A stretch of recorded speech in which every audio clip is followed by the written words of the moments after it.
Hello, and welcome to Automat Live Coding. This is the stream where we write Automat. I can show you Automat.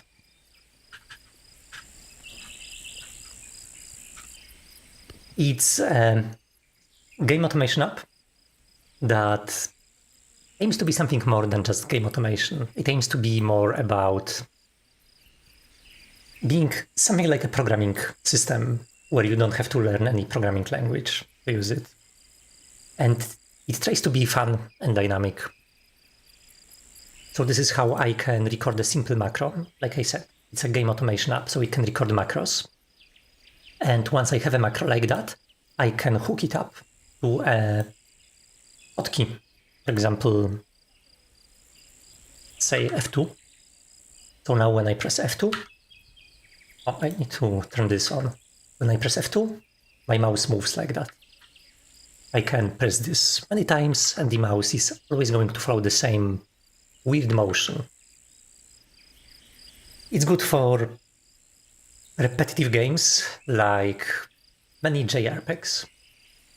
It's good for a lot of reflex games where you have to repeat the same combination, precise sequence of keystrokes repeatedly. And yeah, that's basically it right now. There are many more categories of games that can be automated. People often laugh, for example, about Factorio being automated, but there's actually quite a bit of stuff to automate in Factorio. That game may seem like it's doing the automation for you, but it's really also forcing you to do a lot of manual thingies, like resource gathering in Factorio. It's something that you have to do basically manually. Building layouts before you discover drones, you also have to do manually. Yeah, there is just plenty of stuff that you have to do manually. Anyway, this stream, I'm starting to do something new. I am recording those streams locally to extract some clips. So I will try to do this now. I hope the stream is going to survive it. If I disconnect in a moment, then yeah, this is because I started recording. Okay. It seems it's fine. It looks like we are not hitting stable 60 FPS anymore. I don't know. Anyway. I was talking about Factorio. So Factorio seems like this is the automation game, but there are some elements within Factorio which are which Factorio still forces you to perform manually. Resource gathering, where you start a game, you have to gather your initial resources, and this is done by just running around, holding right mouse button, I don't remember which one, and grabbing all of the coal, stone, the initial stuff, right? And there are some resources that you pretty much cannot gather automatically, like wood. You have to literally run to the woods and you have to manually sit and right-click on the trees. But this is a small thing. This is something that mostly affects initial game. In the mid-game, before you have your drone system deployed, you have this problem of building your factories, which has to be done manually. Even if you have blueprints, you paste those blueprints, but then you have to pick up the items that you will need, place them one by one by moving your cursor literally to every piece of the road that you want to build, road or the transmission belt, and yeah, just laying everything down, even though you have a blueprint.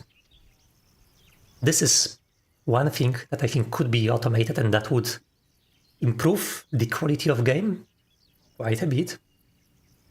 If you take away the drone system, right, the drone system will not be as fun if you do it, but when you have your main character running around, being able to just build all of the blueprints that you can build would be fairly nice. But those two things are still small things. The big thing in Factorio is the factory design. This is where you shut down the main Factorio campaign, you open Blueprint Editor, and you plan the optimal components for your factory that will receive some inputs and produce some outputs.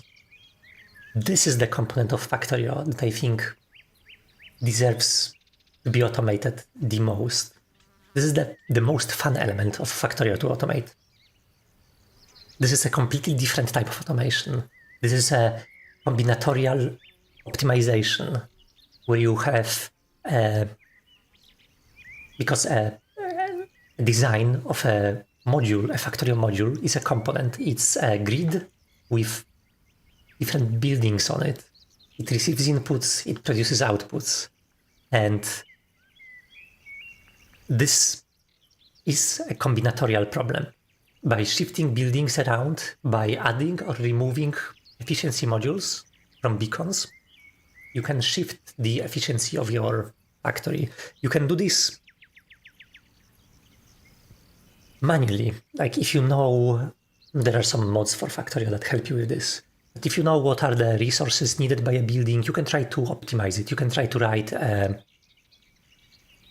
maybe a linear formula that then can be optimized in a more linear fashion. But still, this is, I think, the most interesting piece that could be automated in Factorio. And right now, in Automat, there are no tools to do this kind of optimization.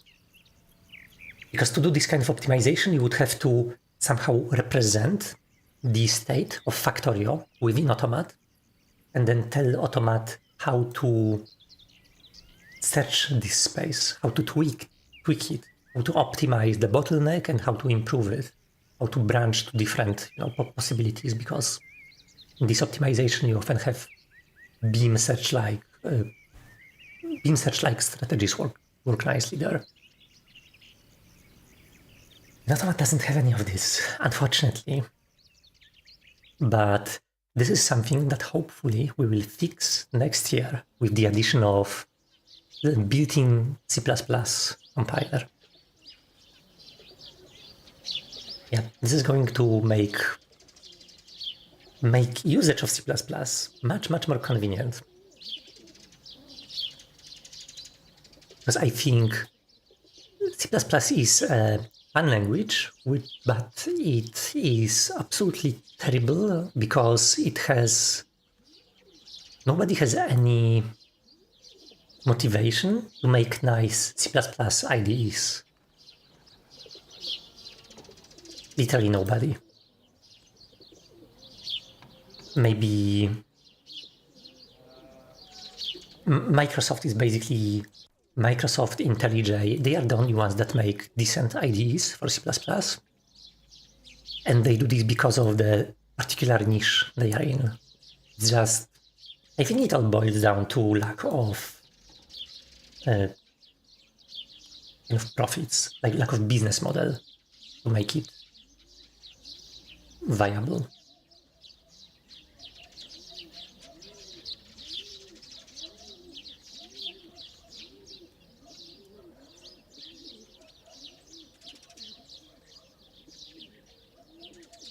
So I think if we can put a nice C++ development experience within Automat, yeah, I guess it's going to attract some attention then. Now, I'm talking about this, but those are long-term plans. The plan for today's stream is different. The plan for today's stream is that we will address, this is the plan for the end of the year. It's still growing. There are more issues that I think we should fix. There is a crash at high zoom.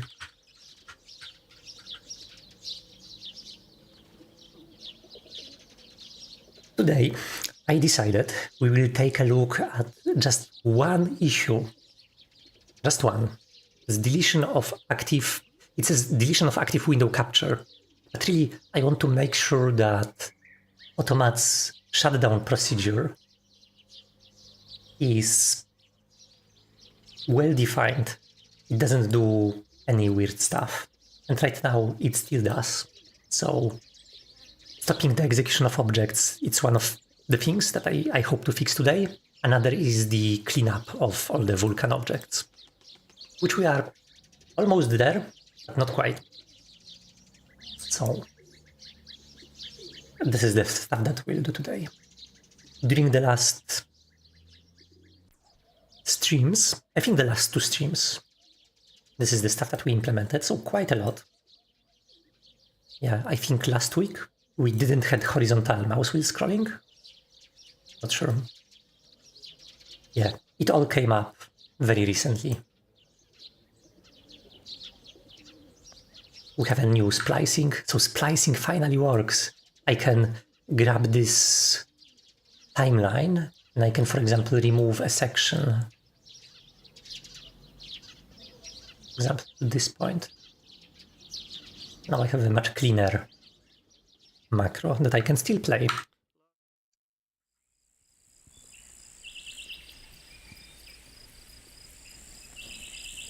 Nice, it actually shows very unnatural type of movement where I stop a mouse instantly, like it hit something.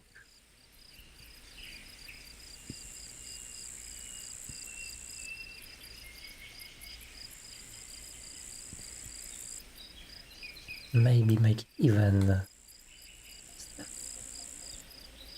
do it like that.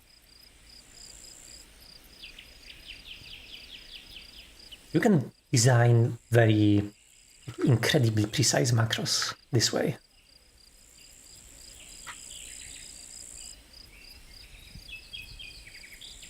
Okay, get rid of this. Let's delete the stuff that we've implemented. And maybe we can shift this left a little bit.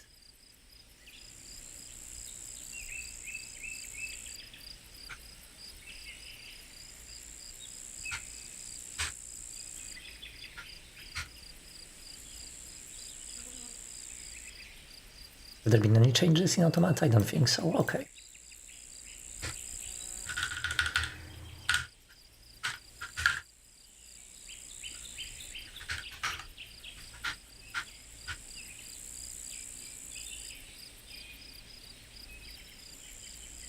So this is our window on run.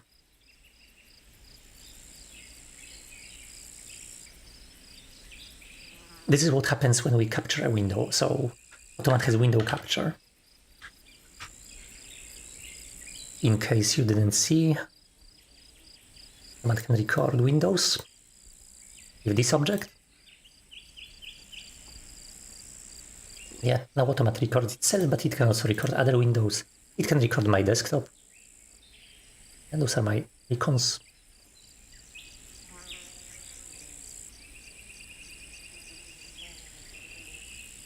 This recording is very, very fast, actually.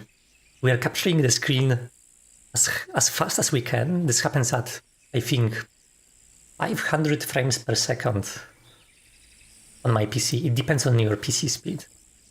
So it's way faster than the display refresh cycle.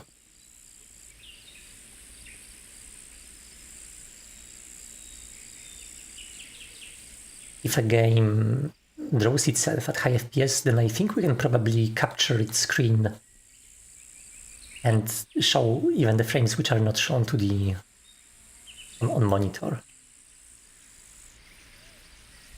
Automat is limited, it's capped at 60 FPS, so it doesn't have those fancy effects. It's a regular Windows capture. Anyway, when I delete this object, Automat crashes. I want to see where the crash comes from, and the best way to do it is to fire up. I will try to fire this version of Automat. It's not release. And I will fire up my profiler, which I'm using as a debugger, because it's a very good as a debugger.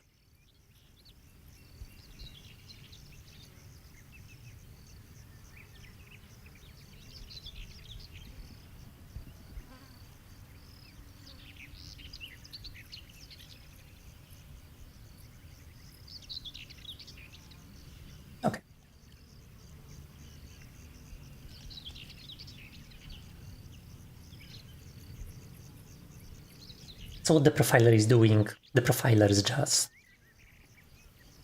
monitoring the performance automat. Let's put a window capture here. Select automat. Run. Now now you can see that within a single frame, this block here is a single frame. Each of those sections is a single window capture that is being performed. So we are performing, I don't know, 50 window captures. And then at the end we are doing a render.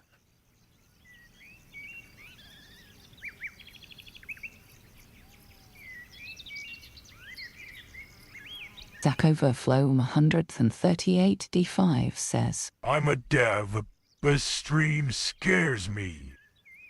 There's me too. So I'm actually not using this as a profiler. I'm actually using this as a stack trace collector, because when Automat crashes, this Tracy, I strongly recommend trying out Tracy. It's amazing. It captures stack traces, so I can see where the segmentation fault went. Segmentation fault. It was segmentation fault, I think. Okay. Yeah, it's fairly clean. It happens in tasks.cc. It's probably not accurate.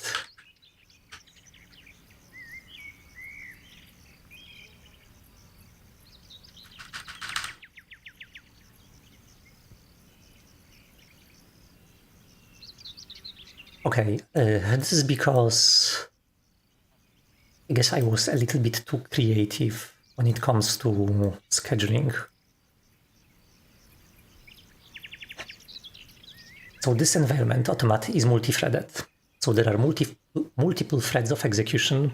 There is user interface, has like, I don't know, 6 different threads. There is thread that does computation, only one right now, and they all fight for the access to objects. So all of the data on screen is stored inside those. You look too good for a guy who works in C and Vulkan. Yeah, there are plenty of people in game dev who are forced by NDAs to never show what they work on. So the view of a game developer is probably not what you think it is. Like people at, I don't know, Blizzard, Activision, Bethesda, and so on.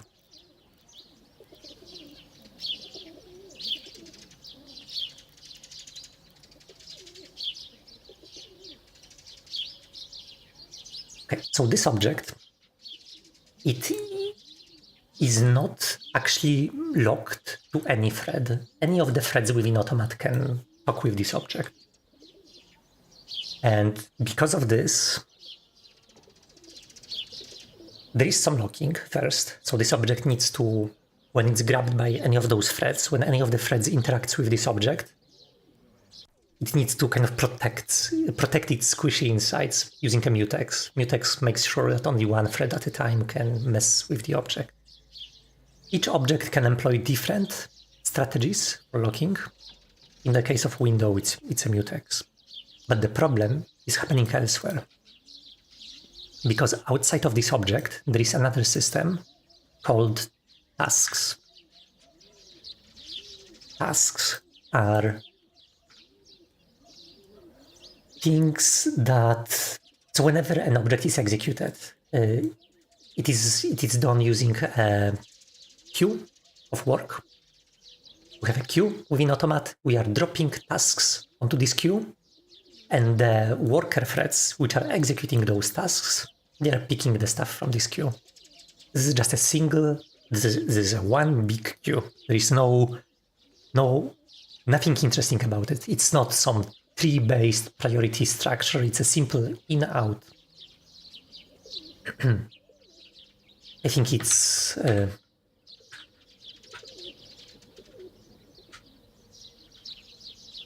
should be somewhere here in queue task.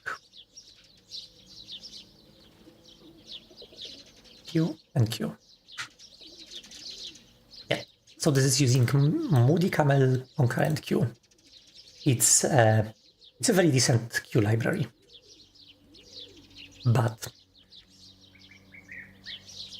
the hard part about this is that the stuff that's being put on the queue needs to be memory managed.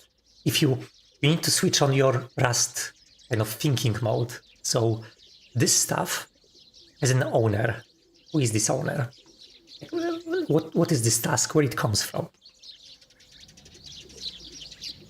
Right now, the idea is that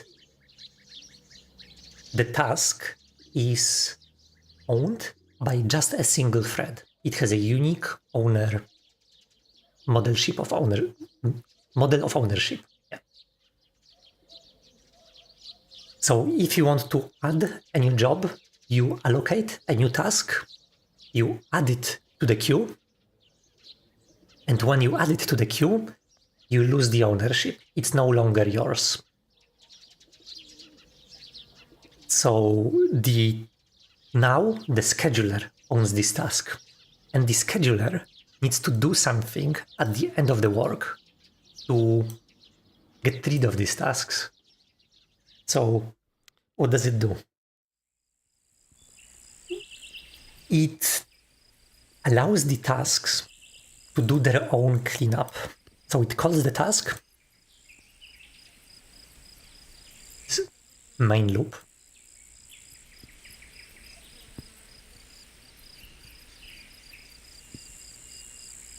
So we are taking an object from the queue, this is the task, and we are calling execute. And you may be wondering, those are row pointers. So what's with the memory ownership? I am taking something which was kind of a unique pointer, calling execute, and I am forgetting about this. This is because this execute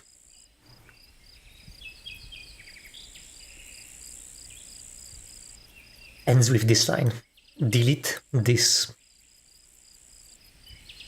So most tasks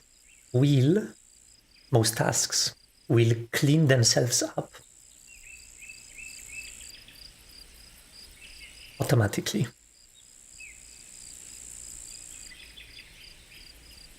And this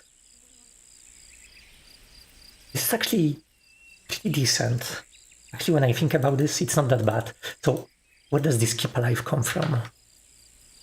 It's just a boolean within the task. So a task can tweak it. Yeah, even when it's allocated, it can tweak it. Target is a weak pointer. This is perfect.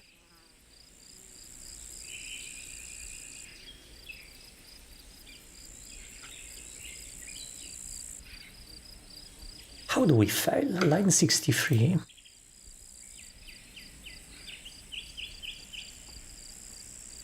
In this file. So on execute calls a virtual function. I think this stack trace is incomplete. I will try again. I will try again with a different version of Automat. This debug variant of Automat which has more symbols included. I don't use it a lot because it's super slow to build and link. It's like 600 megabytes. It's insane how large it is.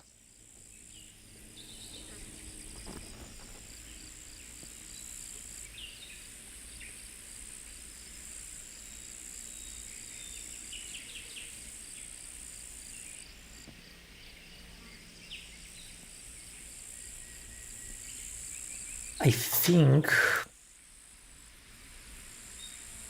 I know what's the issue. Yeah.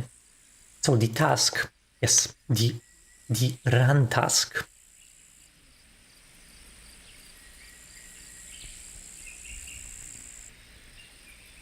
Okay, this is interesting. The run task is actually not allocated dynamically. It's a funny thing, but within location,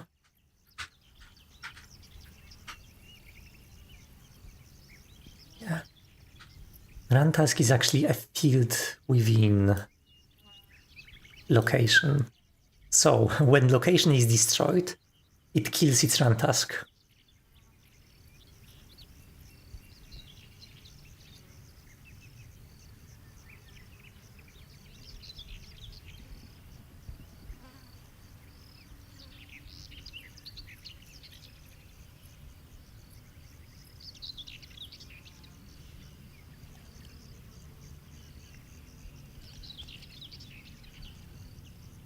Hmm.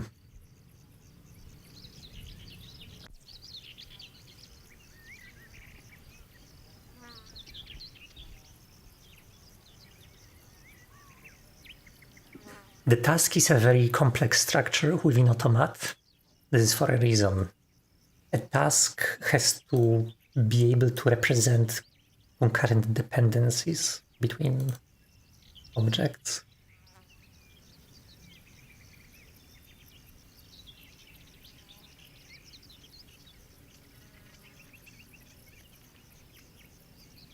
I don't know, are we using these predecessors for anything?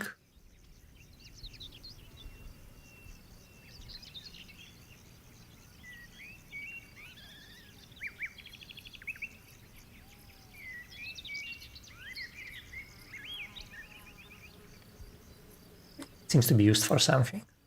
We'll have to investigate this.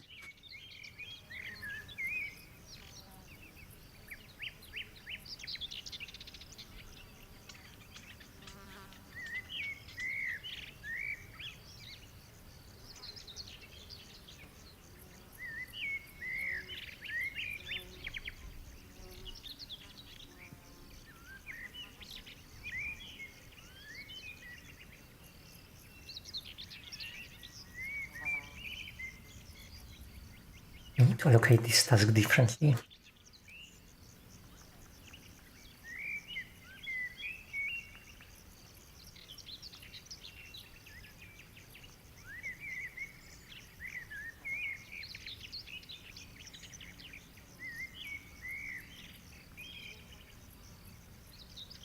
Okay, if it's actually fine if a location has this run task as a unique pointer, because it doesn't make sense to constantly allocate them over and over and over. If we can allocate one, we can keep it around. Why not? So we'll keep all that. This get run task, we're gonna probably remove it.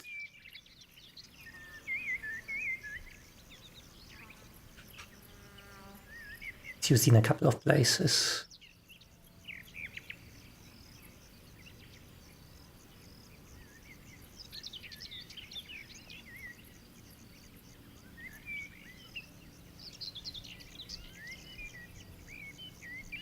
Wait, this is strange. Begin long running. What does begin long running do?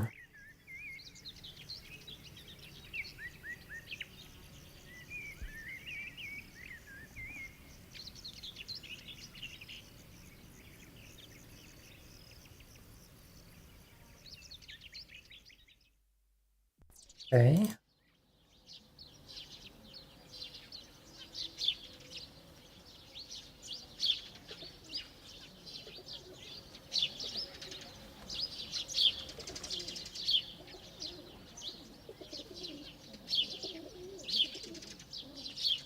Let's keep alive. I will change this. Run task should take care of this.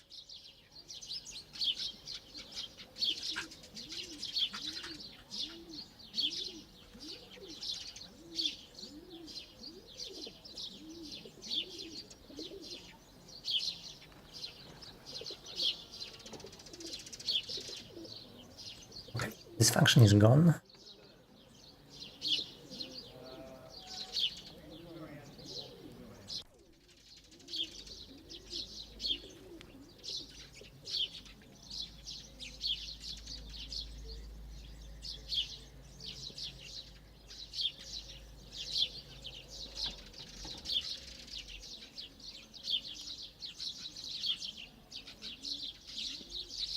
should not be a unique pointer, I think.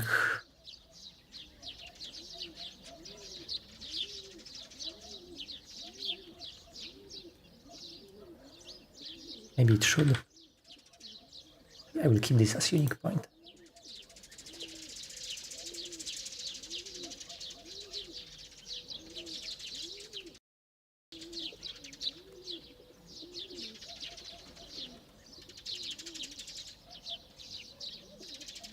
We'll change the signature of this begin long running.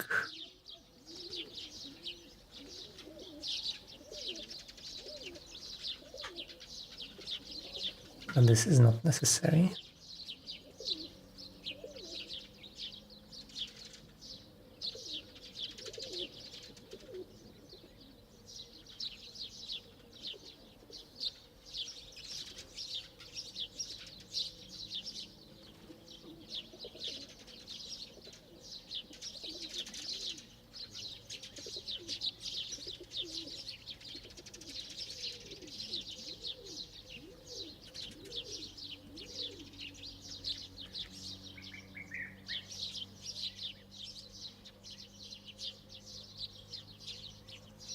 Okay, errors should go away.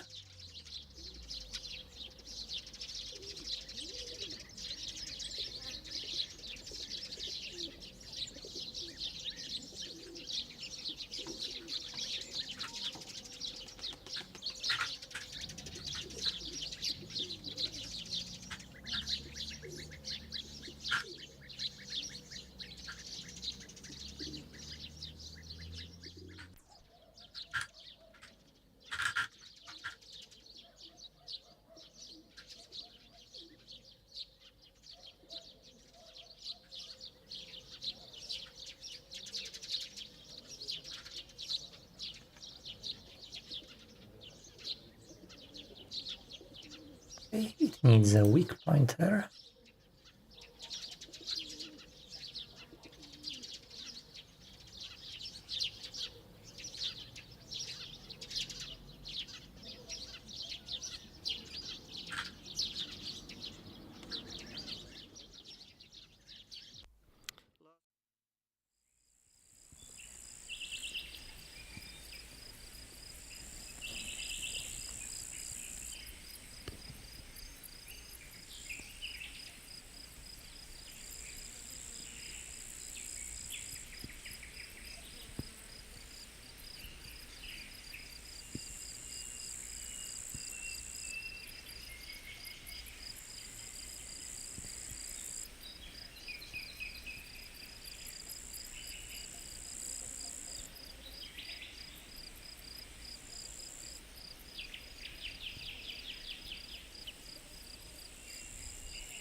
Yeah, I don't like repeat same implementation. I think this will work.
Okay, there's one thing about locations which I think you should take into account is that this class is deprecated. We should actually get rid of all those variables here slowly and promote them into better locations. I think this run task, yeah, I think this is a pretty good example of this.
Okay, this scheduler is still kind of based on locations.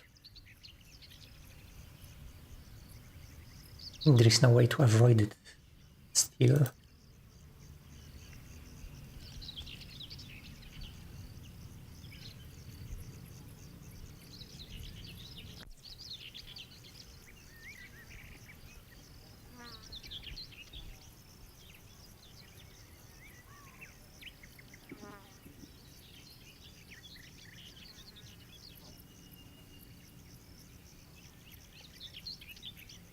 Okay, here's what I would like to do. I would like to remove this run task from here. Like that. I will just do it. We'll just remove it. There will be a lot of fixing. And put some kind of array here. Remember, with errors, we had a very similar thingy. The way we solve this is that we have just a couple functions which can do this in a safe way.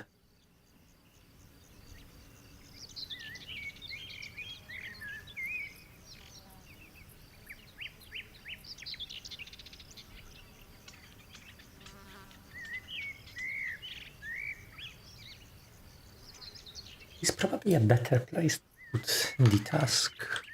I know that there are some objects, not every object can be executed.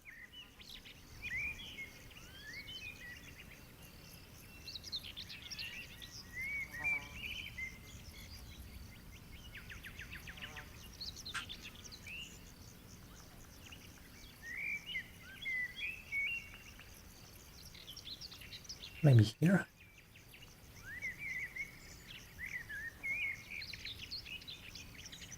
Yeah. Only runnable objects can be executed.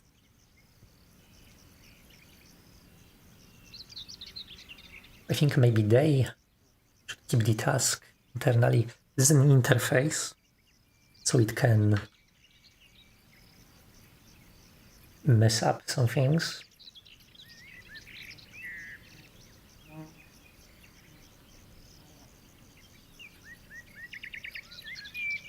But if I put this task here, it can even be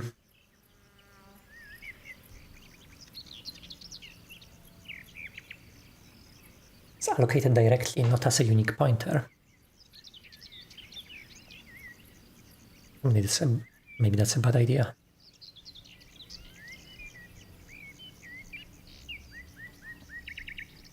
You know what, I will do it in the most stupid way possible right now.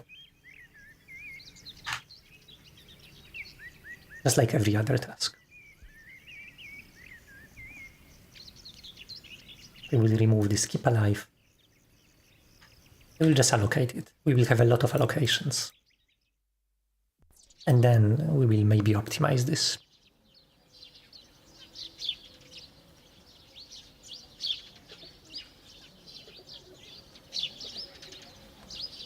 Because each task I see here, it maintains a lot of state about how it wants to be coordinated with other tasks, and this is going to create problems. So yeah, like that.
In a couple of places where you have these begin long running,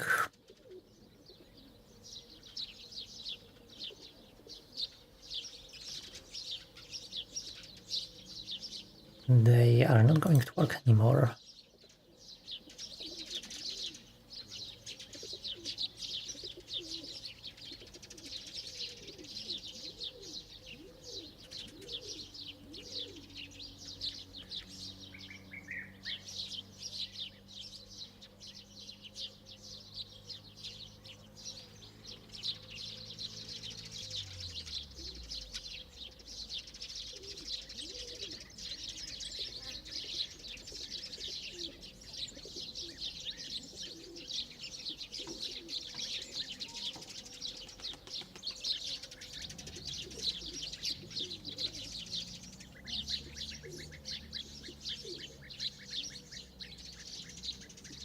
Multi-threading is hard.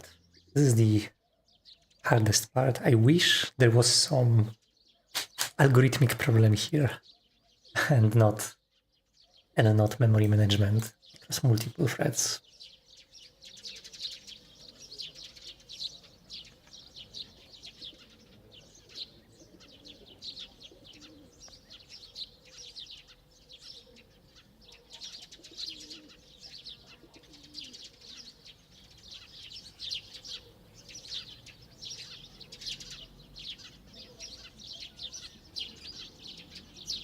Long running is an interface for objects that can be cancelled. Yeah.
Okay, this needs a location. I see.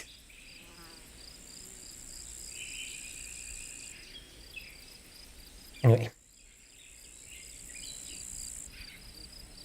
let's see if we can fix those faults. There are just 3 objects in Automat that can have this long-running thingy. It means they can basically run in the background.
Okay, I see we need to do. So I need to allocate a new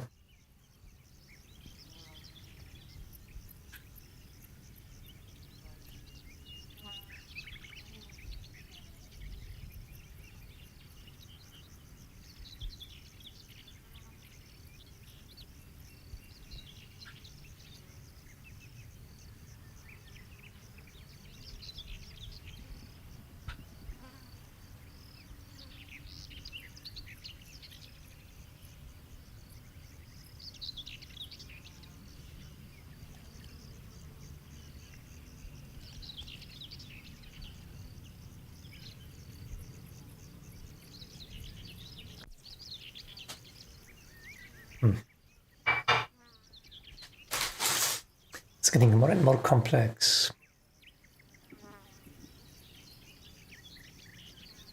Because to do this properly, I would have to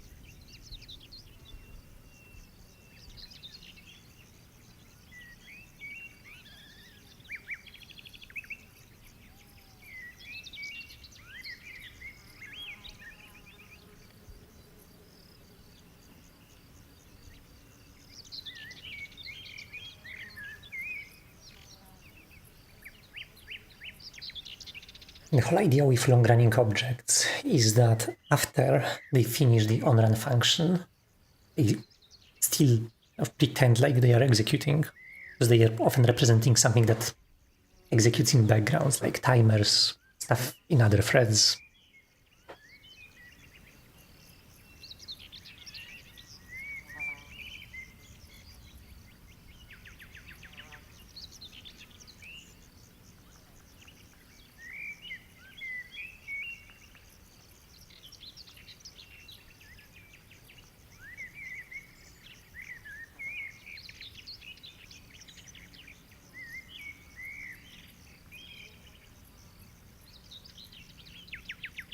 It's good I booked a whole day for just this single issue, because it is going to take a whole day.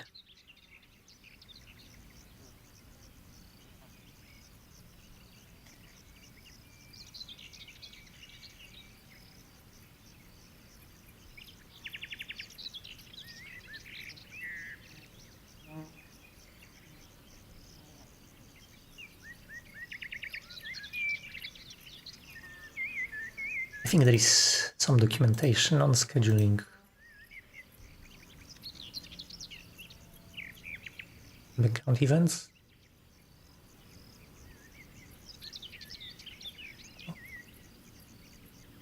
deleting object.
Name reference, blah blah. Okay.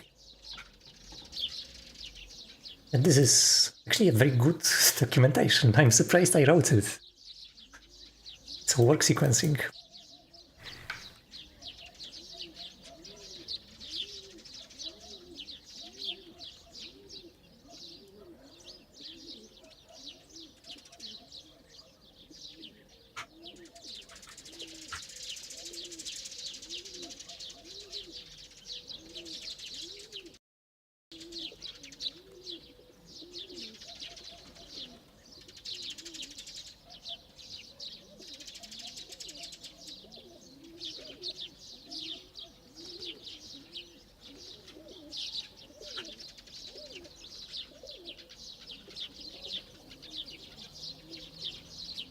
Okay, one way to design a complex system like this is to think about what operations do I want to have in the system. One operation I want to have is run, where I just take an object pointer and I say, hey, I want to run this object immediately.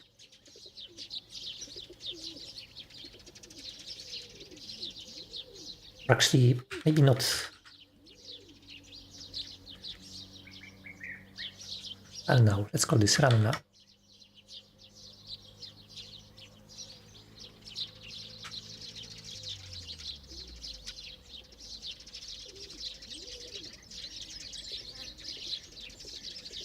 This run now is mostly going to be used for objects that have a single connection to another object.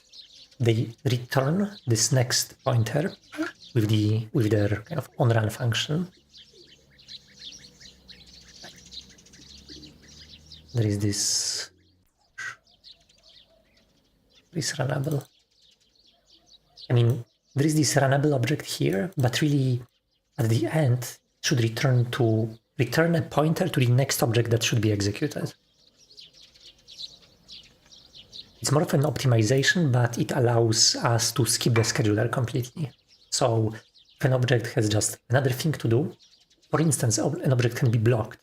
Like it needs another work to be performed. So it can return another task, this onRun function, and this task is going to be scheduled.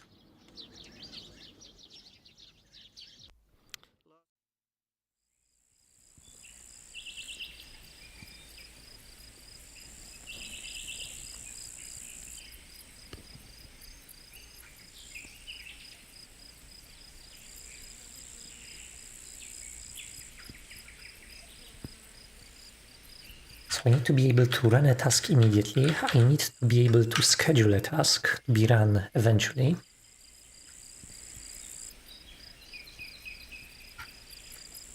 If a task is scheduled, I need to be able to cancel it.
Yeah, when we are talking about tasks,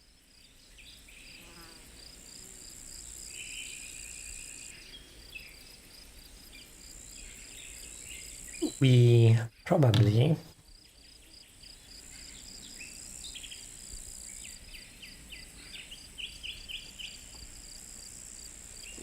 need a way to refer to them from other places.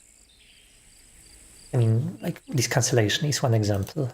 When an object is scheduled,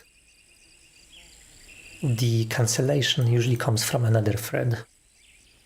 So this other thread needs some kind of reference to the task or the object, which is target of the task.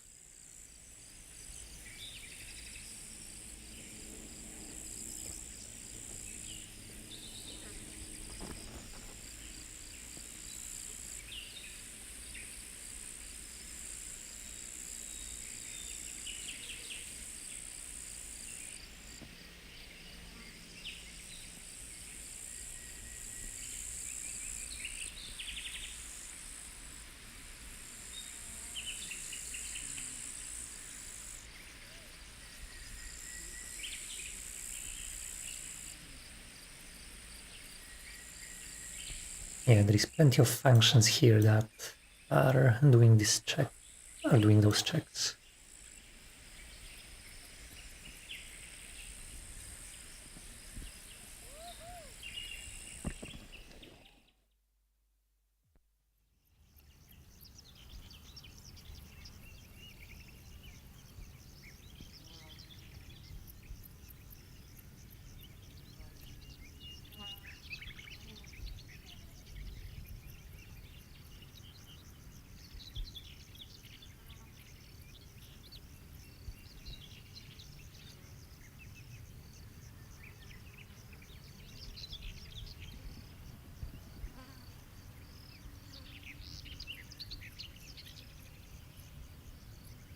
There is also the propagation of values.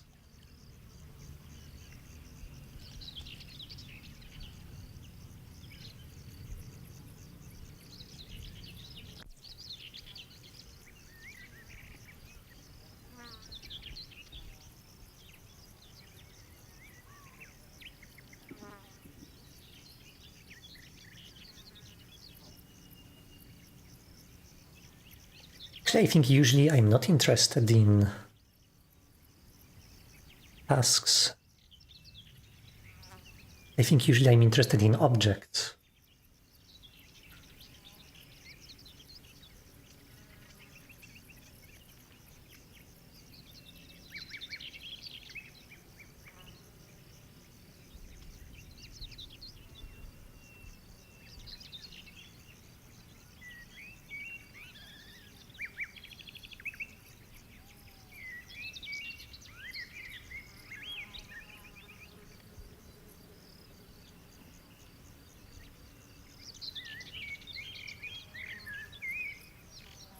All those functions, those are basically the functions that we want.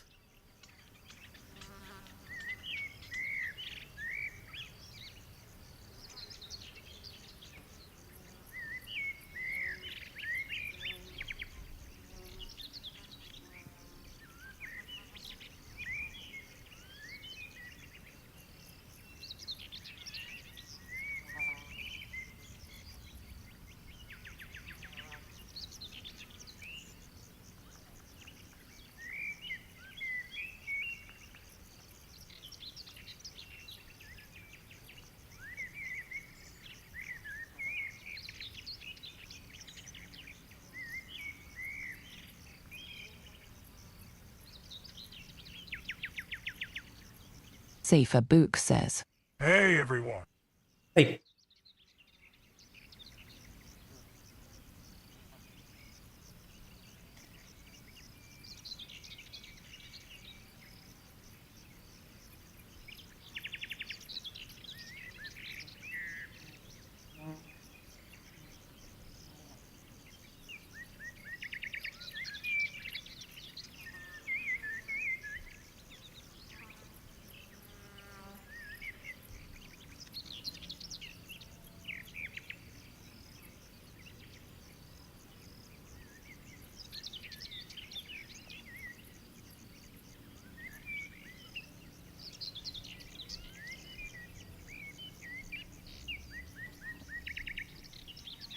Hmm.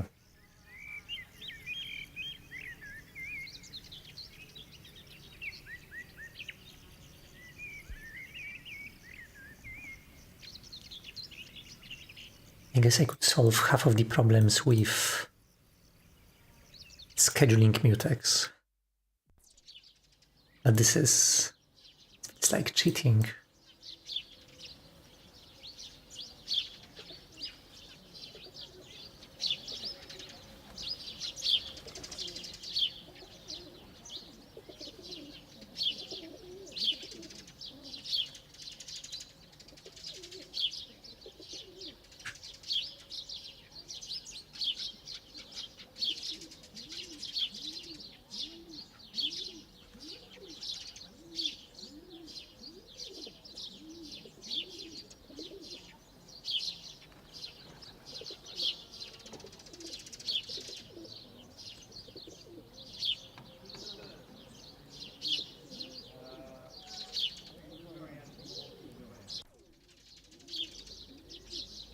Okay.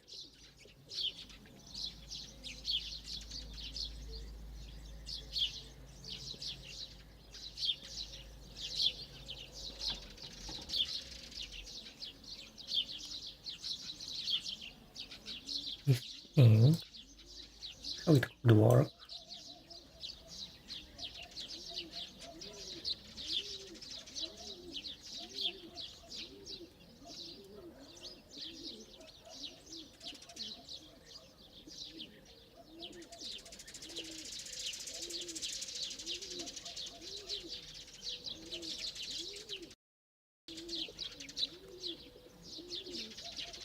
So this run task here is going to be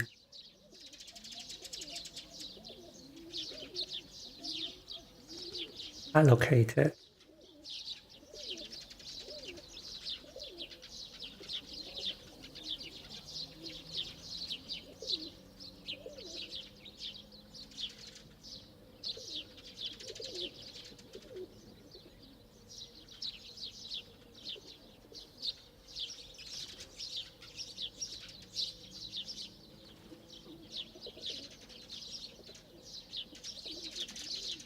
be nice to get rid of this life property.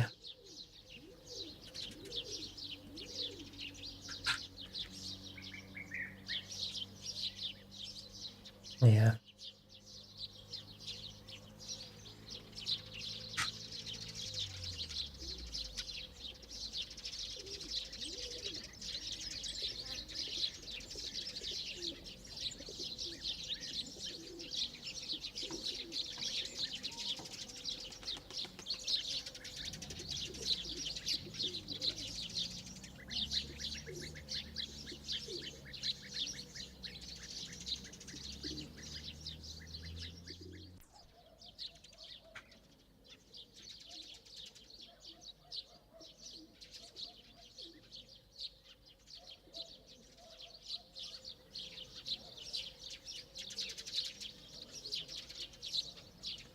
Trying to think from different angles how this scheduling could work.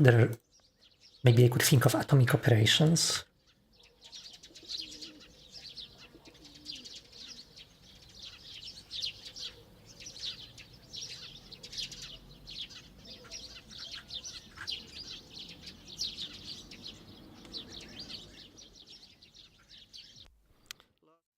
So there is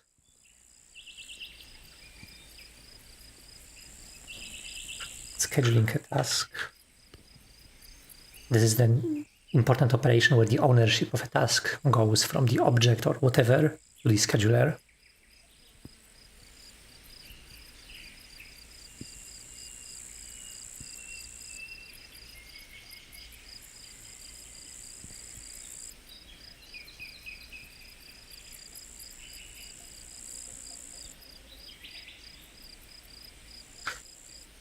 I think one thing I could change.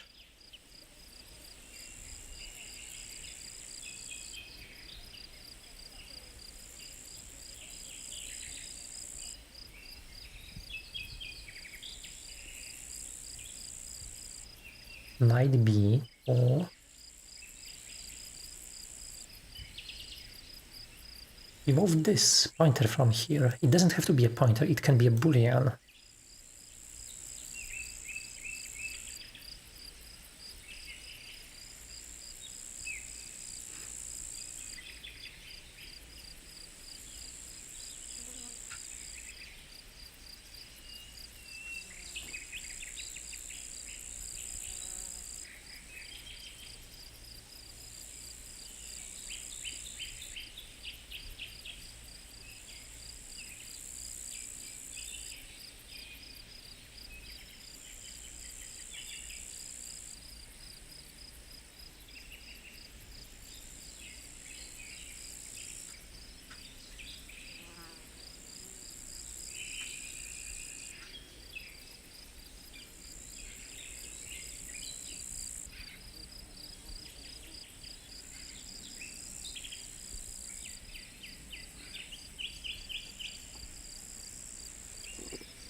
Yeah, so this signature can be simplified even more.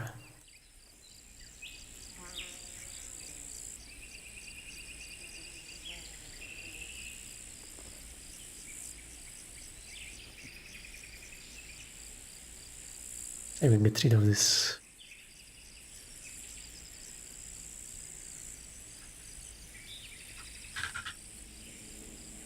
This should probably be some kind of atomic, or we probably need a mutex here.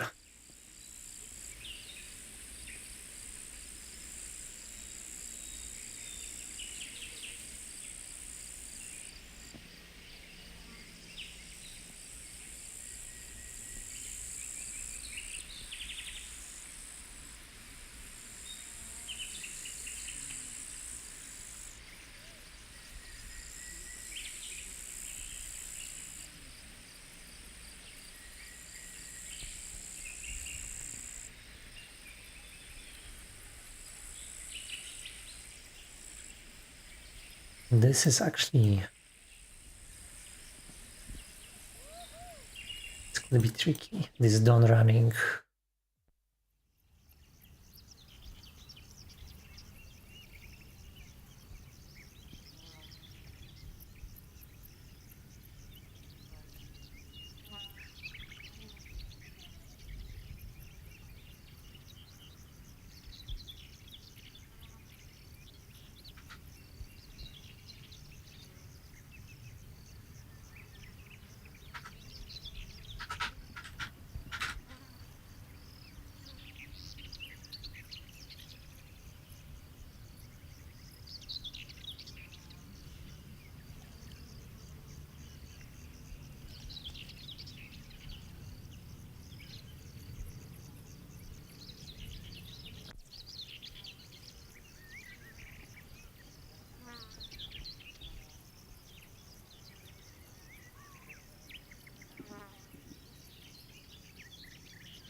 broken system. It would be so simple if this all was single-threaded.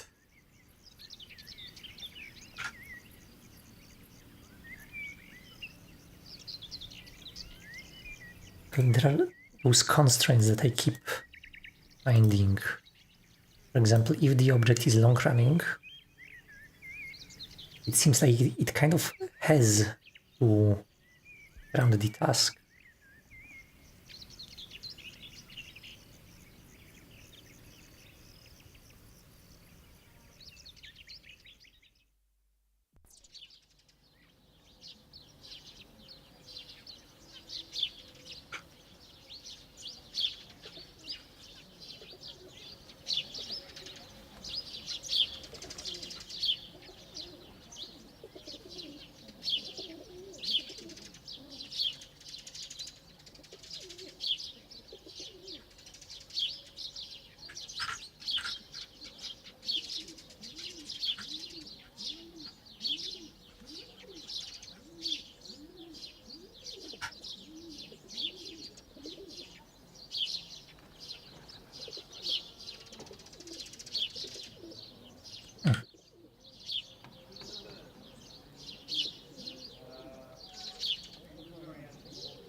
I think I know how it should work. So this runnable is not going to have a run task, but it's going to have a boolean which says that it was scheduled. What does the run do?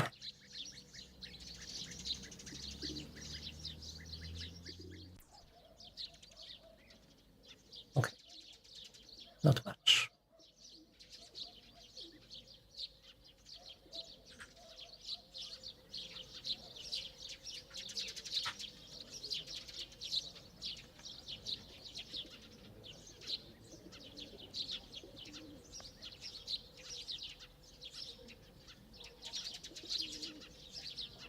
And this should be kind of synchronized, this boolean, with the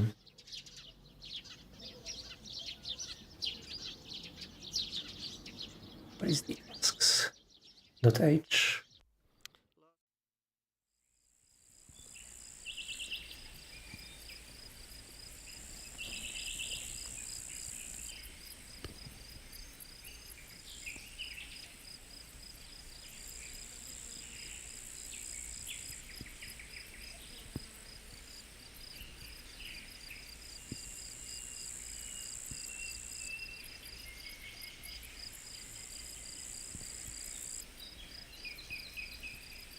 Scheduled is pretty much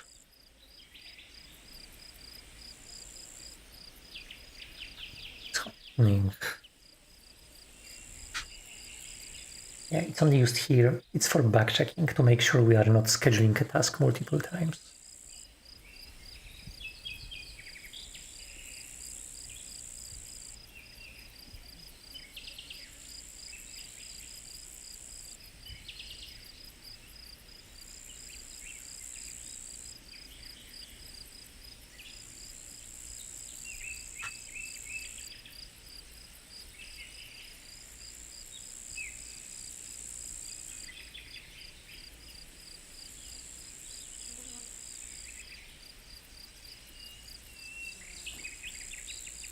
I could do also something with this alive.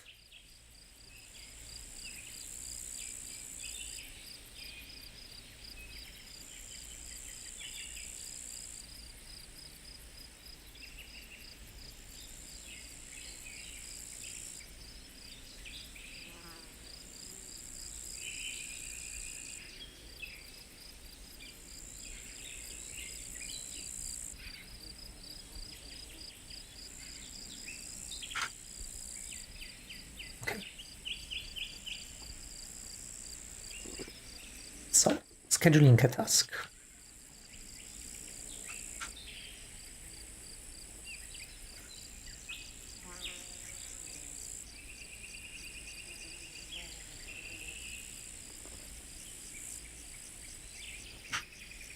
So we mark runnable as scheduled.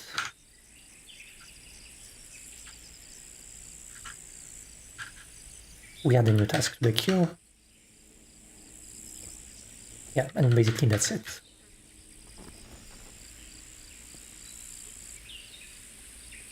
Within onRun,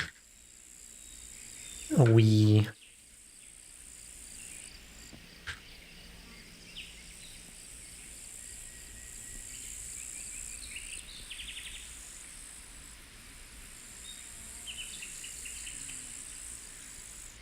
kind of transfer the ownership of the task to object, to runnable.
Buggy Burrow is raiding with 26 viewers. Oh wow. So many people. Says, hello Raspberry Valone 37. This is a reminder that TTS only works in English. Yeah, I'm not sure. I have a TTS, some scripts that try to detect language. If they for some reason think you're speaking Polish, they will remind you to speak English. I can show you what we're working on. Buggy Burrow says, Hello, hello. as 989 7072 says, Hello. It's a game automation tool. You know those JRPGs where you level up by repeating the same action over and over? So this is a tool that can basically do that. I can record if it doesn't crash, I probably have some older version here. Raspberry Valone 1337 says, Minesweeper. Buggy Burrow says, You were recommended by As 989,072. As 989,072 says, Mathel, you're being rated. Explain what you're building. So we can record those macros. I just pressed the record button on this macro recorder and it created this timeline. I can repeat this. I can move my mouse and you can see it's being recorded here. When I zoom in and out, it's recording those zoom in and out events to this track. When I press buttons, the buttons are also recorded. And a macro like this can be played back by clicking the play. And now the mouse is going to perform the same sequence of actions that I've done before. Yeah, just again. And it's going to send all the same events to the app. So if I have a macro that, I don't know, does some scrolling, and I move to Z, it's going to, my hands are here, it's scrolling for me. Pre-Polysaea says, Those real-time graphs are impressive. Raspredvalone 1037 says, Oh, cool. It's custom. So recently we've been working on the graph editing. So now it's possible to snap different points. So this is a mouse trace, and I can now actually combine, cut sections of this graph to basically tweak the macro. Buggy Burrow says, This is so polished. Actually, that's one of the issues right now. It's not polished enough still. It's crashing. So I know how to use this.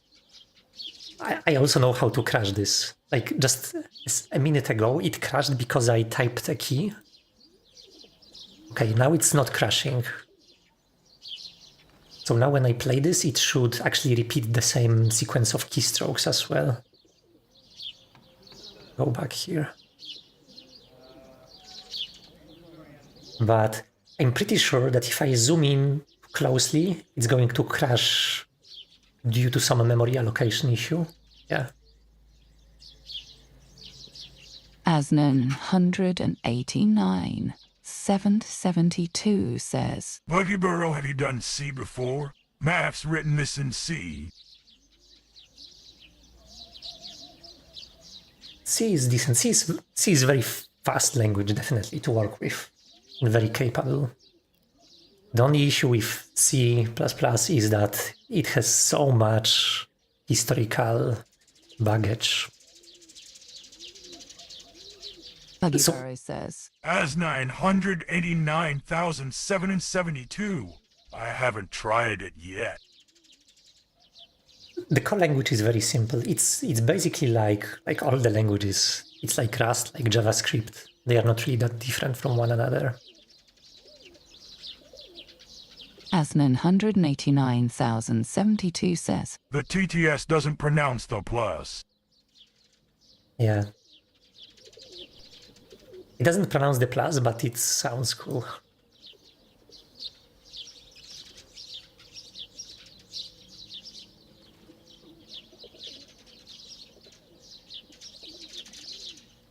Yeah, so this is the problem. This is working right now. Right? This is a window capture. I can hook it up to any window and it's going to capture it. So I can have my Z window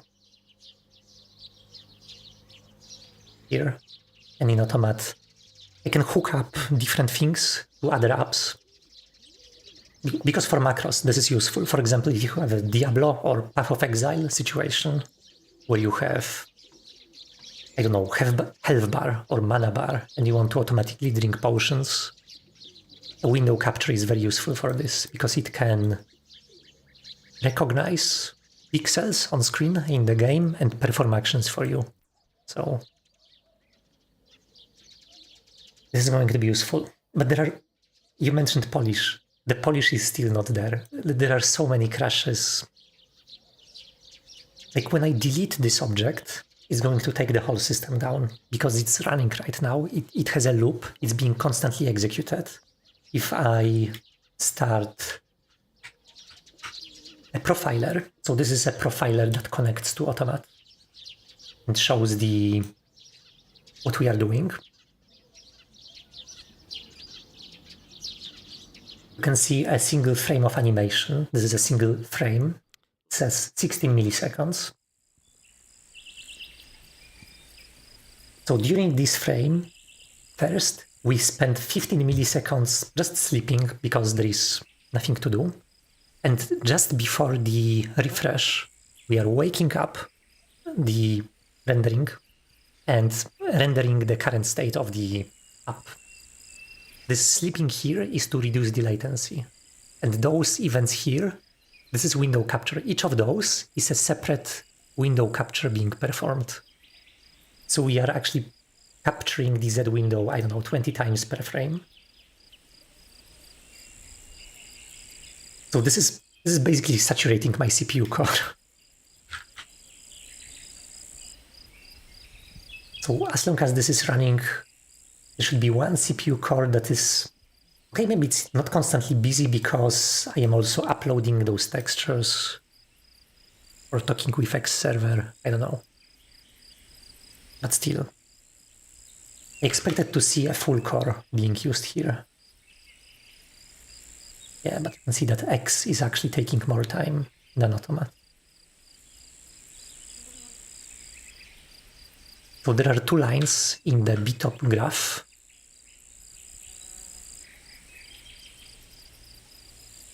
X is the X server and main is the Automat. I'm actually surprised that X server takes more CPU than Automat.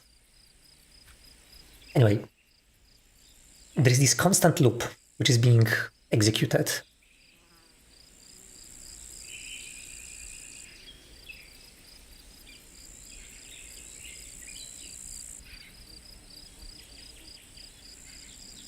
Yeah, it's really glitchy. When I delete this object, it just goes crazy. Crazy. The scheduler still works, but the object which is supposed to be executed is gone. We are actually handling this, but the task kind of object that describes the job is also deleted, and this is basically crashing the Automat. We can see the call stack. I mean, we cannot see because this is optimized build. But if we had debug mode enabled, that would be a nice crash stack trace here. Raspberry Volume 37 says, Does it have Vink? Maybe that's why it doesn't clog the CPU. It does have vsync, but the problem is that it has like 20 threads running. So the thread which are doing rendering, yes, they are syncing. But the thread which does the computation, the screen capture, the event emulation, that one doesn't, and that one cannot have that one trace. This is because lots of events, when you want to do macros, you don't feel this, but they happen at a very high, very, very high frequency. Like this is a mouse motion. So this is one mouse event. It happened at this time offset. And they happen at every millisecond, basically. So if you want to properly emulate mouse, the emulation has to work faster than vsync. A lot faster. Like, if the mouse has like 8 kilohertz polling rate, like it sends events, like 8,000 events per second. A lot of gaming hardware do this. The system also has to, the macro also has to play back 8,000 events per second. Lucky Burrow just followed on Twitch. Hey, thanks for the follow. So the compute part of this system, it's not locked to vsync. The rendering is. We don't want to use too much of the CPU, so the rendering is locked to 60 FPS.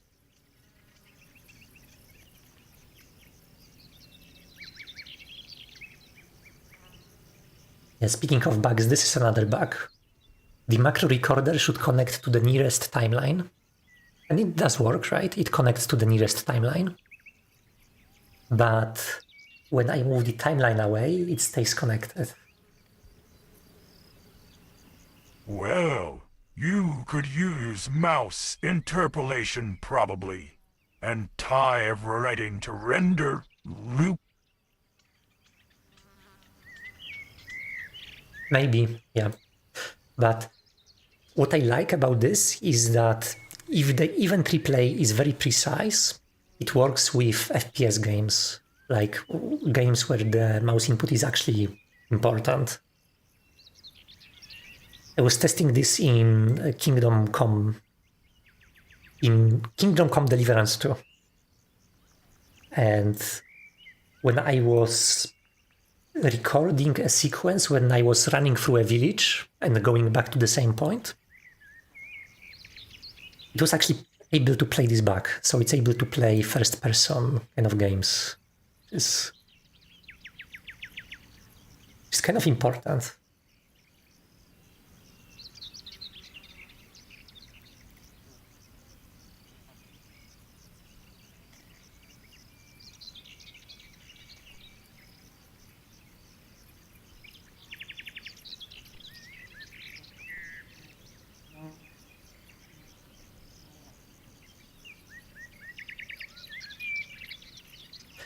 It can work as a mouse jiggler. So this is the app that we are working on. It can do a few things. It has a few objects that can do computation, like this is a switch, this one.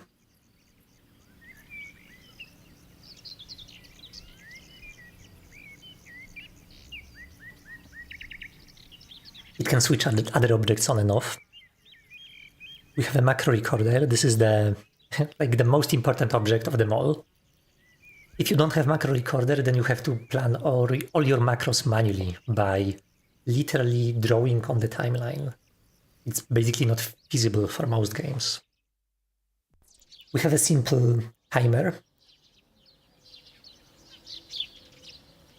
I can click this. Yeah. Timer is just counting time.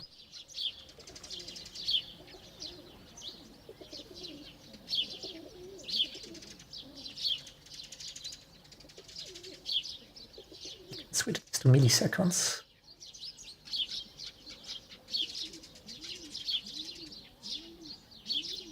We have a hotkey, so the stuff can be automated, activated from the background with a hotkey. I can hook this up to F2, like F2. Turn this on, and now when I press F2, you can see it blinks. The hotkey actually activates the next object.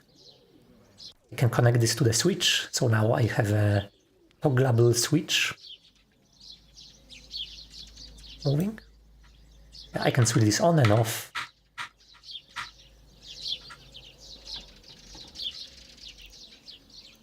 I have this object here that can press a keyboard button.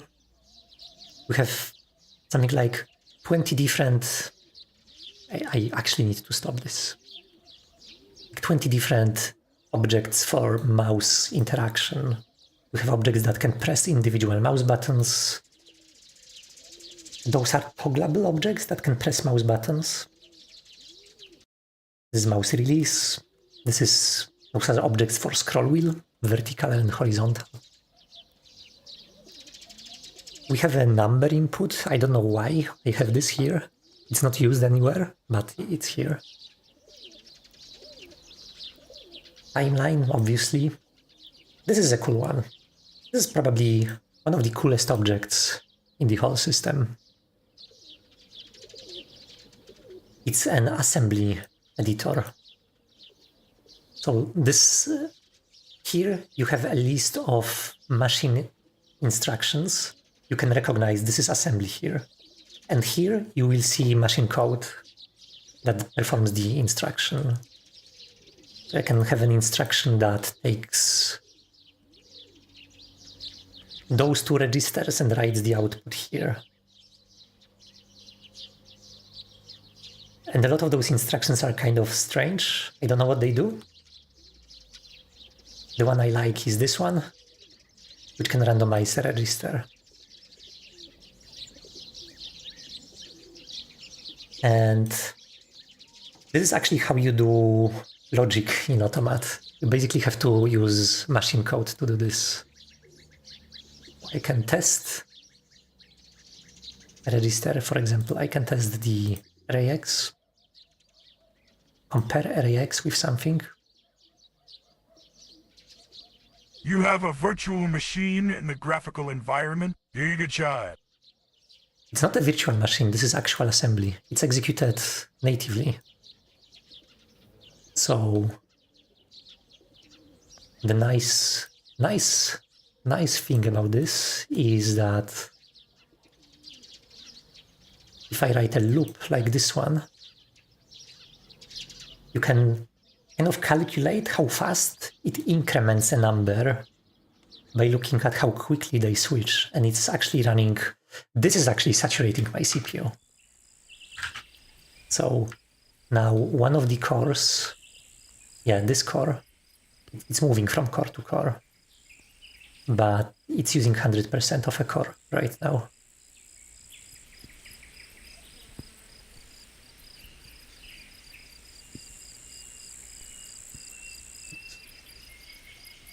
Wanted to randomize something. Okay, securely randomize.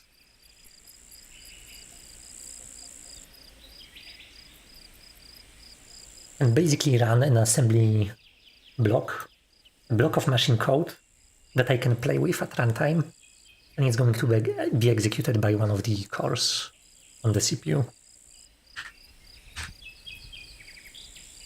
It's very fast. The problem is I don't know what to do with all this speed, because this speed is only meant for simple logic.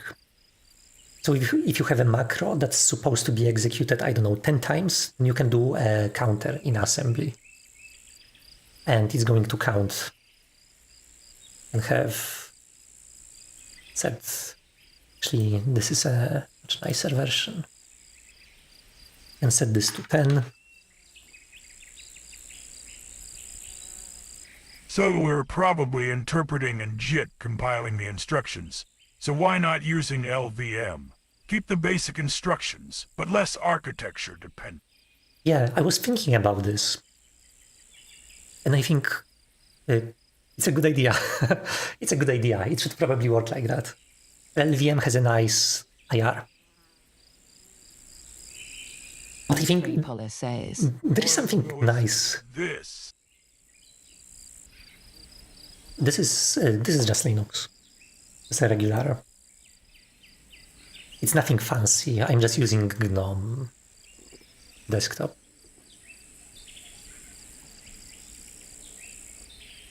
There is something nice about having actual assembly. I don't know what makes it nice, but there is some kind of more directness, you know, when the things on your screen are actual machine instructions and they don't go through any transpilation, like LLVM kind of lowers the IR into platform-specific machine code. And this 989 1772 says He's being mode set. This is Gentoo Linux, modest. Yeah, Gentoo is a fun distribution. If you like Arch, Gentoo is the next step. Gentoo is the next step in the rabbit hole.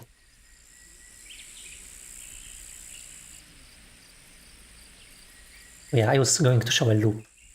So the way you would implement a loop probably be something like that. So I would set this.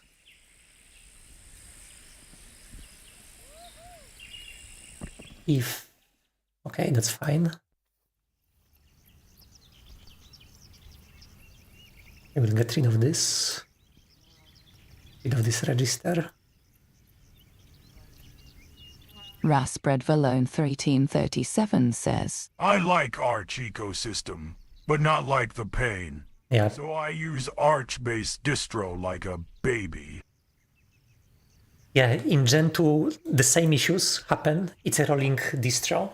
So in Gen 2, you have the same issues as in Arch, like packages just constantly break. But also you have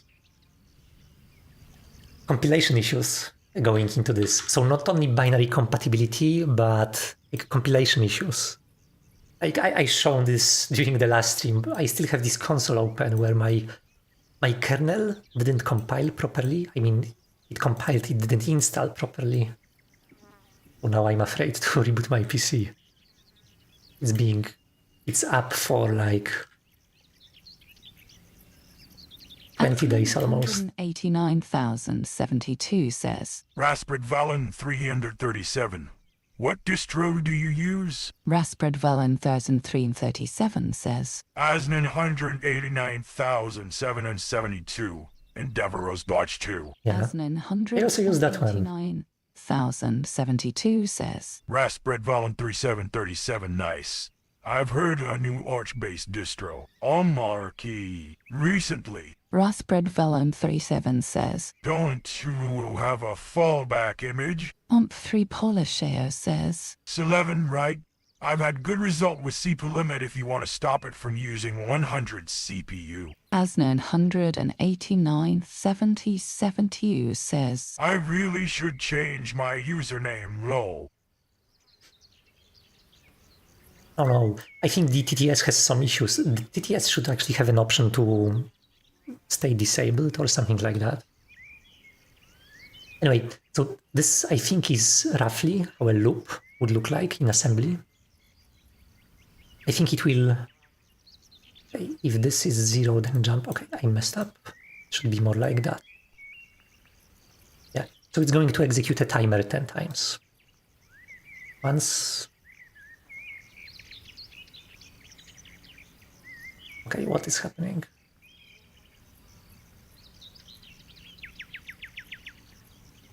Okay. Oh yeah, I need to loop. A loop has to be a loop. Maybe I can connect this here. Actually, I think even better.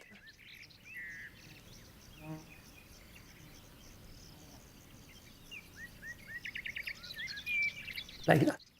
Okay. Now it's a timer that counts 10 times, and you can see the register which goes down. Okay. Something was wrong. This jump was wrong.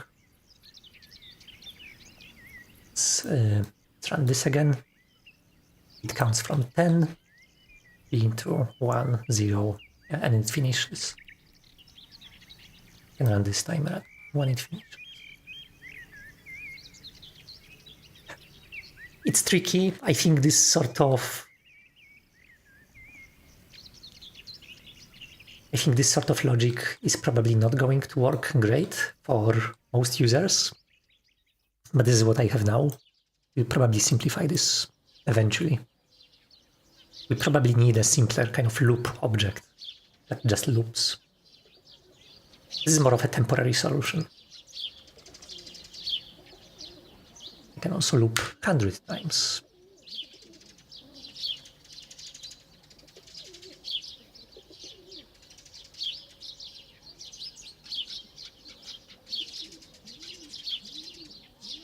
Yeah, and it's counting, and it's going to finish eventually.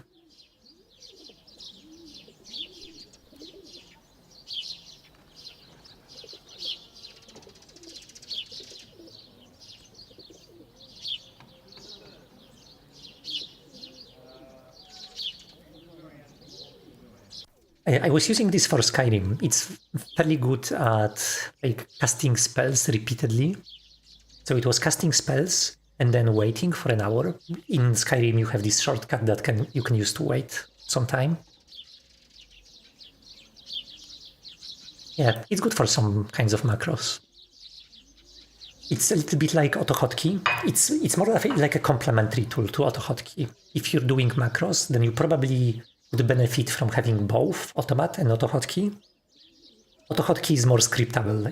The scripting language in AutoHotkey is just amazing. It's a proper language. You can have like conditions that don't look like that, loops and conditions that don't look like cards. And it's more robust. It's more polished. AutoHotkey is definitely more polished.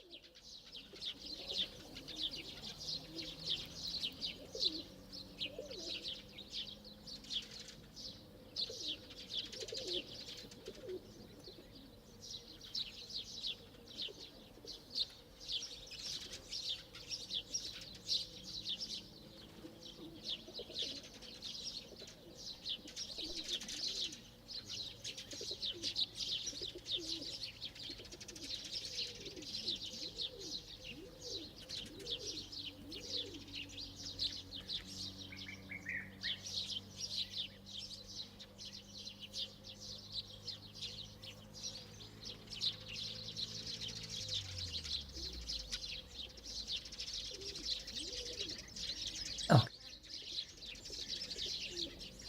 Raspberry37 says, I would have probably just used a text widget with embedded Lua. That's too much work for just scripting. Omp3 Polisaires says, I was a Ac Pro before I moved to Linux. It's a very fast language. yeah.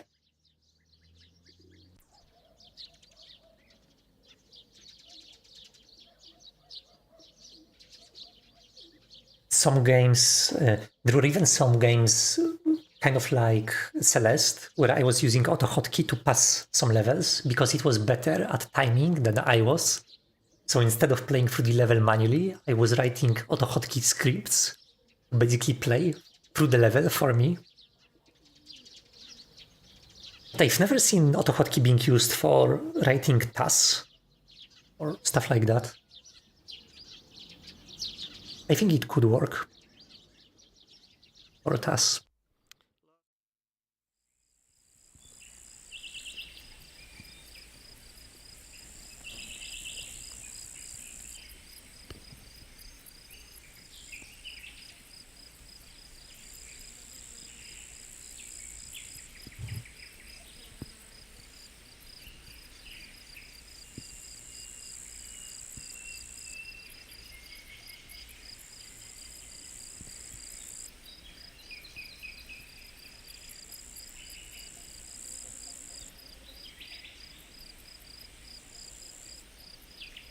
I need to remember how to write loops in assembly, because this pattern is very common. I think we set CX to something.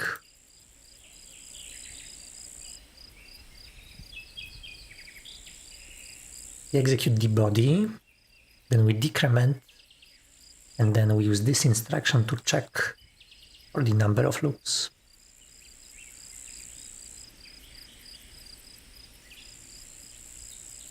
Raspberry1337 says, Maybe add loop primitives, like for while loops. Yeah, that too. That would work.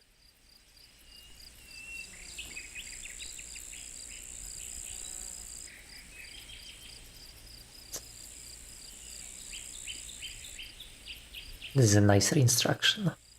So there are two instructions, very similar. One checks the 32 bits and the other checks 64. You can see how they are different. Actually, the smaller instruction takes more machine code. But that would break the vibes of just using the basic instructions, probably. Yeah, it's not the goal. It's not the goal. The goal of assembly is to be very flexible here. Like you say, we need like loop primitives. Loop primitives are very basic, very important.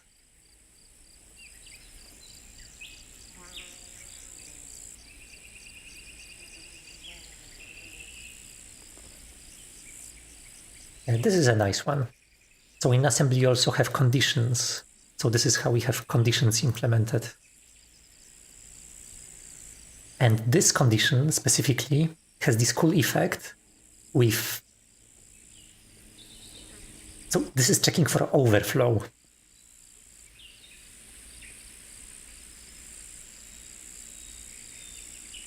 And there is plenty of this. That was the only animated condition. I think most other conditions are simpler.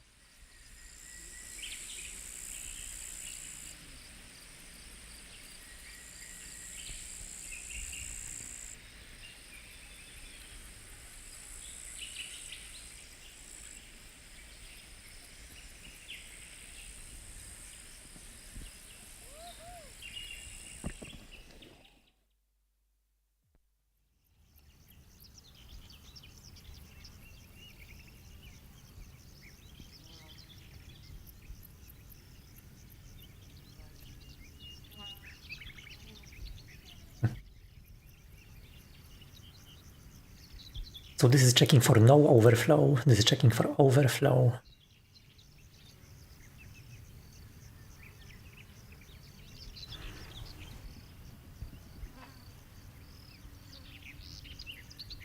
Yeah, and there are a couple fun visual effects, like errors. Errors are shown as flames.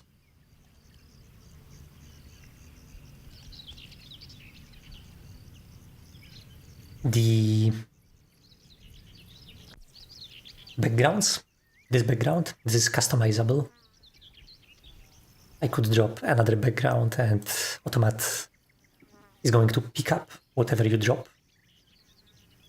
It needs to be a WebP image. I think that's the only requirement.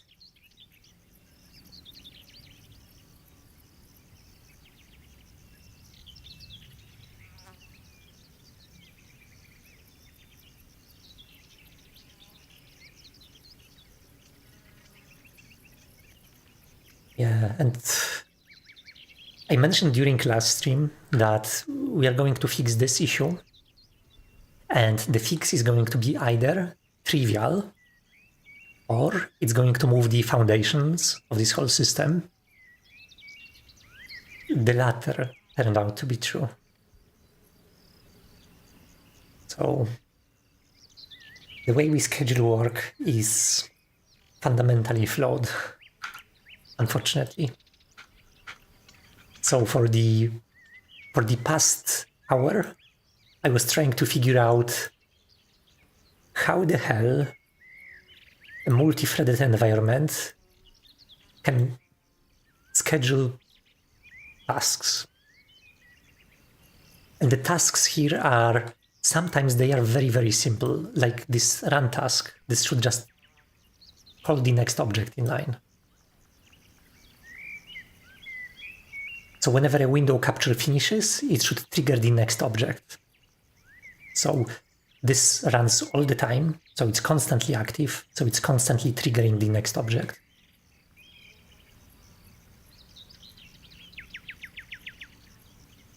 Oh, and it crashed. Yeah, because multi-threading is hard. When the same object is accessed from multiple threads, yeah, sometimes it leads to crazy things happening.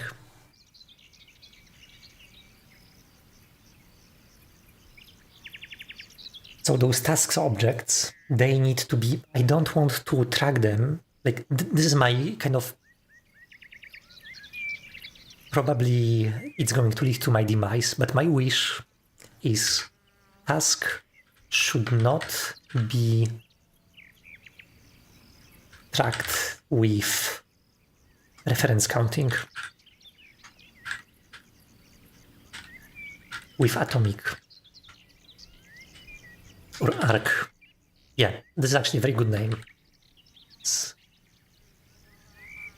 This is a Rust term. It means that every object that is allocated in a thread-safe manner has a reference counter.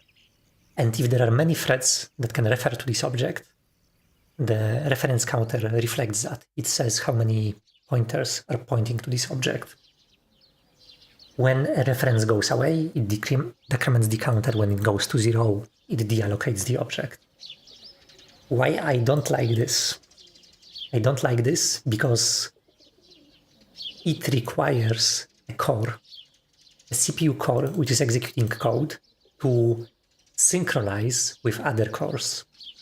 And I want the objects in Automat to execute locally within the core. The run just followed on Twitch. You can probably use an async multi-threaded task system. I've seen people writing the whole scheduling primitive toolkit, but for async, so it's kinda like green threads. Raspberry Valen 337 just followed on Twitch. Yeah, I think we may end up with something like this. I think most of those systems where you have a scheduler, I mean, we also have scheduler here. The tasks there are fairly self-contained. So when you send a task to the scheduler, you are kind of transferring the ownership. You can do this with a simple pointer. And scheduling a task, yes, this requires a kind of mutex or some kind of lock on the queue, on the task queue in the scheduler. But within this Automat system, when things are executing, like a sequence of timers, I don't think this should require a scheduler to be involved, because one object executes, and when it finishes, it can basically reuse the same thread to start executing the next object without even waking the scheduler. There shouldn't be any kind of scheduler involved here. I want to optimize this path where objects trigger the next one. So they should basically start executing on a thread and execute on this thread kind of forever, with minimal usage of atomics, with minimal usage of cross-thread communication. That's my intent. Because otherwise, I want to make like a visual programming language that can compete with traditional languages. So I want it to be multi-threaded, but also competitive with single-threaded of workflows. Well, if you use a task pool and just assign a single worker, it would be running on the single thread. Yeah. I think the issue is articulating the issue is like half of the solution. I think right now I still haven't figured out how the ownership of the task should work. I know that I do not want to track each task using arc. There is another requirement. Task should not be allocated and deallocated constantly.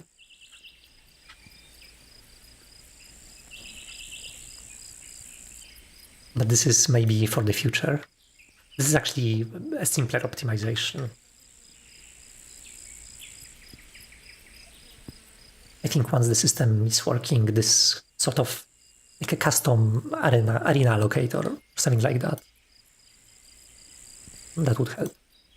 Some kind of, yeah, just custom allocate. So the only alternative to arc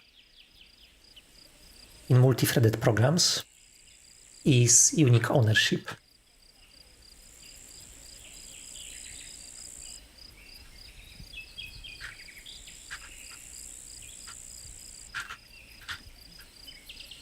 So with unique ownership, when I want to do some work, I can allocate a task object, and I know only my thread can touch this task.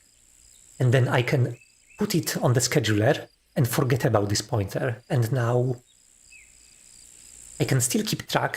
For example, I can change the boolean in the object saying that, hey, this object is scheduled, but the task kind of which I posted to scheduler is owned by the scheduler and not by me anymore.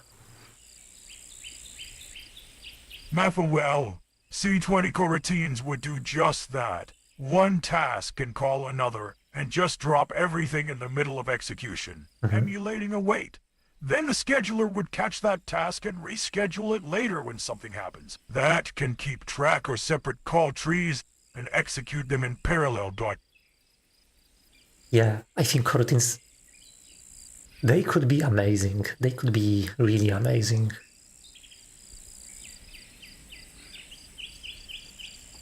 But coroutines, they add... I don't know if you worked with coroutines in C++, they add so much very, very strange syntax.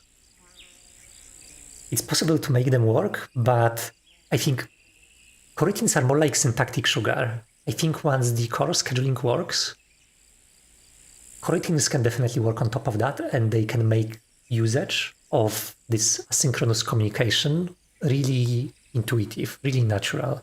Because each object will be able to implement as a simple program which goes top down and just calls other functions, and those other functions will all execute in parallel.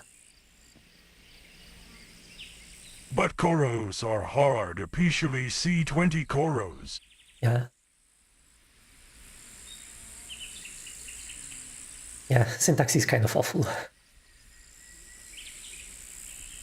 They are quite capable, so at least, yeah, we have that.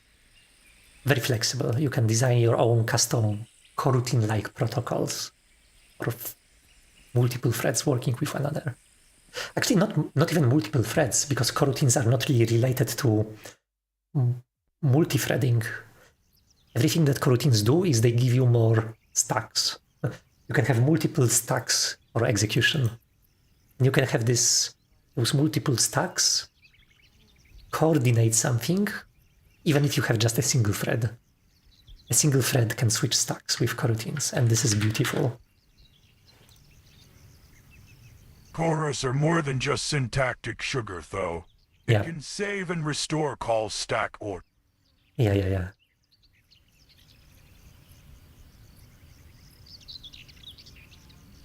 But I think this will come later. This will come once the whole system doesn't crash anymore.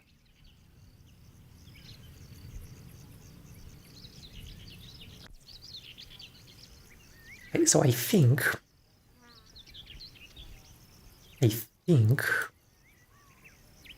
I'm slowly starting to figure out how this scheduling should work.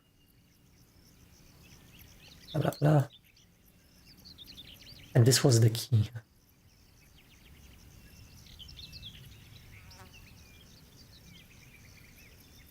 I don't want to highlight anything. So in this whole system there are those tasks, they are not simple tasks. It's not just a piece of work like a function callable that can be executed.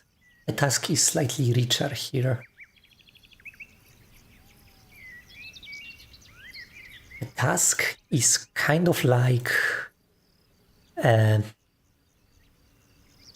stack frame in Automat. Because when you have a task, you can have multiple other tasks which are waiting to be executed, and the task can basically have pointers to those other tasks.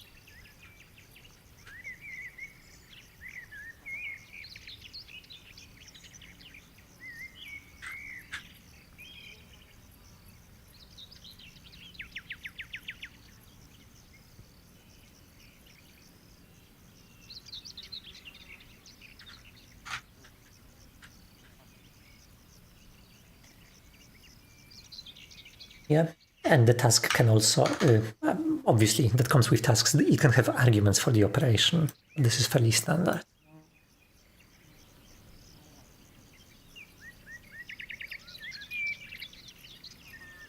Yeah, the C++ coroutines, I played with this.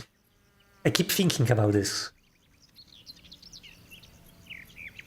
If you go through the boilerplate and you design the coroutine types for your protocol or your system, coroutines work beautifully.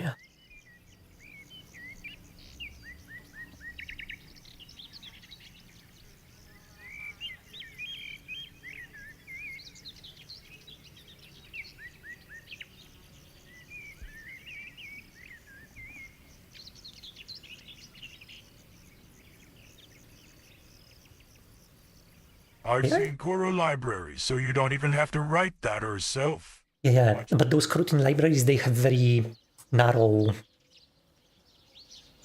protocols defined.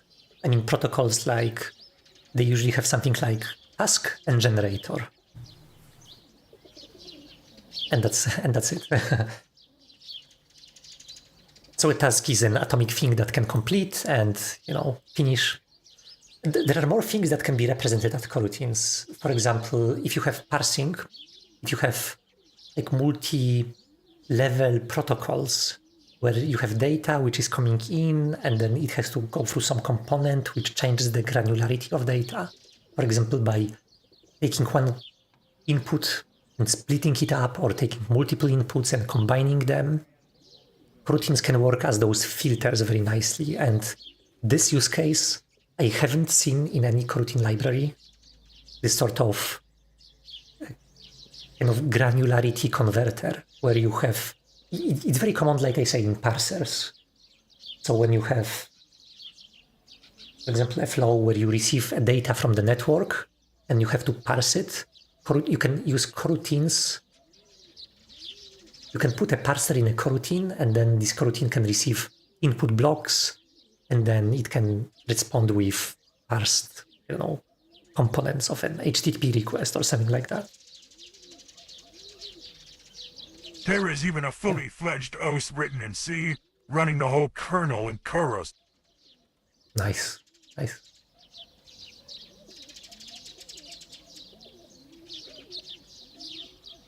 But fundamentally, coroutines, I don't know why I'm so obsessed about them, because they are kind of just like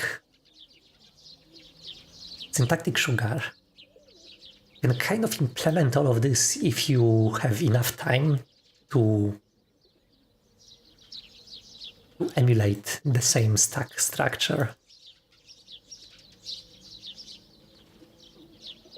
Kind of manually.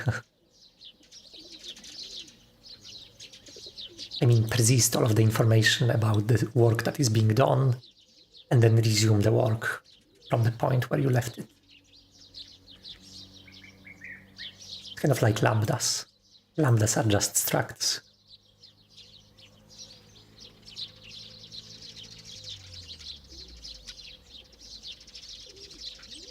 All of programming is just syntactic sugar when you think about this.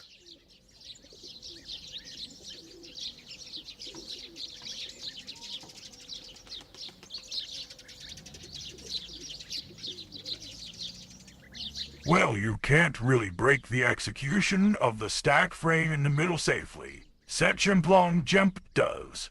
Us and exceptions.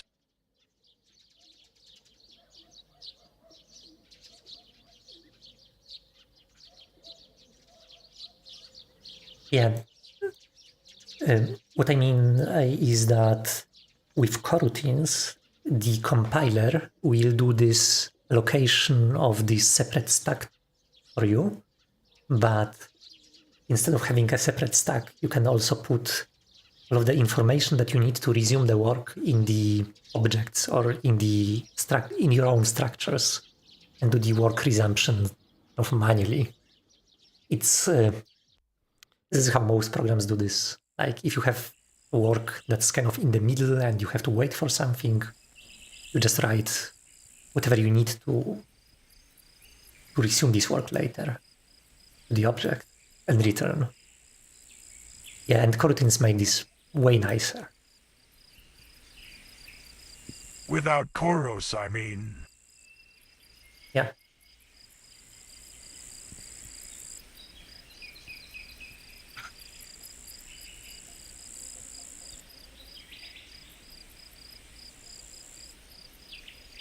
Okay. Yeah. I was just hitting more edge cases. This thing I'm trying to design here. So it is possible. Oh yeah, this is one thing that would be very hard with coroutines. Serialization. So I have an object like timer, which executes, and it executes for a long time. A timer, it's a timer, right? It can execute for 10 seconds. So when I save the state of Automat to a file, I basically save the time when the timer should wake up. Or the, when a timer, is running, it should save this running information in the Automat state. And when it resumes, it should basically resume timing, in the middle of timing.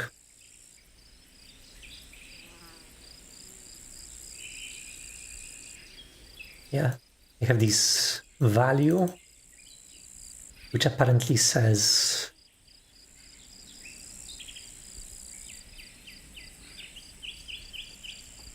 it tells me how long ago I started running.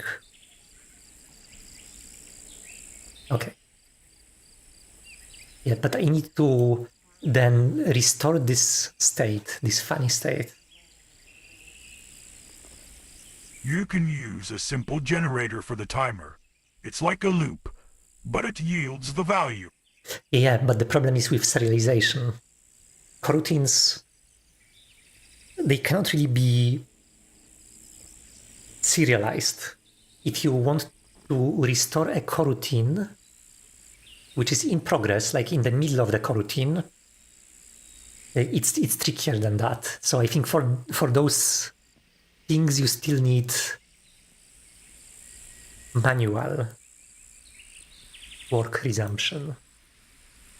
Manual, I mean, the program has to be able to resume the work in the middle.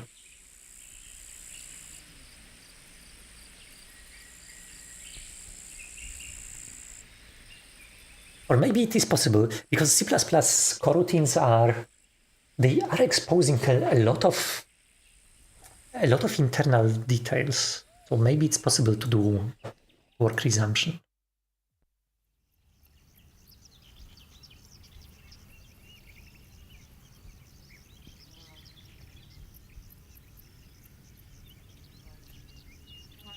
Yeah, so with coroutine you can have this asynchronous work, but if you want to shut down the program and reopen it again, when you restart the coroutine is going to start from the beginning, from the top of the loop. Top of the function, top of the coroutine. Well, yes, you have a task scheduler that starts and catches the unfinished tasks, so the task can be continued later. Yeah, but it has to be... it cannot persist the task across program restarts. So if the program is shut down, the separate stack is gone and the execution is forgotten. So this is one thing that C++ coroutines still cannot do.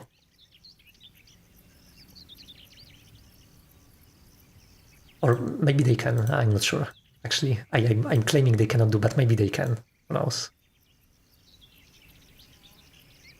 Like this is, for example, the issue that I am dealing with right now. But I think I have a solution. The thing is that objects which are long-running, those objects, they will have a unique pointer to run task.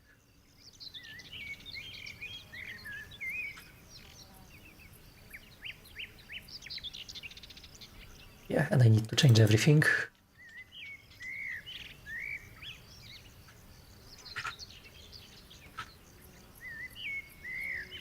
Well, yes, but you can break the work of the Coro in chunks, and you can run the chunks depending on the local state of the execution. You can then control the local state by initializing it with different values. Yeah, and this is the solution, but you know what I mean.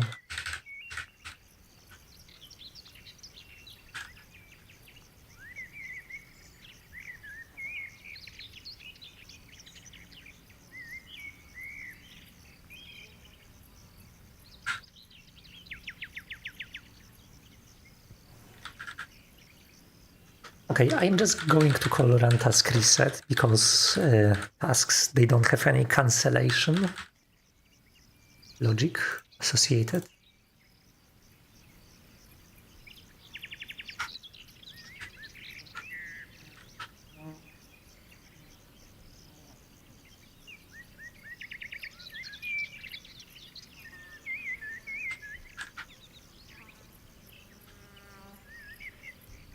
Und 3 policy says, limit program literally pauses and resumes things at a low level many times per second to slow it down. Not sure if that might help to look at. I use it for llama das CP. Yeah.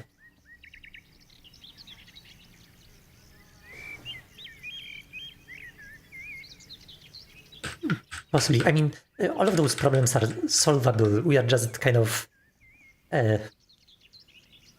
probably discussing what you can do with the coroutines, because coroutines, they offer a very nice syntax for this sort of work.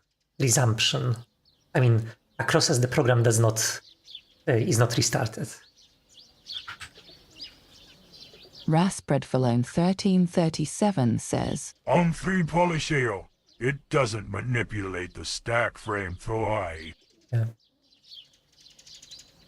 So probably there is a lot of stuff that could be serialized on this stack, because coroutines, I mean, when they have some system resources that are kind of ephemeral, that will go away when you shut down the program, then restoring those is going to be hard.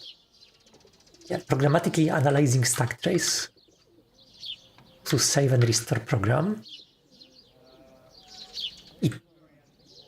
It's tempting to say it's impossible, but when you think about this, maybe it is possible.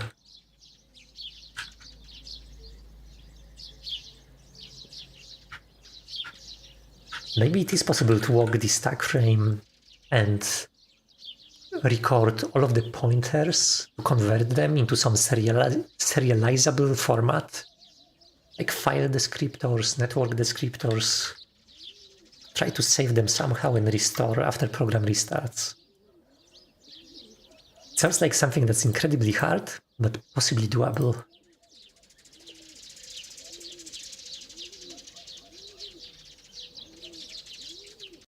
It sounds like something that could be probably done by the operating system.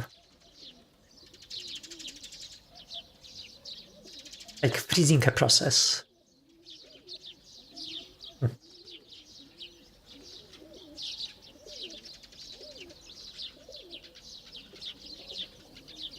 So it's been done.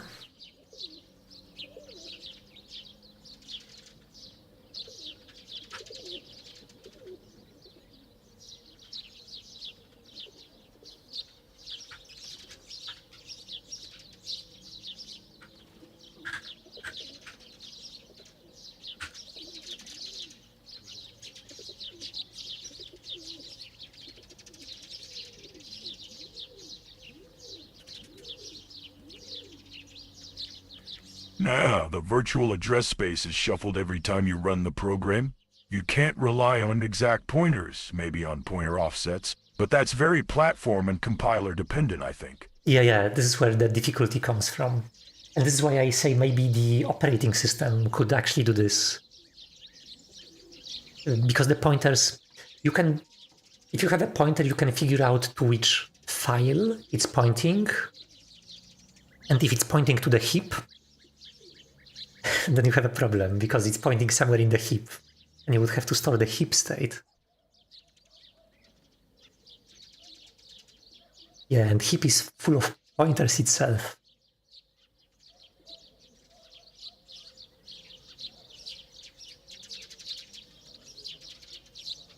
Yeah, like I say, it's just at the edge. Followed on Twitch. Hey, I'm sorry, Paul. It's just at the edge what I think is impossible. Do something like a swap. Record the process active mem pages and write them into a file. Yeah. That's way too advanced for me. Yeah, I agree.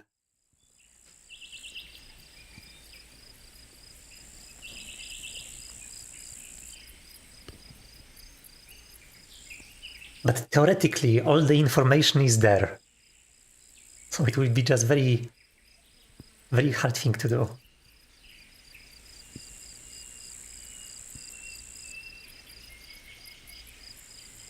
Okay, now when I want to do this begin long running, I need to pass a task. I can do this.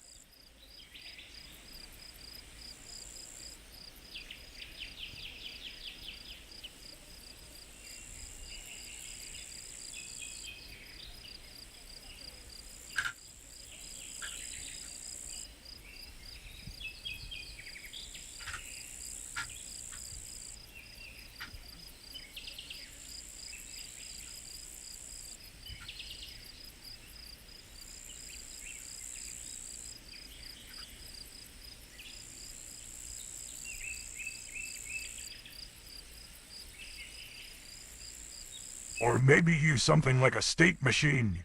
You'd have a state I did that controls the next step of execution. And you can save the stated. Yeah, this is the way this is the simple way. And this is how I would probably also implement this. Just some number that tells you where to restore. This is how I guess everybody does it. If you have state of the program that you want to restore, you just create some kind of save file format and restore from that.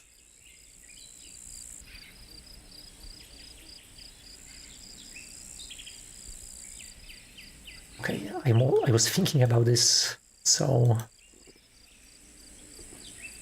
the on-run should transfer the task ownership to runnable.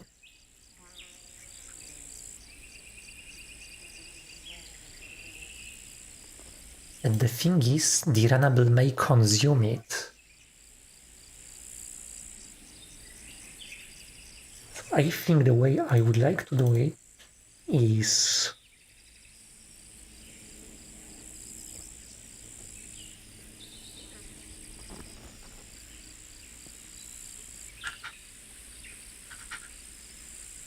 we will pass a reference to unique pointer. Oh, it's getting hairy. I just changed so many signatures. But here I can do std move run task. Something this here. Yeah.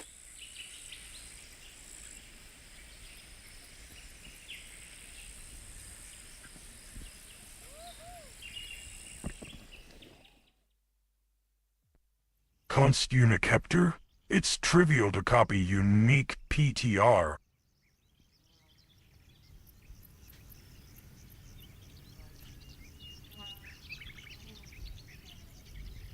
Yeah, but I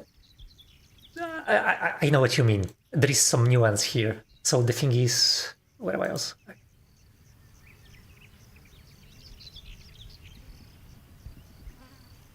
Yeah, the thing is that the scheduler owns an object called run task.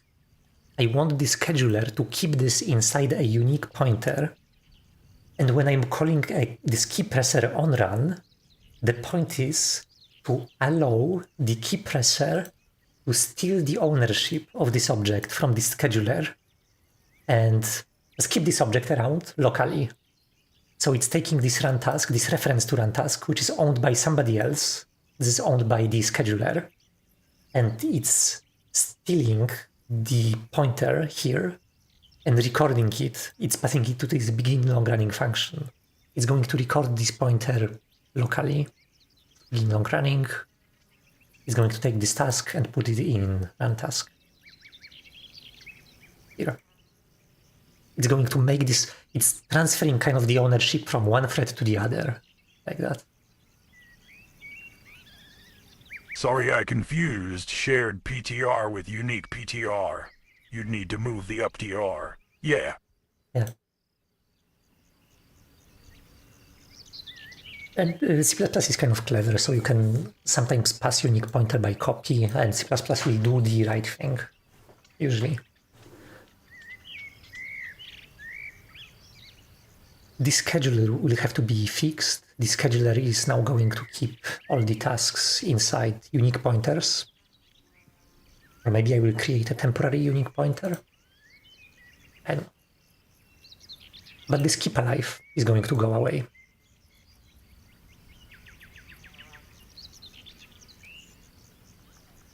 Passing by value works if you pass with CD, move, but references are nicer. Yeah, and I am combining both of them here. So I'm stealing the value from a reference to a unique pointer.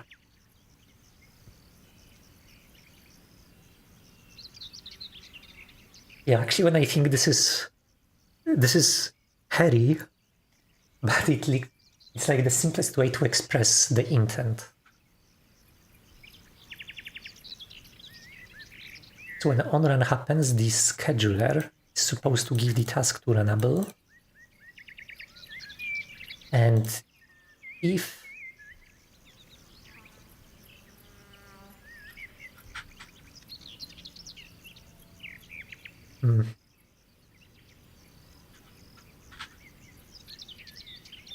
maybe offer.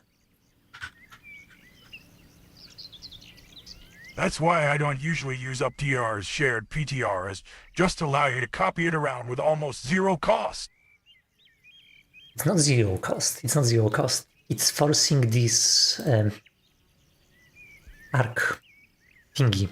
So when you create a copy of a unique pointer, this is basically free. That's true. But when you delete a copy of a shared pointer, sorry, I need to speak more slowly. If you create a copy of a shared pointer, it increments an atomic counter in a very nice way. So a CPU core can increment it and just continue execution right away. But when you delete a shared pointer, it has to decrement the atomic pointer and check if it's equal to 0. And this forces the core to actually pause for a second and synchronize with all of the other cores in the operating system, like all of the other cores that are executing your application. Basically all of the cores on the CPU.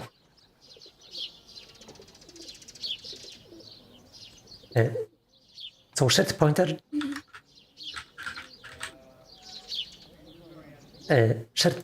and arc and many different names for this.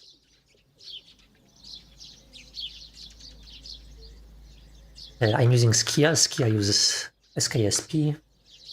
I'm using Automat PTR. They are all expressing the same idea. Those are all atomic reference counters. The decrementation is the slow part. Yeah, that's true. Wouldn't actually work nicely in multi-threaded heavy application.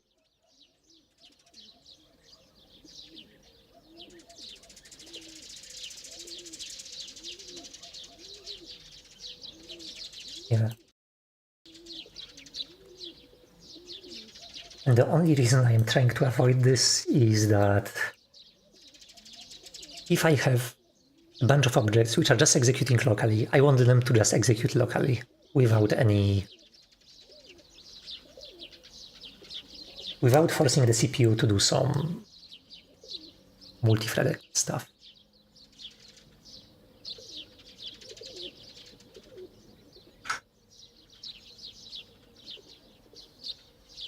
Okay, I need to change the signature of onRun in base H.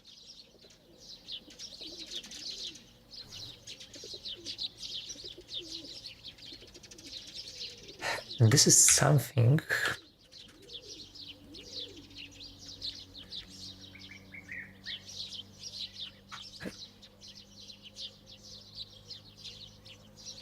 blah, blah, blah.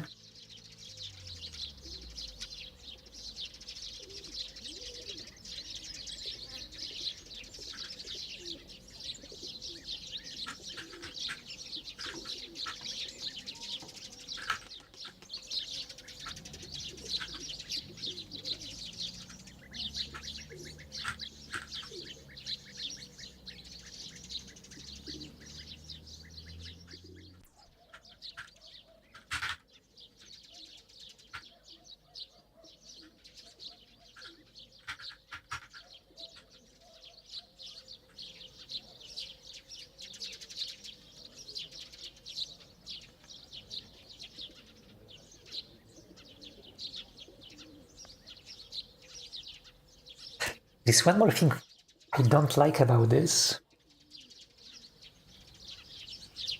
but I think I will have to live with this.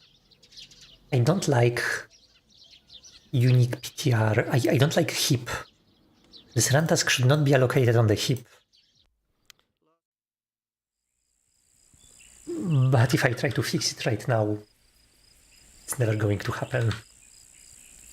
I need to first figure out how to solve this ownership issue.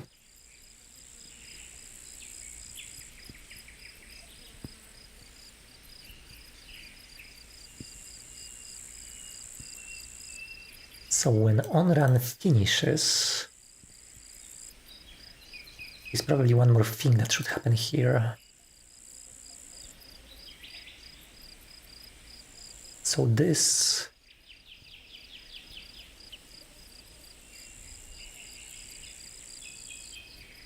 should probably return the next object to execute.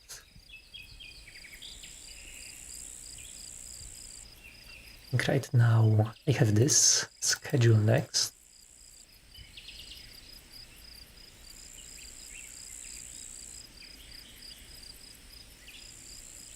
Which is confusing. I don't want to have extra variables. I would like function signatures to define how this system works.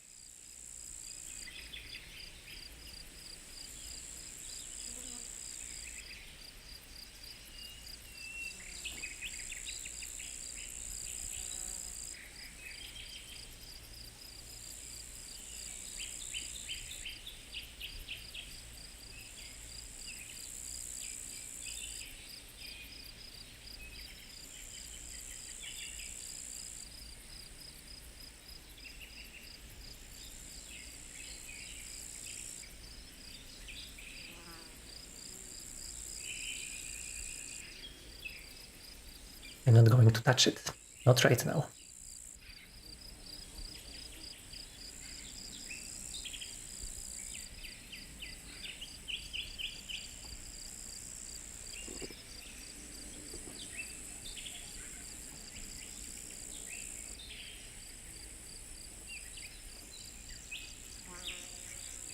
Non-virtual... Oh yeah. I need to change this.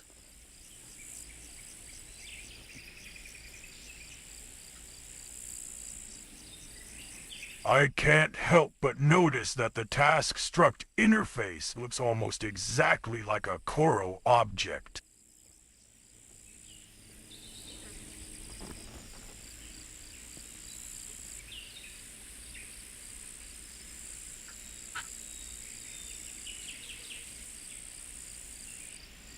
Yeah.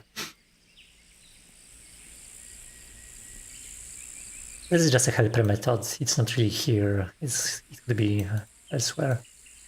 Some formatting functions.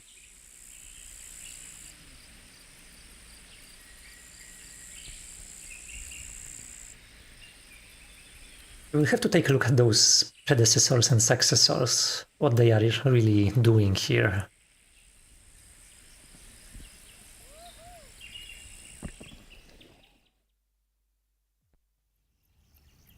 Okay, I guess most objects don't really care about this argument.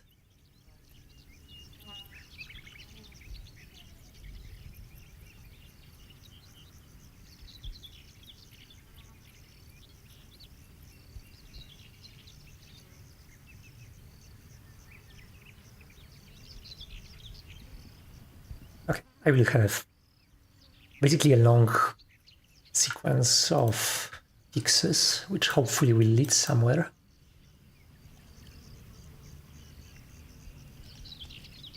Yeah, it should be like that.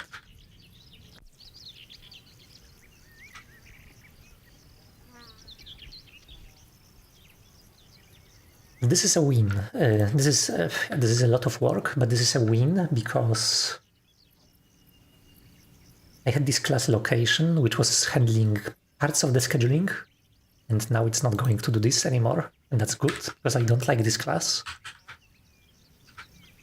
I've deprecated it. It should be gone soon.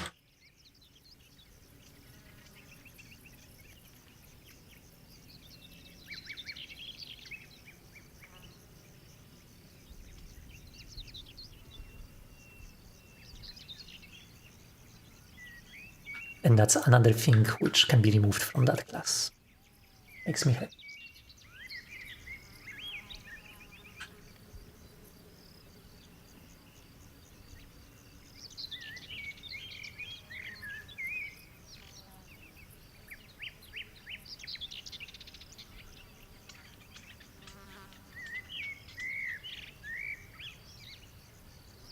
Okay. Runnable run. Is this being called only from a single place in all of Automat? No, it's being called from 2 places. Oh, it's just a single place.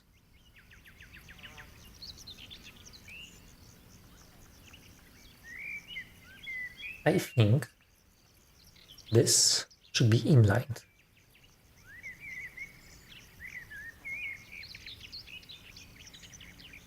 I think I should take this. I'm starting to like how Z is using search results. When I have a function that I want to tweak, I can basically search for all usages, like inlining. And I can like copy the contents of this function into the place where it's called.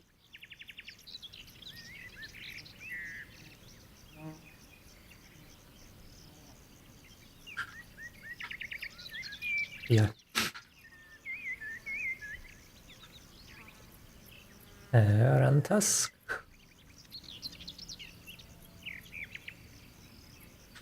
So this is not going to work, of course. Yeah, but I can very easily inline functions using this mechanism.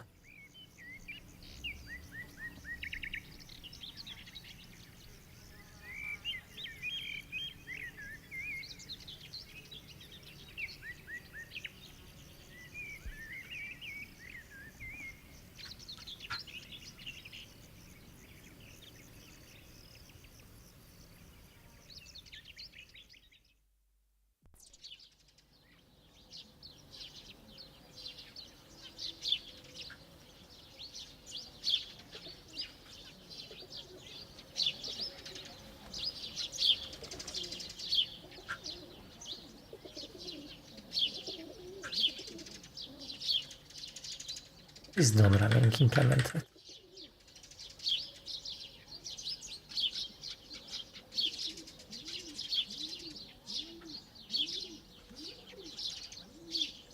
Oh, it's a local function in base.cc.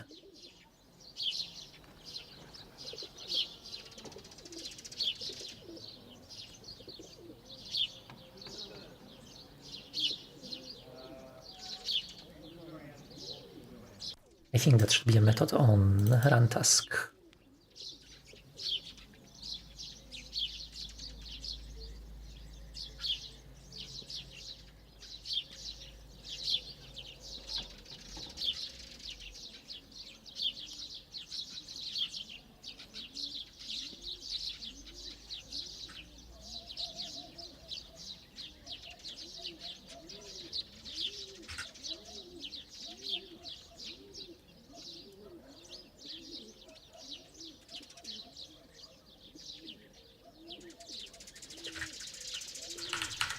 Set the run task.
think I just inlined this function.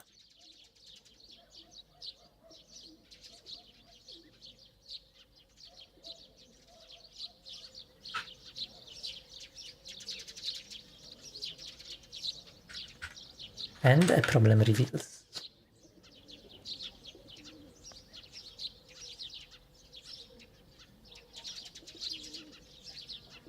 On execute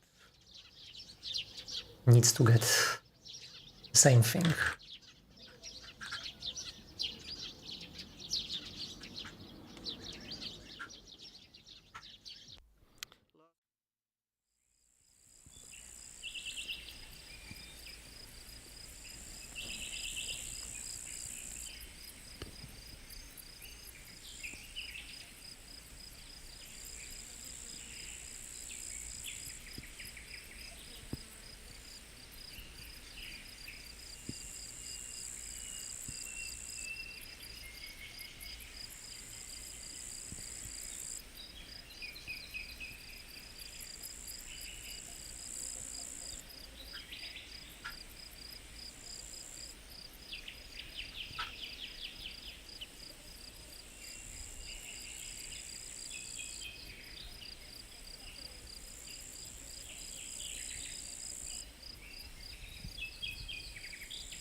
So in execute,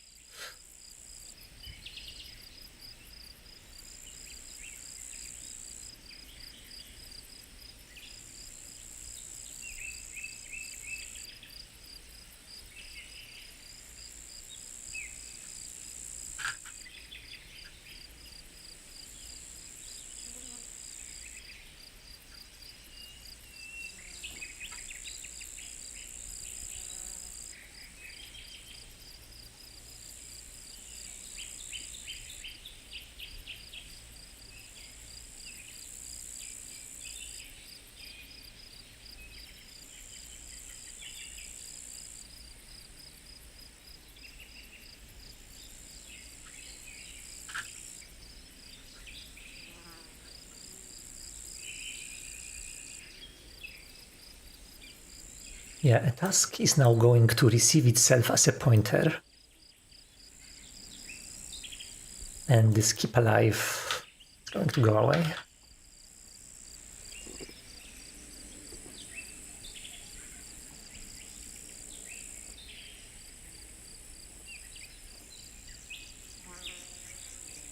Because if somebody steals this,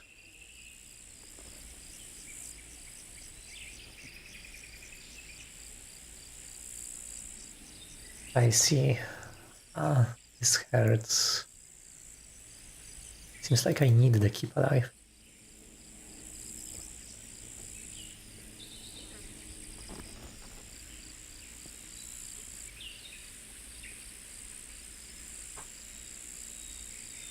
Because I'm using the members of this object after on execute.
Okay, need some thinking.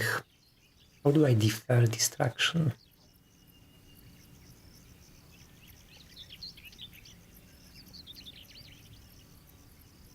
Should I defer distraction?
Okay, maybe this will be possible. Need to change this signature to as self-reference. Here, it breaks. I think.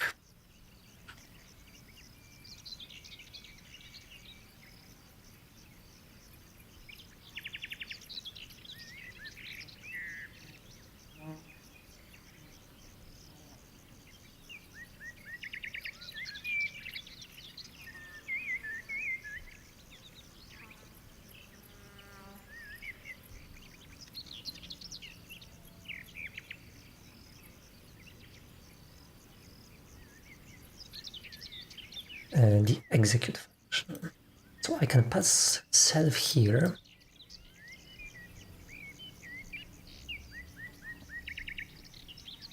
I can check if self is still present. Yeah.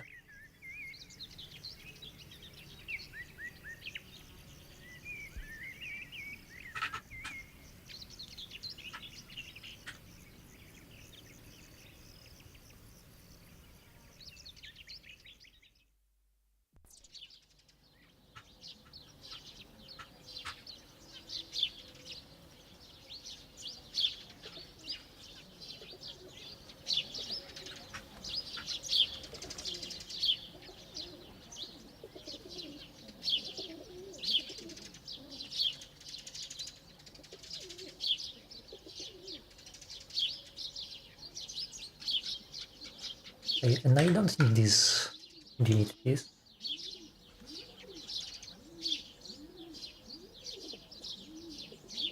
Yeah, I actually think there was a bug here that we possibly fixed.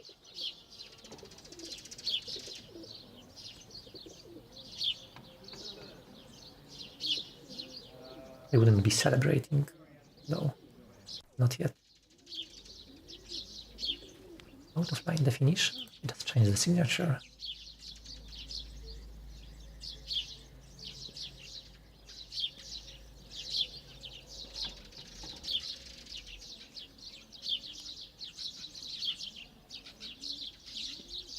Oh yeah, it has to be task.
there Sorry, maybe I a was trick away to do for a this? sec.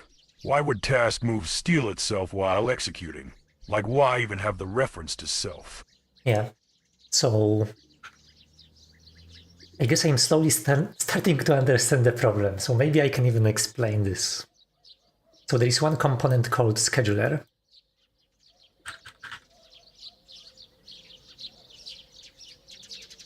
And inside scheduler, there are a bunch of tasks.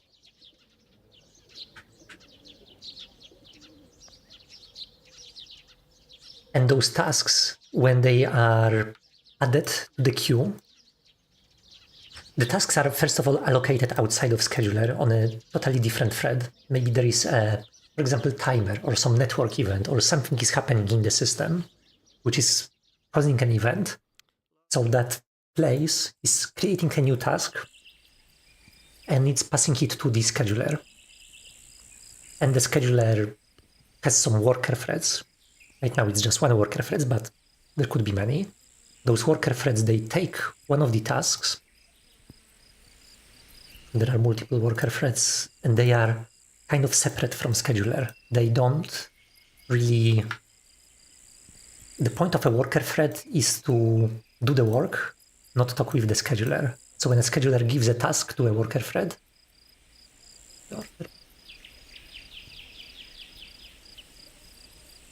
yellow, the ownership of the task should be transferred here. And actually it is being transferred here. So now this worker thread. Yeah, I know what a thread pool is. Do you use that self parameter to point to the next task? No, I mean, kind of yes, kind of yeah. Yeah, you're right. It also does point to the next task, but there's a different mechanism here.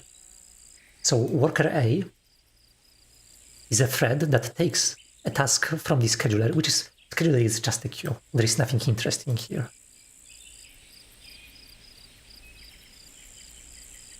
Worker takes this task and calls the object's onRun function.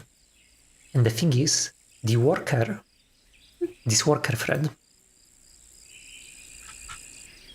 is supposed to immediately execute the next task without going through the scheduler, so that we can execute simple programs locally on a single thread. And the thing is, sometimes the objects, they do not return immediately, like a timer, which takes 10 seconds to execute. It should be probably a circle because a timer is a circle.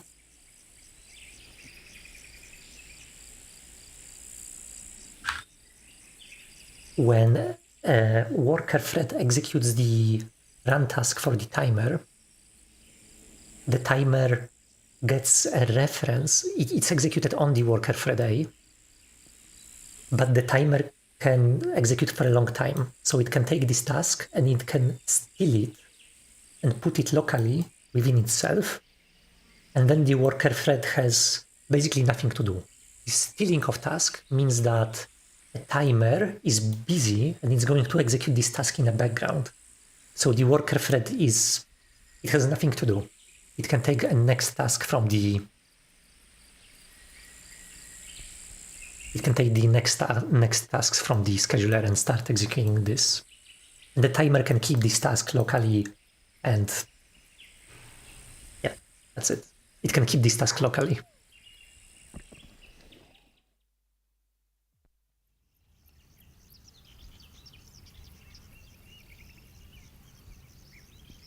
And this task is important because it can be a kind of heavy object.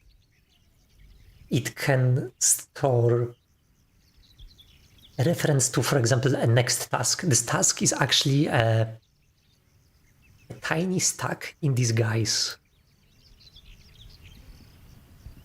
So there could be text.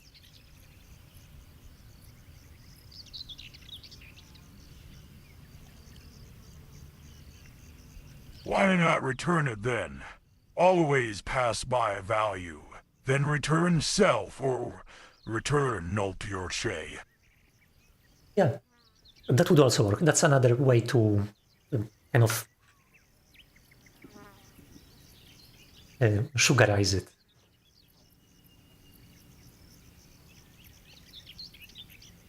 I prefer the references because when I pass this by reference, most objects, they do not do this. Most objects, they don't steal tasks. They will just let the task finish, and the worker thread will look at the task. It will say, okay, this is done. Let's take the next one, because a task can have, stack attached, and we'll execute the next task in this stack, in this sequence.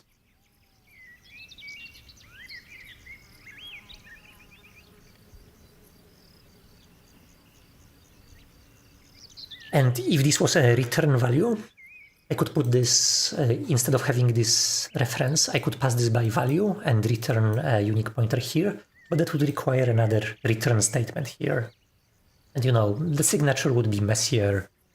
The default behavior should just ignore this. Most objects should ignore this. Very few objects should actually do the stealing. Rivia will reduce that return to a pointer lookup probably anyway. Yeah, and it's true. If we did a round trip, it might be a little bit more instruction efficient. But I think this is good enough.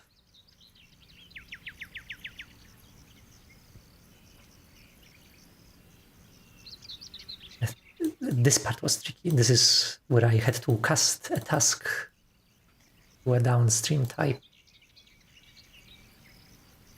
Gotcha.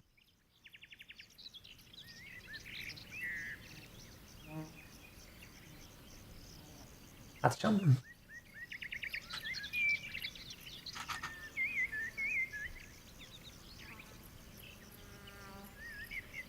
Yeah.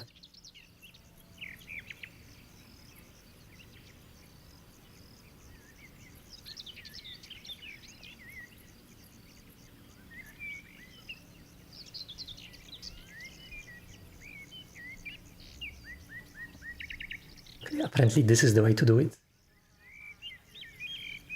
Look at that. This is exactly the syntax I'm using.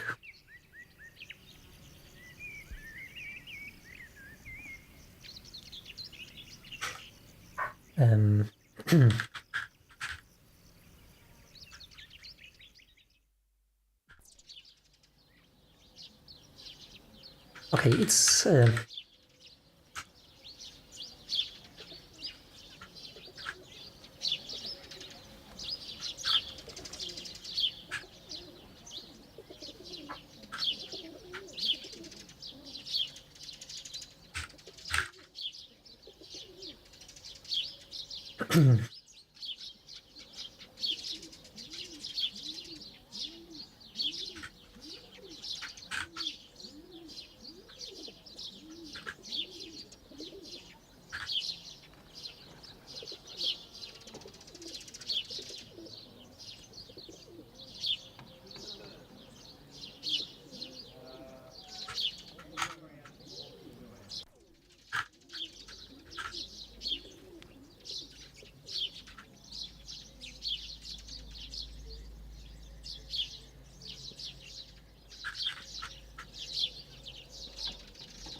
yeah, I'm starting to add more comments because this is getting hairy.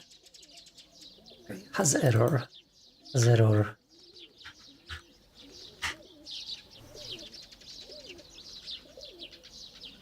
is this. So many functions like that.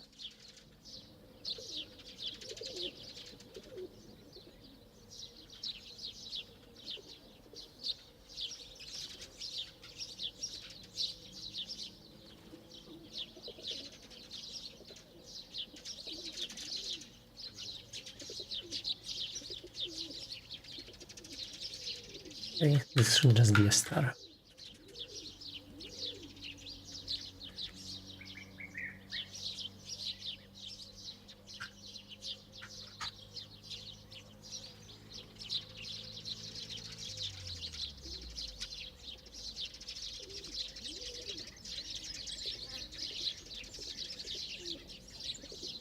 Asnin 189,072 says, Why Z over VS Code or Nilvim? I like VS Code a lot. It was doing strange things for me, so I think that could be a nice editor. Probably you'll have to start using it. So I'm trying to contribute a little bit to the Z ecosystem.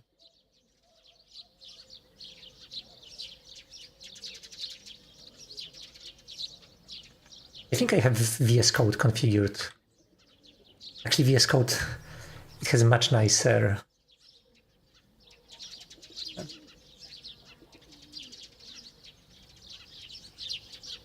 it's broken. Raspberry Valone 337 says, As long as text editor integrates client, it's fine by me. Yeah.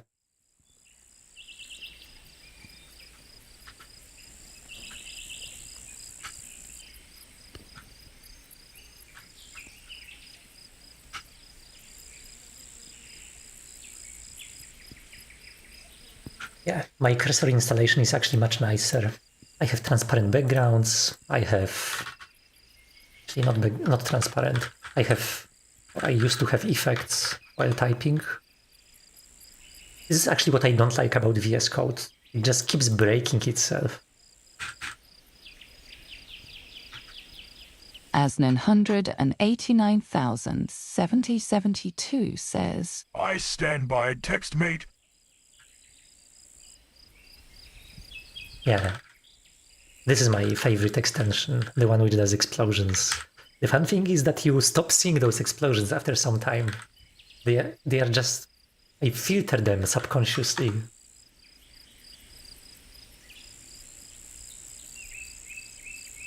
Okay, I will just do not say.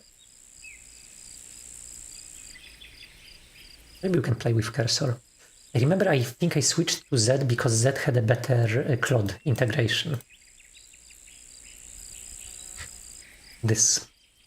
I use Claude every now and then. It's very good. Actually, this refactoring could probably be done by Claude. I will finish this in Z. How does a VS Code fork have a billions-dollar valuation? Yeah, not for long. This is just gambling for rich people.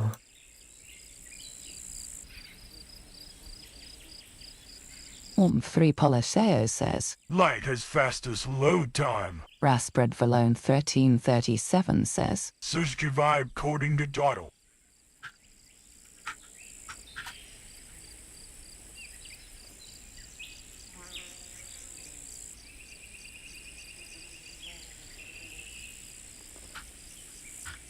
That broke the TTS a little. Yeah. In terms of startup time, I don't care about this. I'm a user of Emacs, and Emacs starts for like multiple seconds. I mean, I cannot show this because it's opening on a separate desktop, but Emacs super slow to fire up. Asnin 189,772 says, Orm3 Polyseo, nice. First time I'm hearing about this. There's a streamer who uses VI without syntax highlighting for kernel development.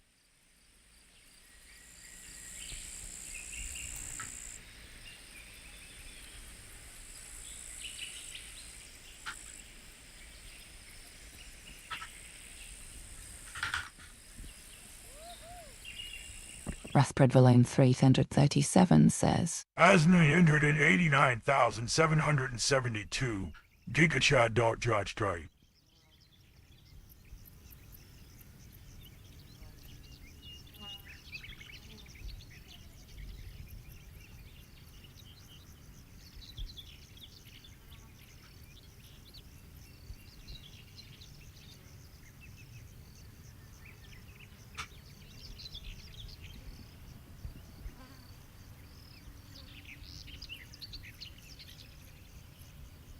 Yeah, just all the places. I just need to update this on-run function. Should probably be a nice copy replay. Let me actually do this.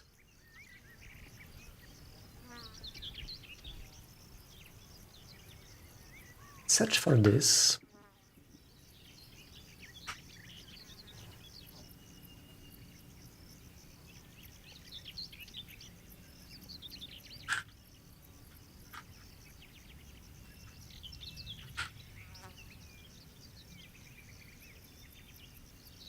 Yeah, this is actually such a nice feature of Z that when I search for something, I can edit this in the search view.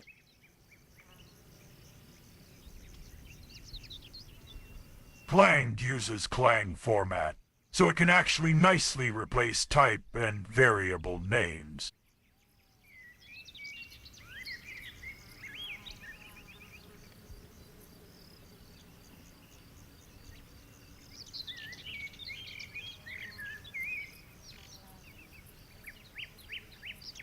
On the trick for quick refactoring. Wow. That was so sweet.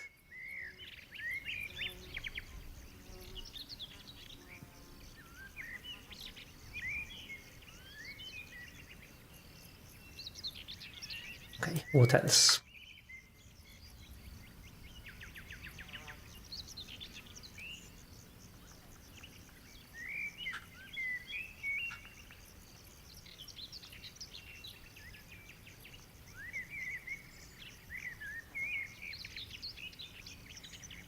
I think without move, it's not going to work, yeah.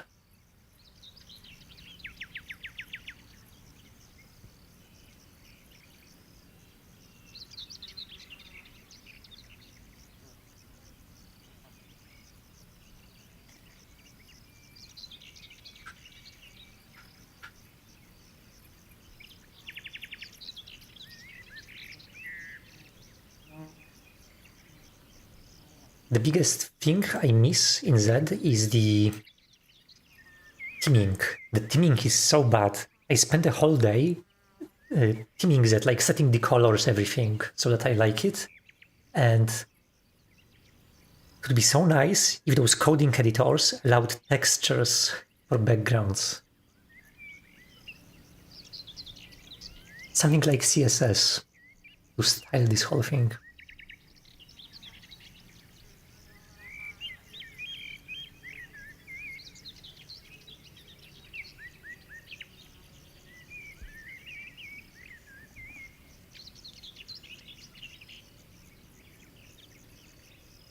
Even console allows you to pick a PN Yeah. The thing that they've done here is that it's one of those apps which is not using Chrome as the rendering layer, and because of that, theming suddenly became a forgotten art.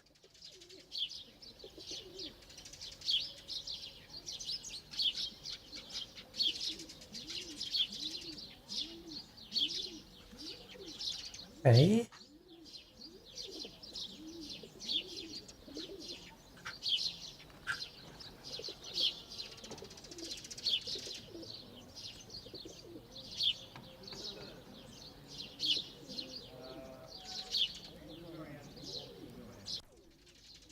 Should get a weak point location. Is L. At least it's not a Notepad BT2 view, it still gets updates for some reason.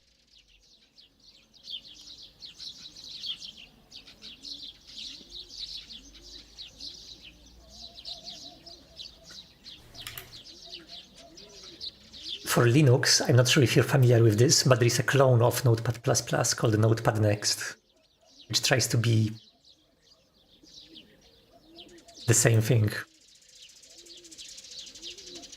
Asnan 189 772 says, Real programmers use Google Docs for editing source code. Raspred Valone 1337 says, Pogue. Omp3 Policeas says, On Windows, I love Notepad 3.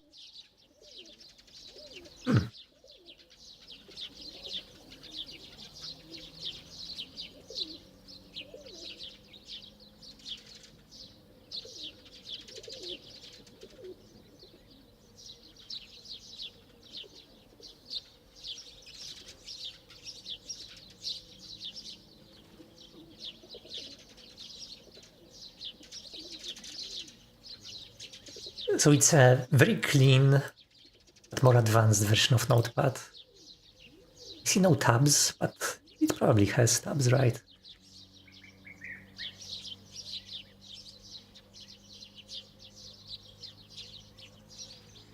Or maybe it doesn't.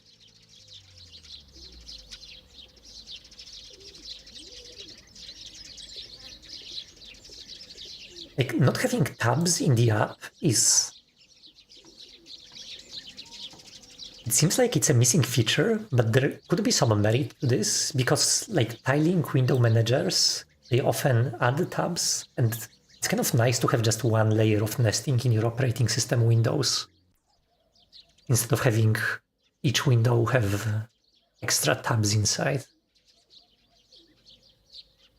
As 989 1772 says, This is interesting. URL. There's a lot of complexity that goes into even a simple text editor, Dorsch. Speaking of text editors, so the plan for next year is to embed Clang into Automat. Embedding Clang. So I've explained this on one of different streams, I can repeat this. But the idea here is that Automat already embeds some of the assets, like this image, the image of the egg. It's embedded. It's an image that is part of the binary. This font that is used here, this is also embedded. This background is another image which is embedded. And Automat can take overrides. So if in the directory where it runs, you put your files, it will use your override files instead of the embedded assets. Now, I want to embed the sources of Automat into Automat, and also have a Clang, like there is a libclang library that you can use to compile C++ sources, so that Automat should be able to recompile itself, so that it's easier to play with this, so you don't have to set up this hellish C++ environment to work with it. Raspred Valone 1337 says, Yeah, storing text in an editor is not as trivial. It used to be a STD. Duqueak-like thing. VS Code uses a frickin' char tree. Asnan 189,000 1770 says, Raspred Valone 337, all in TypeScript.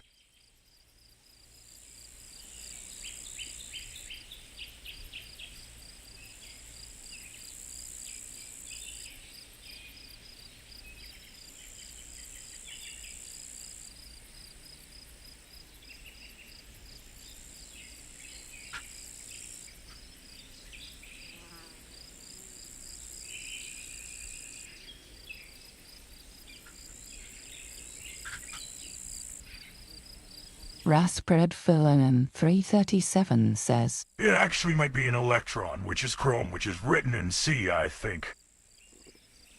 Yeah, this is one thing that this discussion of editors is... One thing which I'm taking out from this discussion is that it's hard to write a text editor, a decent text editor. The only place where I edit text in Automat is basically those numbers here. And this one doesn't even work. On instructions, there are some instructions that have text. Like this one, for instance, I can put some text into a register. Yeah. So a 64-bit register can hold 8 characters of text. So this is the instruction that writes this into the register. As a number, it looks like that. This is hexadecimal version. You can see it's reversed.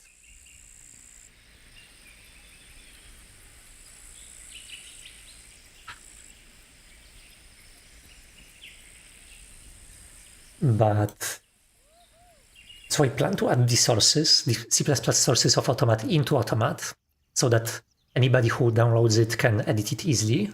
But the other part is the compiler. So Automat is also going to have a compiler. And the editor. With the editor, I am actually thinking maybe editor is not necessary, because everybody already has an editor. Everybody has a favorite editor. Maybe instead of embedding editor into Automat, I could just watch the files and do something like that to kind of capture the editor window. Maybe even the editor could be interactable from within Automat. Maybe offload some parts into Lua. You can embed the bytecode and use LuaJIT to run it. Yeah. That will definitely happen. Embedding C in the whole compiler seems kinda excessive. But there is one thing. I don't think it's excessive. I don't think it's excessive at all. I think it has to be embedded pretty much, because otherwise the users of Automat are not going to have the same capabilities as I have when editing this. A scripting language is always, I would like to put the same mechanism that I would like to use to edit, to work with sources.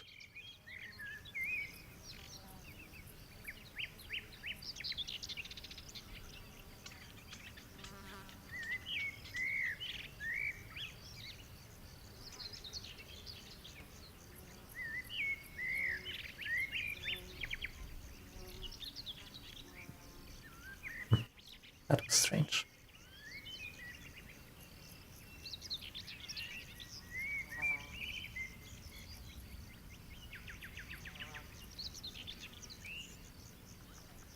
OMP3A Policios says, What is easier? Creating an entire text editor from scratch, or creating a reliable file watch?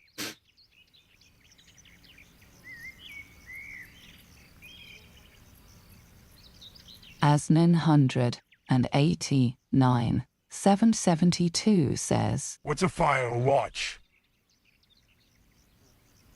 So this is something that when you modify a file, another program can detect that a file was modified. It's the basis for many really nice developer workflows. If you are programming in any language, like one thing you should try, it's especially important when you're learning, is to set up a compiler that will constantly compile your sources whenever you save them. Such a convenient thing. JavaScript developers sometimes get this for free when they edit from within Chrome Developer Tools.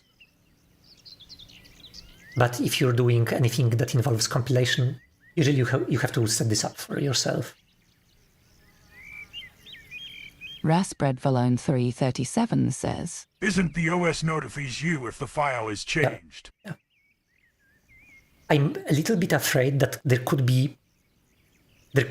actually be some fundamental limitations in the file watching that the operating system imposes. Like, for instance, I think on Linux I have to acquire a file descriptor to watch something, and there are limits to how many file descriptors you can have. And the ways to bypass this are This is like black magic. You have to spawn separate helper processes which are going to watch, extra files, and you have to create a tree of processes if you have a lot of files to watch. So very, very, very strange solutions. I've seen them around, so that makes me worried.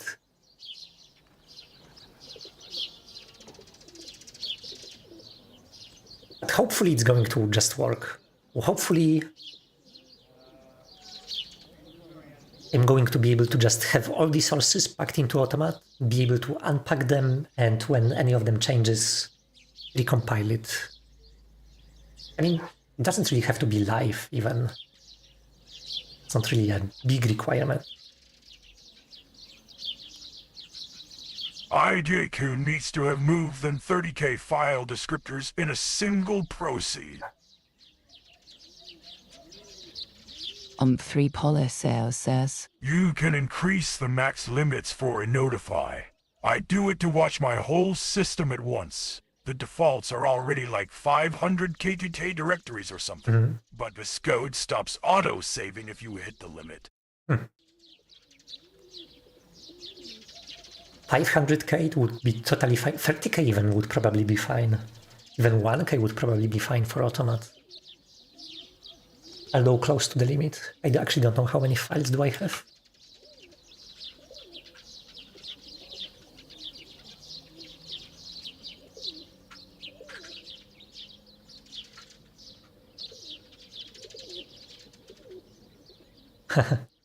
Actually no, Automat is at almost 500,000 files. It's mostly because of Skia. Mostly because of some libraries like LLVM. There's LLVM embedded in Automat right now. It's probably contributing to some of those numbers.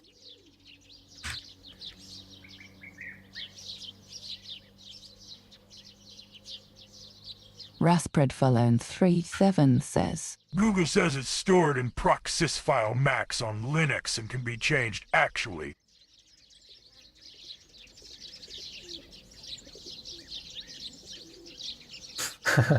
Okay.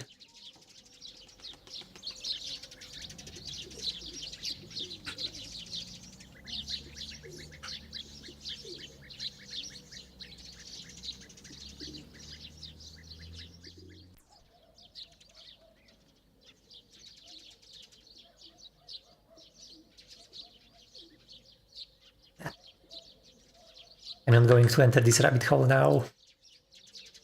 This is a problem for future.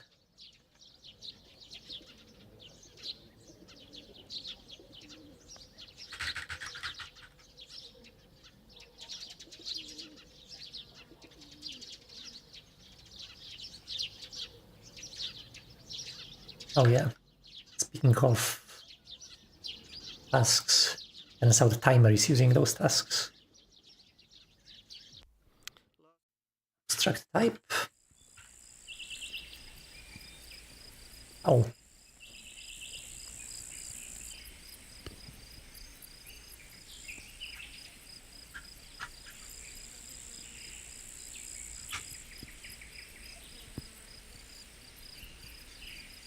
Proc is basically a file-based config for the OS. It doesn't live in the drive. It serves as hooks into the kernel.g.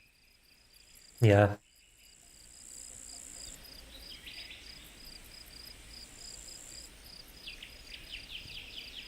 And it's a really cool feature.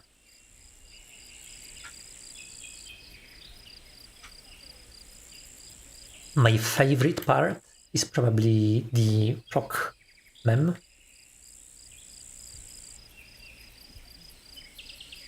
I mean, I cannot cut this. But I can see the maps. I would just have to open it differently. It doesn't work with cut specifically.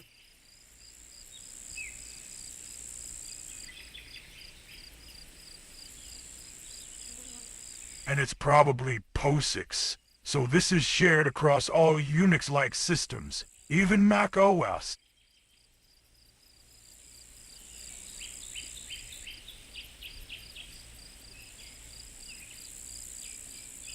It's probably my favorite file in the whole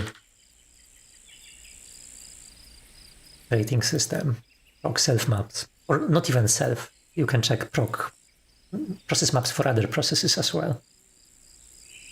This is the key to so much dark magic. Like the binary user bin cat, this is where it's mapped. This is, I mean, those are the offsets for different, those are the places where different pieces of this file are mapped. So it's actually mapped continuously. But there is a segment with slightly different permissions, so most of the code lives here. See, this is some kernel stuff. As This is linker. 189,072 says, Linus Torvalds' daughter secretly runs Windows 11 with Windows Copilot.t. Raspredfalone 1337 says, Wait bash maps the cat executable several times into the address space. With different permissions. The permissions change. So those are global variables. Those are... Actually, don't know why those are mapped separately. Probably some linker inefficiency.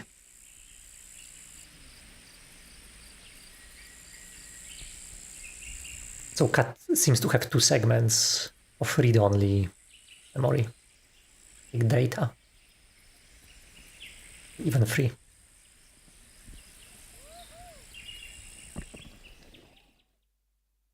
Oh yeah, there is this file which is mapped here. I have no idea what this is.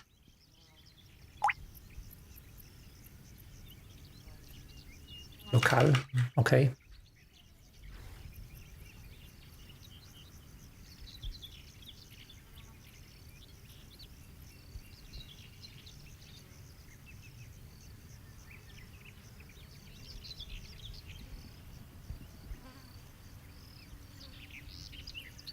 Okay, so this is the tricky part.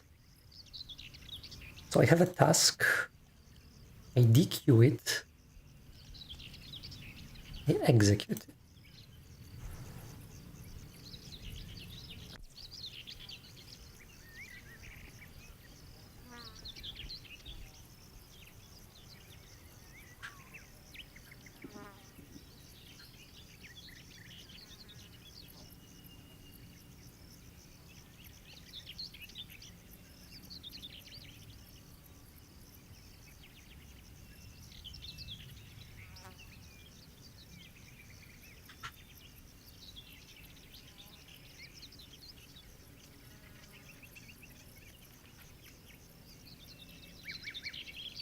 Okay, I actually do have a mutex here, so it's not totally Wild West multi-threading. This is the only mutex I have. There should be more of them.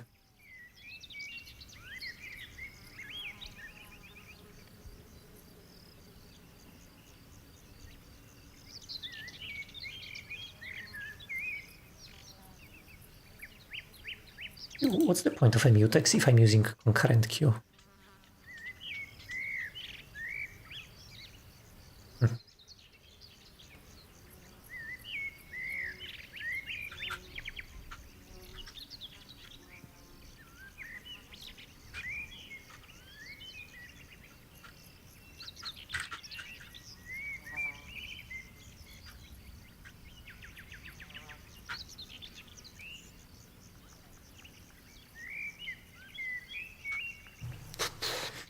I'm just wondering how many features I broke.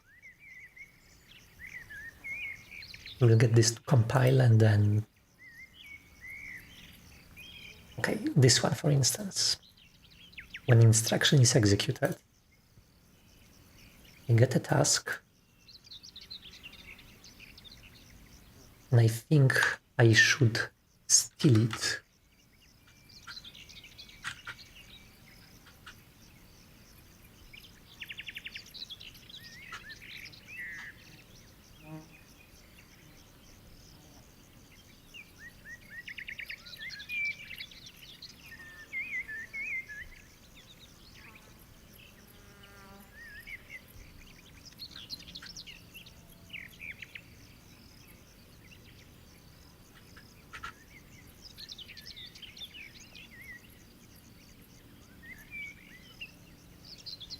B2 here, have you looked into C26? Looks kinda sexy, but I don't really know how it works.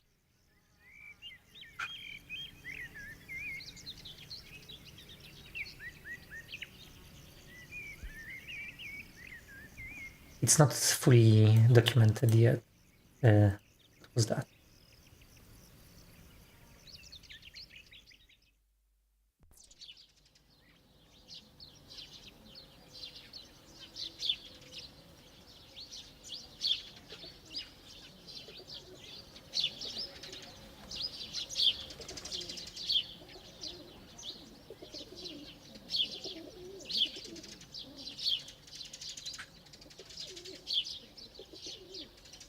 Yeah, it provides an implementation of RCU, which is apparently a known thing.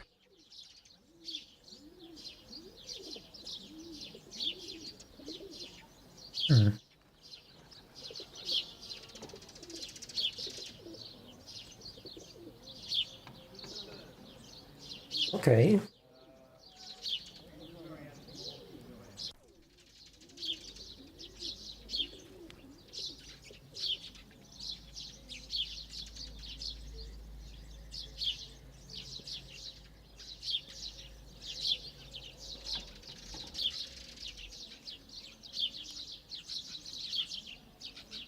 I think something similar can be done with atomics. If you switch atomics to their lowest consistency level, where they just protect that the stuff that you are reading is consistent. I mean, you're not reading half of the old and half of the new memory.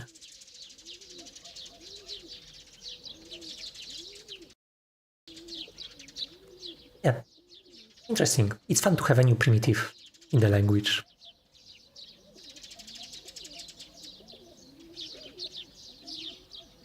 This is, what do you call this diagram? Time diagram? So this is a time on different course.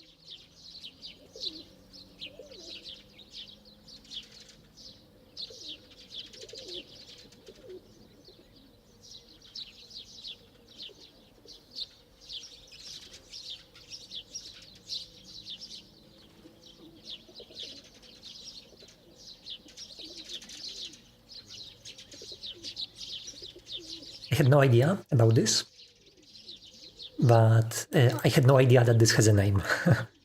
Maybe I should say. But I think this is the basis of a lot of functional programming data structures, where you have, in functional programming, you have this immutable way of describing world, where you always create a copy, and this feels similar in a way that you create a copy of the stuff that you want to change and you mutate just the pointer atomically.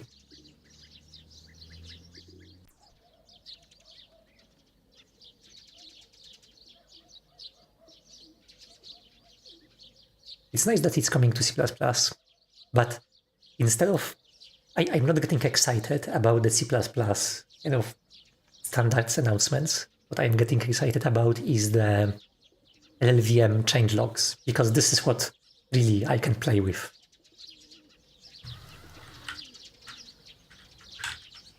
There is C-lang release notes. This is what the real stuff. This is what we actually get to use. This is the new C-lang 22. On stacks, bindings. Nice. Yeah, isn't static reflection coming in C26? Maybe, but the stuff I'm waiting is when the static reflection appears in this document. This is kind of...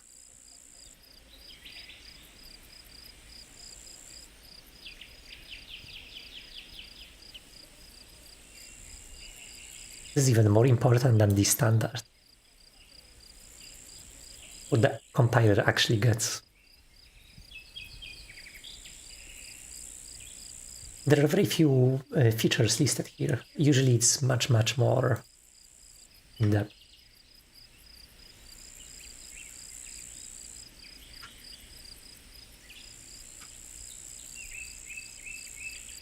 Yeah, like that.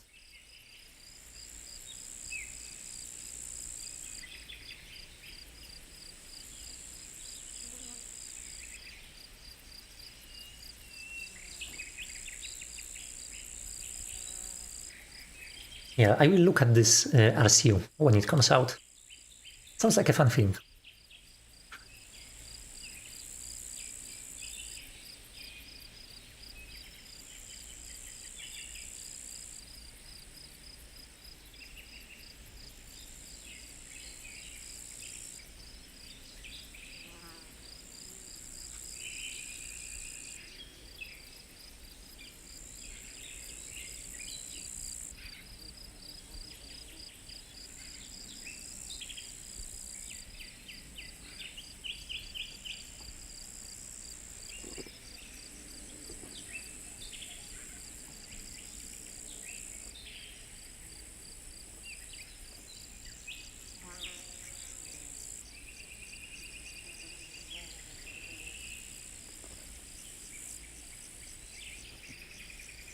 I just need to check self. If self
and I can remove this schedule next.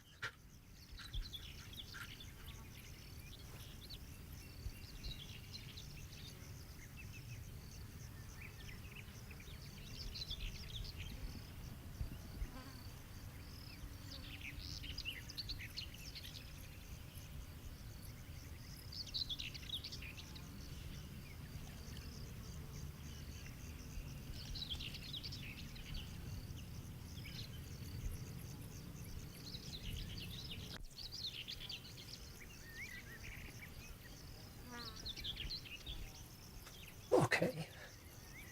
Run machine code. Who's calling this function?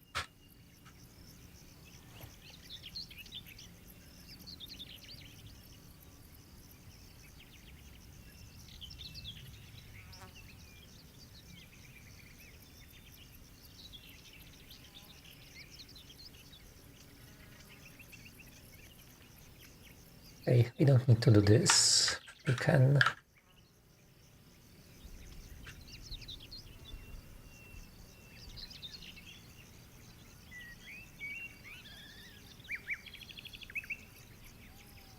do this.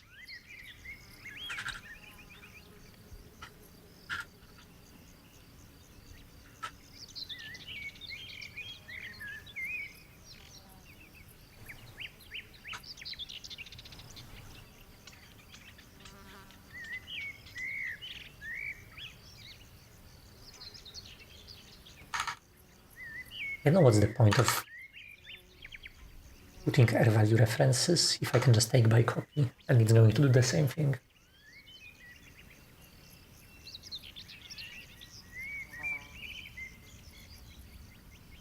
Don't know.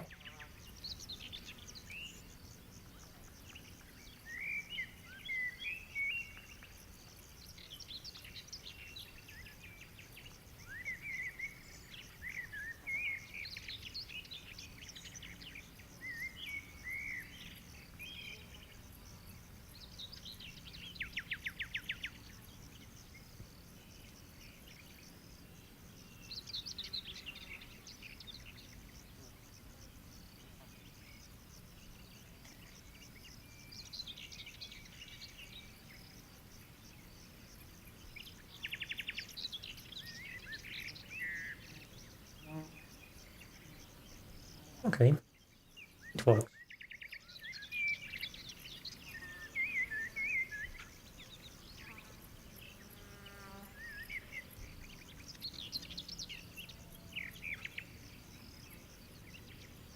What's the difference?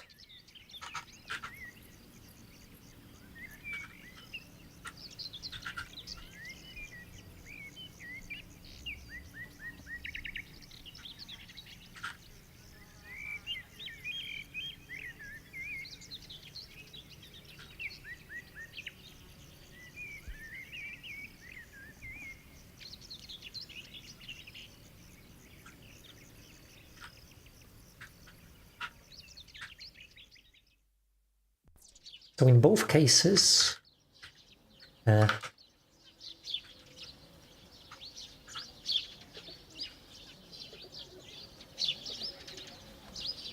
can pass a temporary.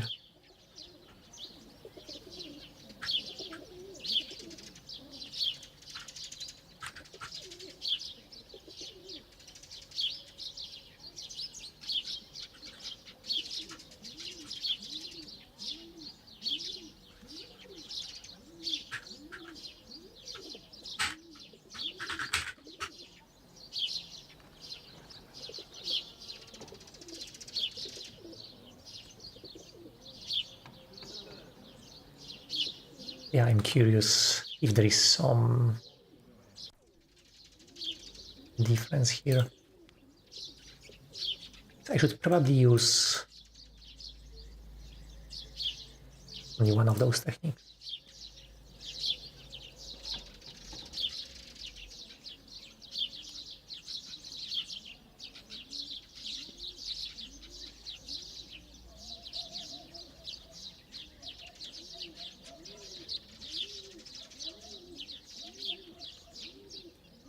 Yeah.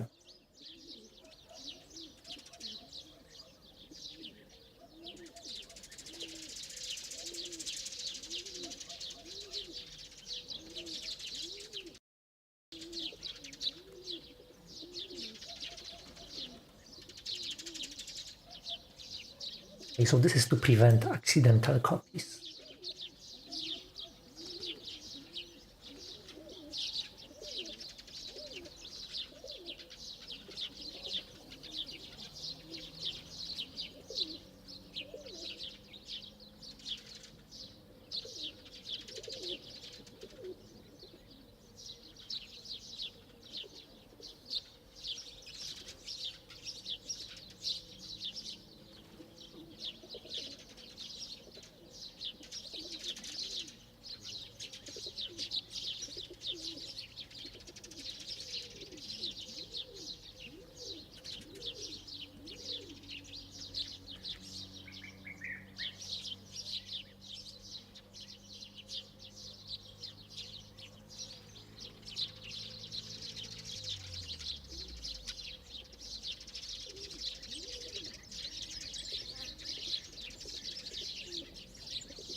The third point is probably the most important when using the right signature. So I've asked Gemini, what's the difference between those two ways of passing objects? Should I pass by copy? Should I pass by R-value reference? There are some compiler kind of compilation consequences between those two approaches. One is that it sometimes will create some extra copy, basically. And this pass by reference, R-value reference, is also going to prevent accidental copies. That's another thing to get from this. But the last point about difference in semantic, this is the most important one. When I read a program, I mostly read function signatures, and those function signatures, they need to explain to me what's happening. I think Storytelling, yeah, storytelling objective is most important. Well, this should be an R value reference.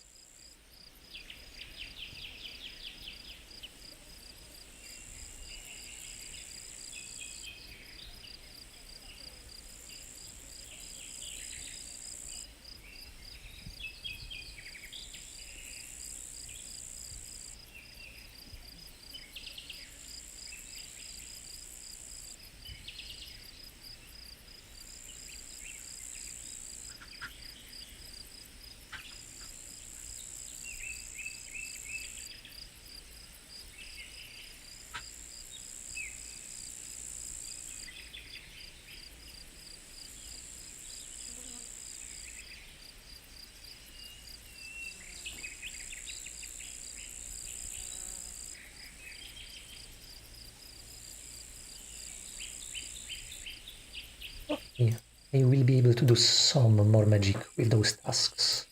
I do it like that. Actually very nice.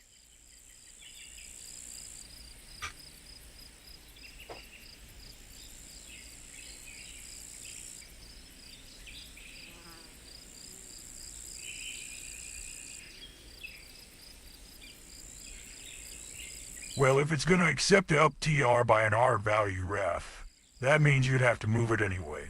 So why not pass it by value? Unless you want to forward it down the call stack.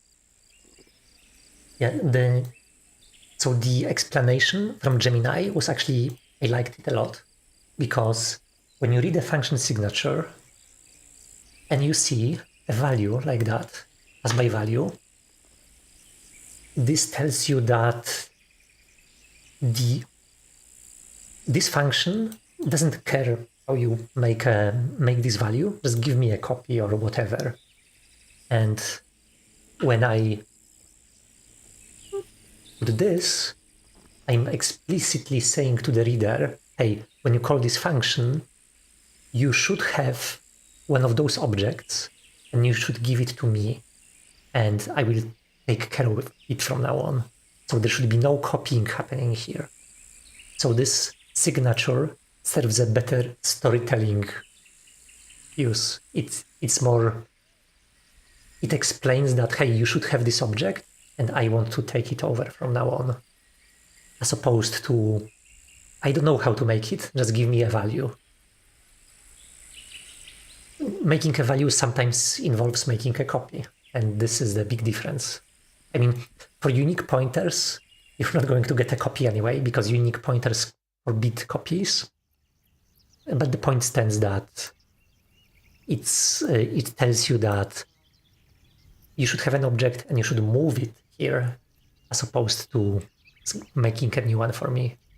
I mean, making a new copy for me. It's a very subtle difference, and technically both will work.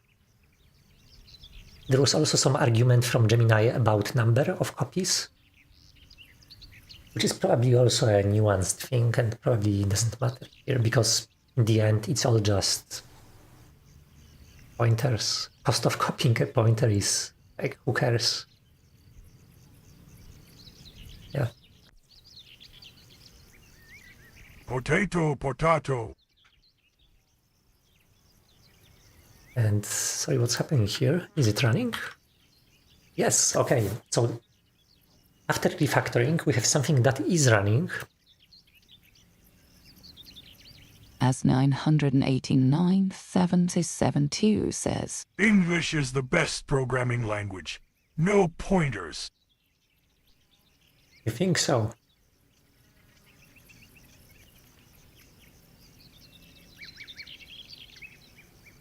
Okay. Something is working.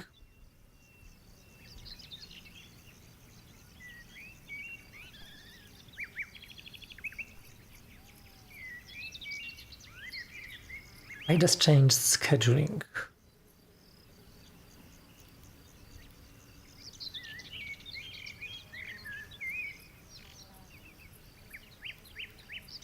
I create a chain of those objects. Is it possible? Okay. I'll do it like that. when I chain them like that, it often produces a fun behavior.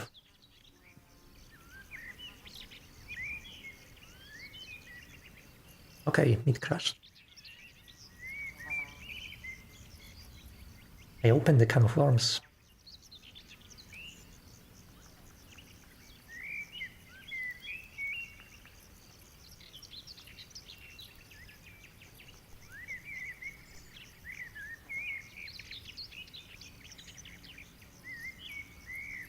Okay.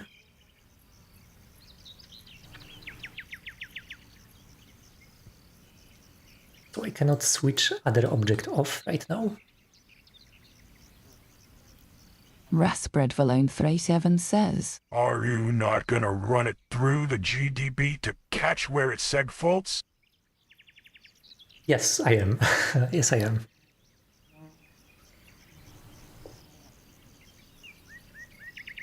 But I want to see more things. Okay, the macro seems to... Free Polysayer says, LM is unironically making English the most compact programming language. You just have to be okay with surprises. Yeah.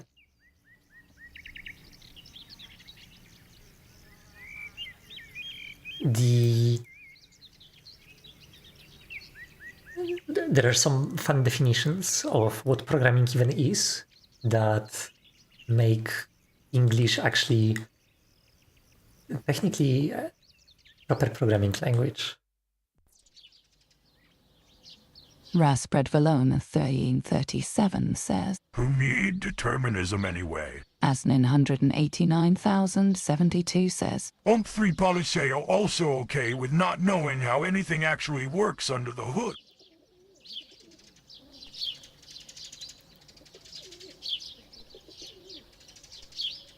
There is a field called program synthesis. I mean, a field. It's a topic area for scientific articles, program synthesis. And the goal of program synthesis is to convert, is to generate programs that people kind of want to generate. And one subfield is, in these programs, there are many approaches to program synthesis.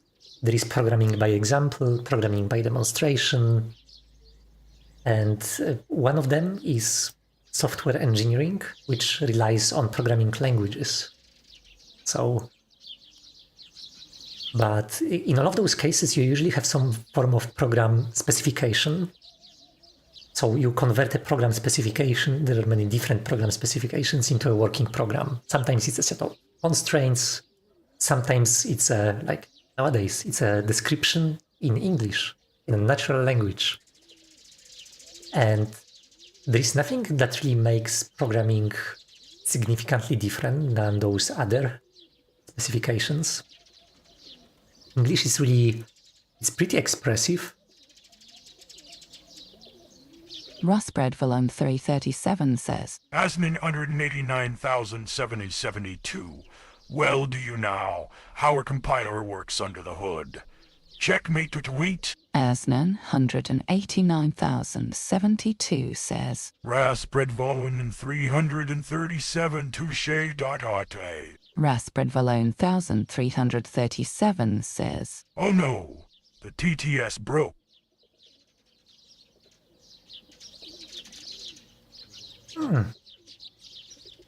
Assertion failure.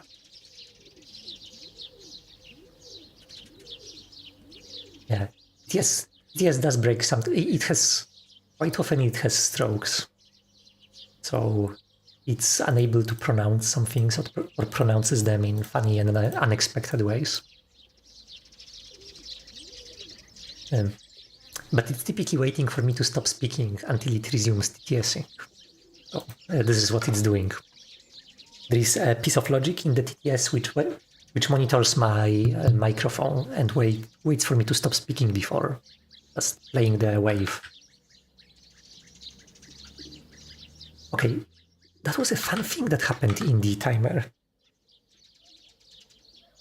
So I was playing it at very high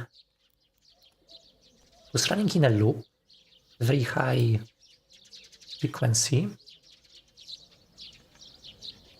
Ah, I see.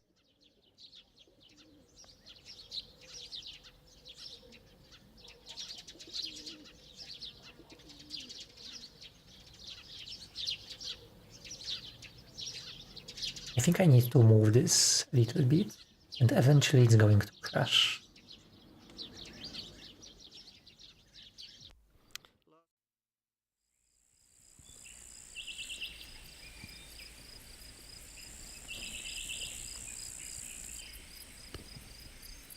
Yeah. Okay, so it did crash when I was moving the pointer, so maybe the crash is actually... I will delete this thing off for now.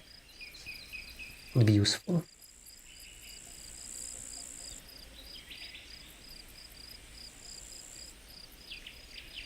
So this is what we are trying to do, fix the deletion of active object.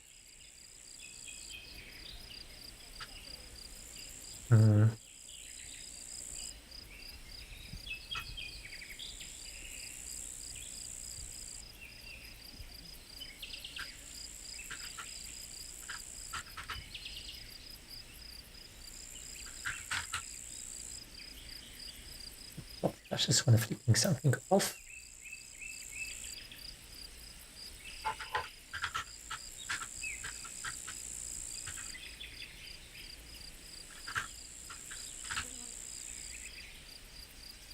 I want to run this again and see if it will crash by itself. And I need to visit the bathroom, so I will leave it for like that. Yeah. Should be moving. The wording is also very fitting.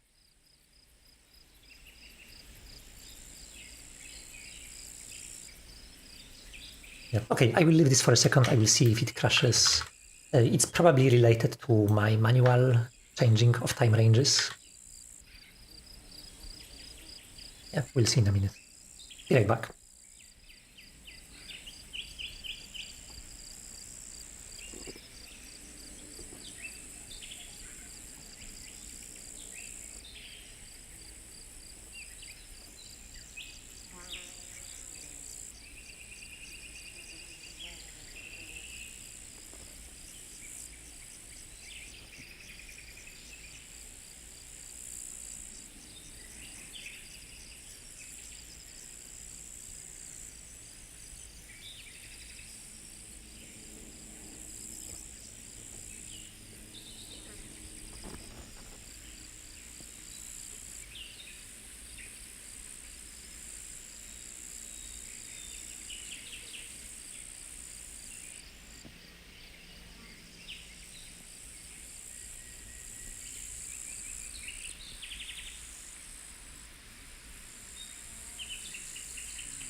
Yeah, it's running smoothly. So the problem was due to my I'm moving the range. I like assertion failures because they are the most fun to fix. Segmentation fault, that can be caused by anything, but an assertion failure, it gives you a lead, something that you can follow on. I change something here? Okay.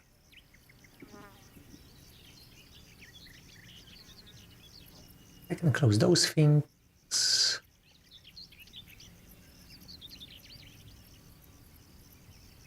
those things. So timer.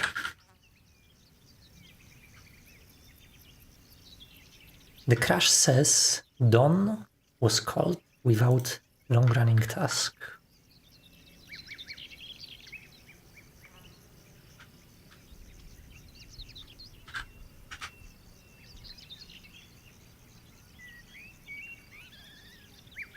So this is what happens when timer finishes.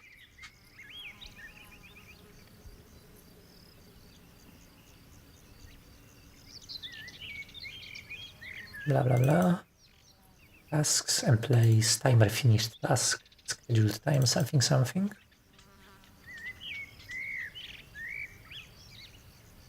I wish the cassette would produce a call stack trace, so I don't have to re-implement it myself. Yeah. If you have a library, it's just one function call.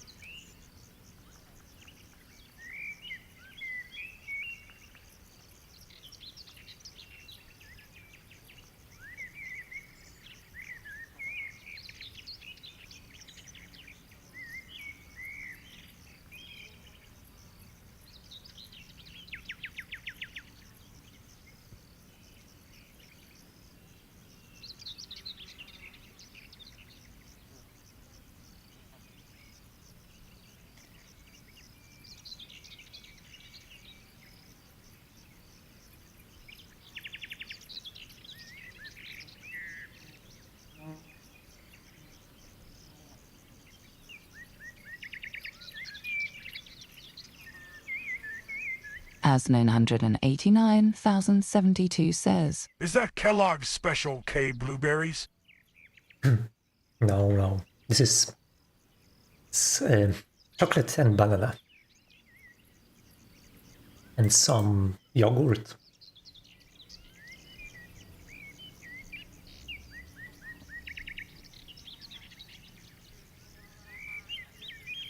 So the way that timer works is there is a mutex, a condition variable probably.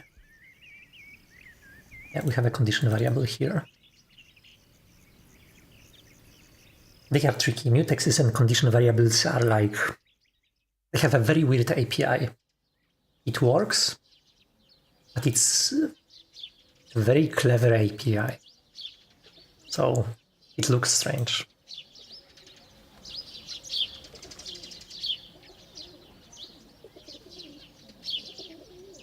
So mutex plus a condition variable is what allows you to implement a back and forth between multiple threads, where when one thread runs, the other threads will kind of block, but they will be able to do some kind of talking with each other.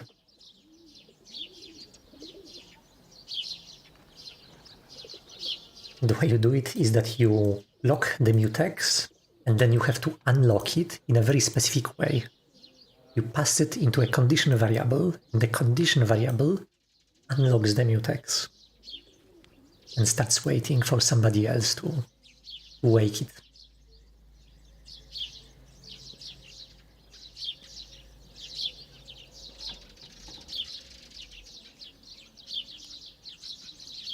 Okay.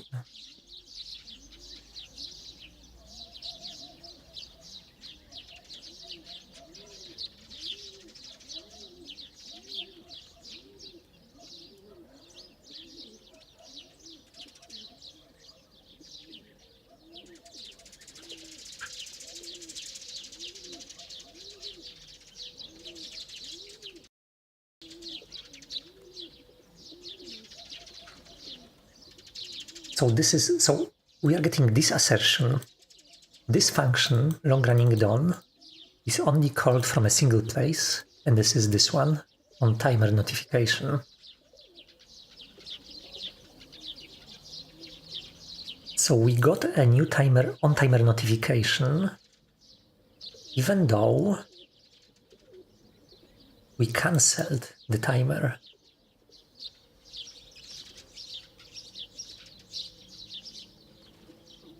There's a lot of useless code here.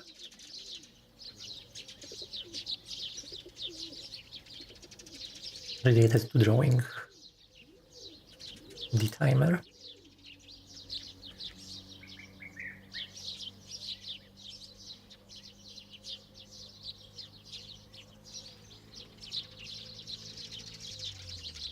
Boring, boring.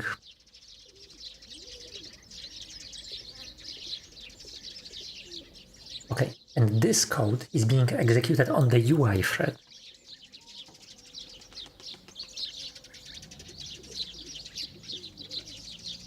So I am calling setDuration function, this one.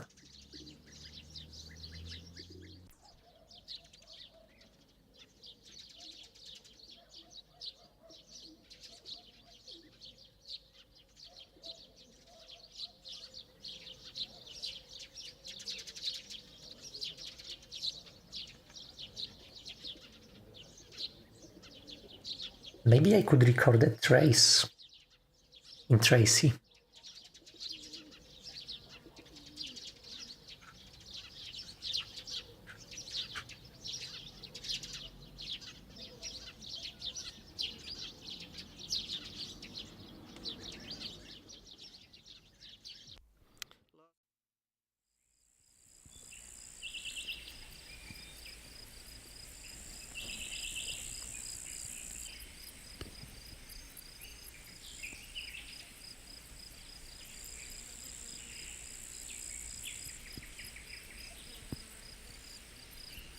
Message log.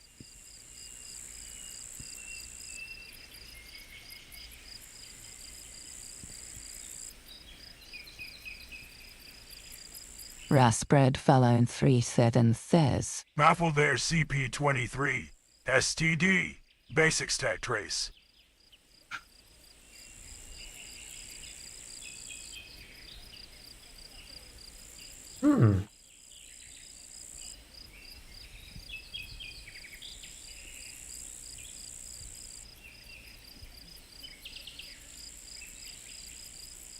Whoa.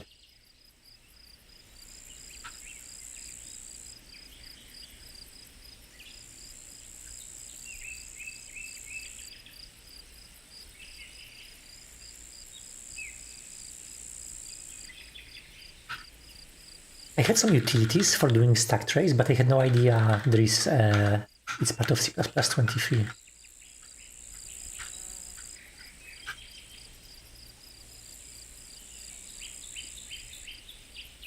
Header. Yay.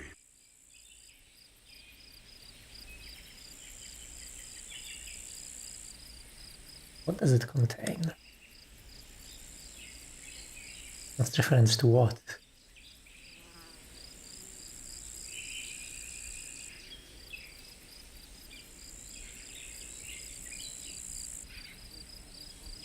Value type? What value type? Stack trace entry, I guess.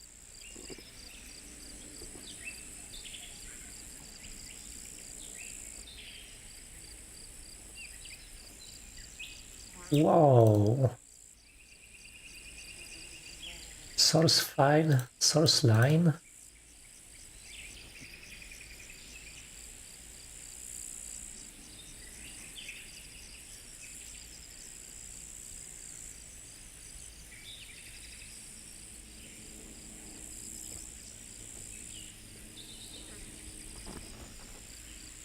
I'm just a little bit worried that it's not going to work on Windows.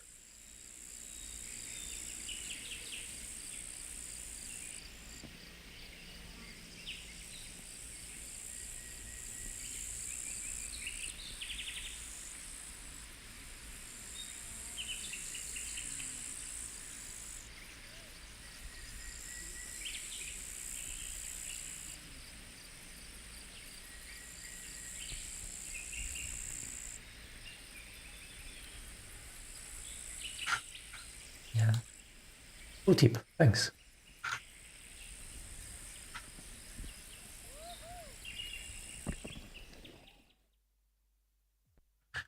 Okay, back to this. Done called without long-running task.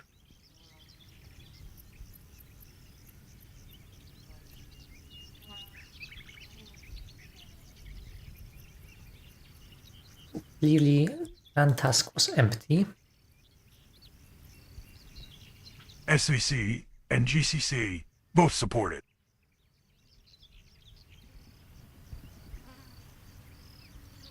Yeah, the only problem could be that I'm actually using Clang on Windows, and Clang, it has its own C++ library, which it supports slightly different features when you build it on Linux and on Windows. Clang uses GCC studio GUI.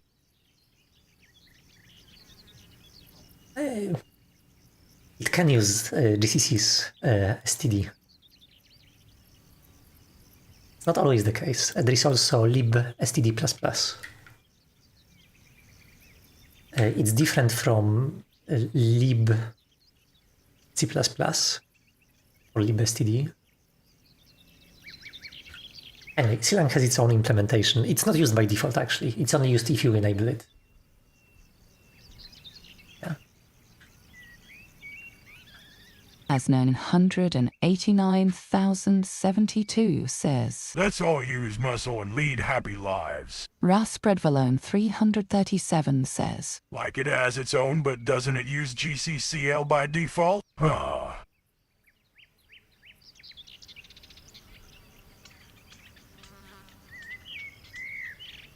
I don't remember which I'm using. I actually don't see a switch here. Maybe I'm using the default one.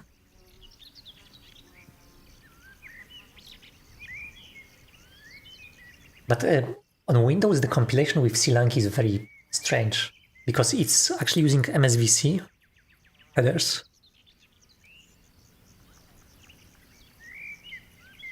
But it doesn't support all of the features of the MSVC compiler. Custom build script, no cake. Yeah, obviously.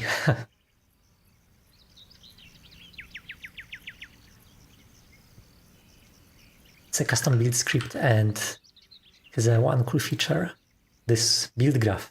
I have a nice build graph, something that I missed in CMake for so long. I can see how, for example, this module is compiled. I can grab the compilation command line and paste it, do this manually. Well, I use MIS2 for Windows builds, and their Clang seems to use GCC's library.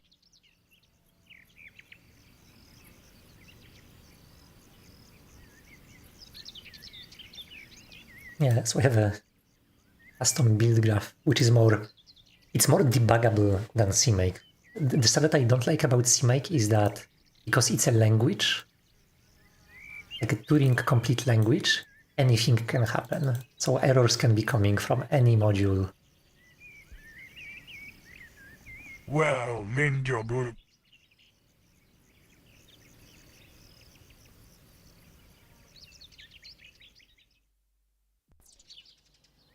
I'm not familiar with those build systems. Anyway, it's useful. Something like that to manage dependencies. It's actually one dependency less. I mean, it's not less because this system can install CMake. Like the dependencies actually, some of the dependencies are using CMake. MIS2 is a package manager Cygwin basically. It provides a Unix-like environment. I haven't heard of Cygwin in a very long time. I guess it's at MSys I've seen recently. It seems like it's carrying the torch of Cygwin. It's convenient. It's super convenient to have an environment like that on Windows.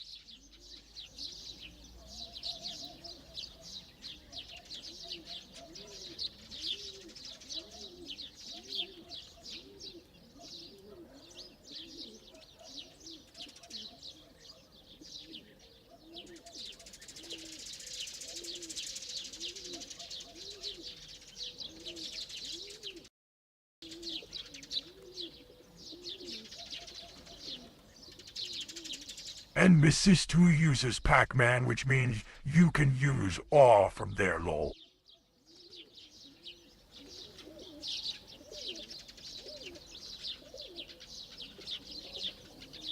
Interesting.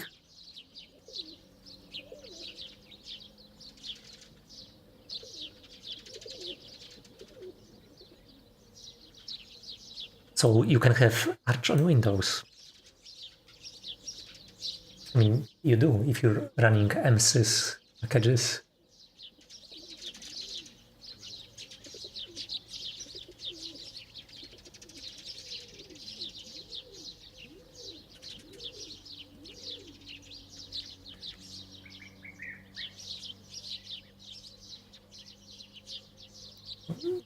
Looking at this code and slowly trying to piece together what's happening. That's actually part of why I used Arch as my first disto. I was familiar with Mis2.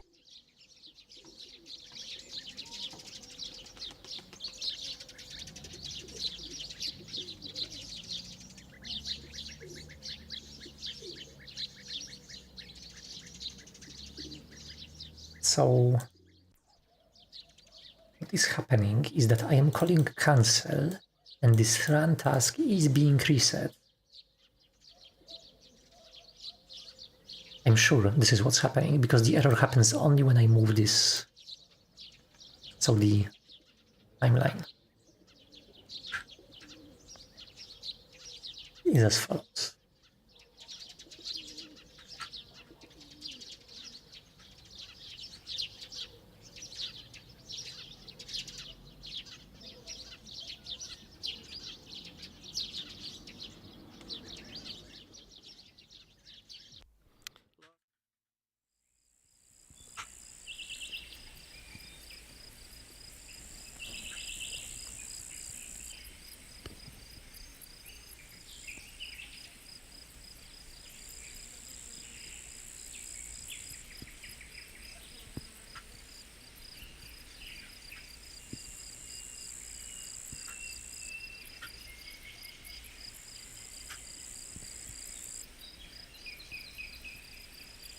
So main thread calls this and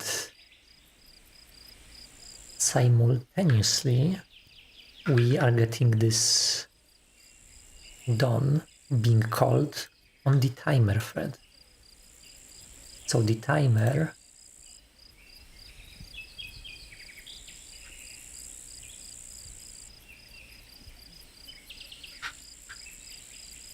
this is the only place where done is being called in on-timer notification, and on-timer notification is being called here in timer finished.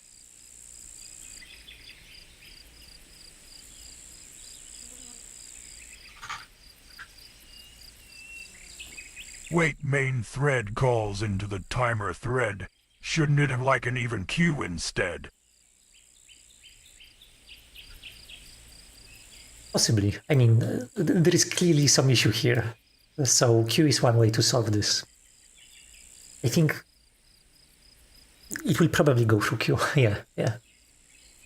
The alternative is to have some mutex, but queue is probably nicer.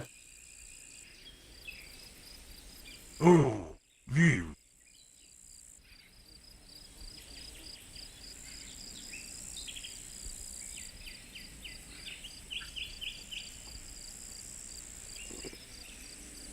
So going back, we have timer finished. And if we search for who calls timer finished, there are actually two places that could call it.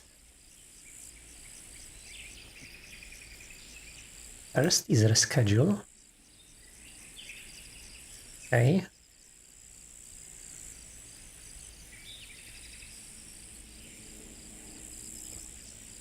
And the other is timer finished task.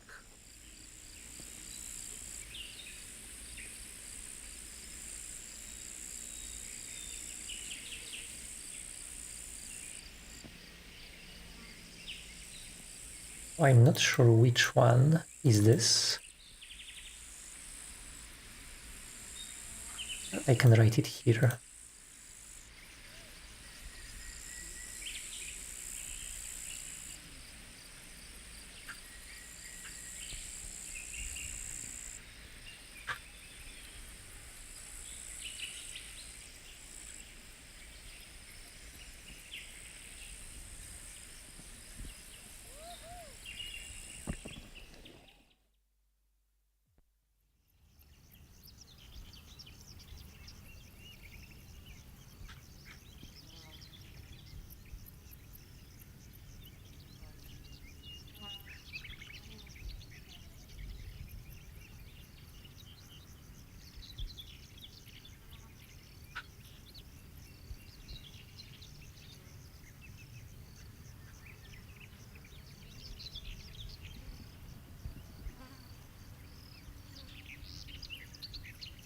And stack trace, how does it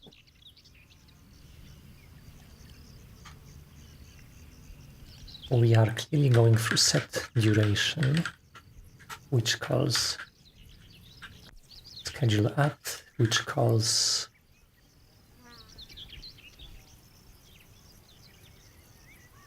takes the mutex, and it can do many things.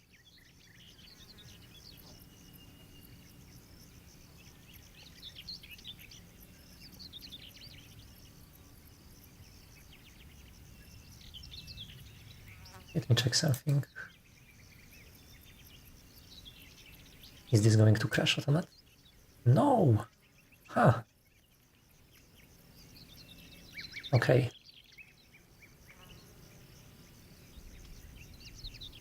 Well, now I can do window capture and delete the active object. And it still works.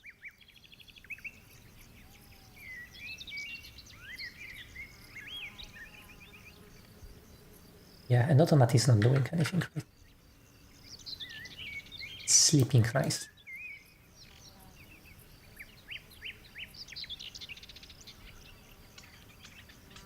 Okay, so this bug is fixed. Now there are those.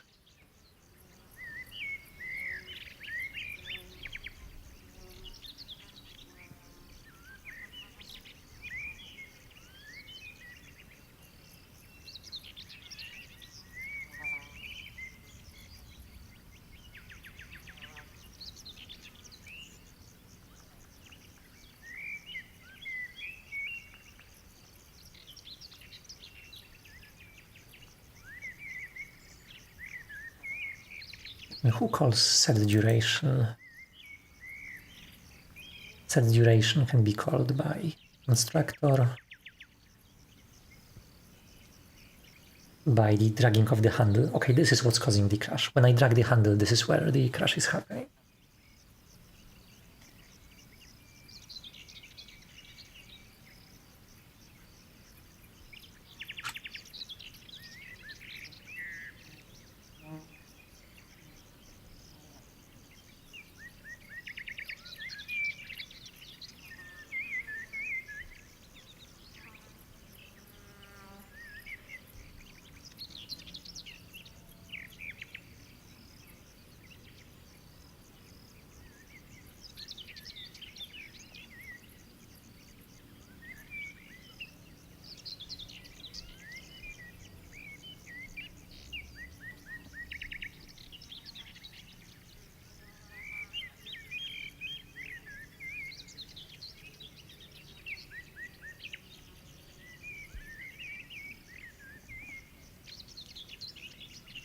Set the duration should go, I think it is going through this line. Because if it doesn't go, then nothing bad is going to happen.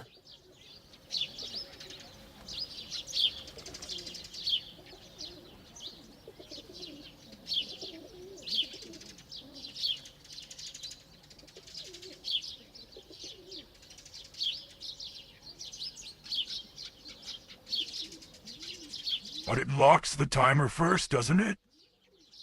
No, there is... That's the problem. That's the problem. There is no locking here. and we are checking where the timer is running, and then we are doing something else. So timer could be running here, but now it could be not running anymore, for instance. It's possible.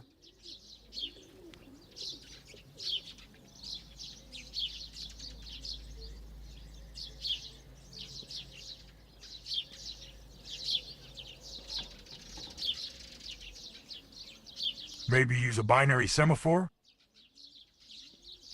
Yeah. Just want to do it very precisely, exactly at the point which needs it. I need to narrow down where it is.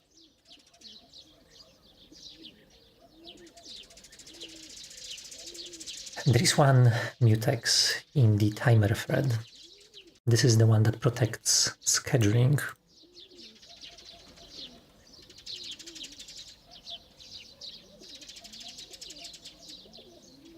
Maybe I could borrow this mutex and use it here. So the schedule is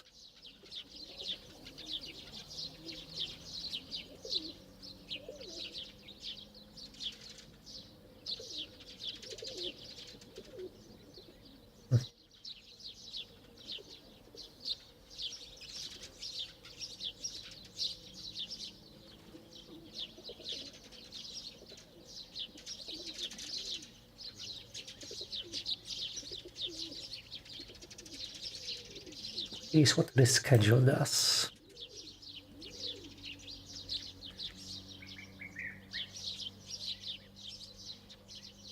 Logs the timer, finds the task if it's present, and then moves it to the new time. It also checks whether the time has already expired.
I'm calling this on the UI thread.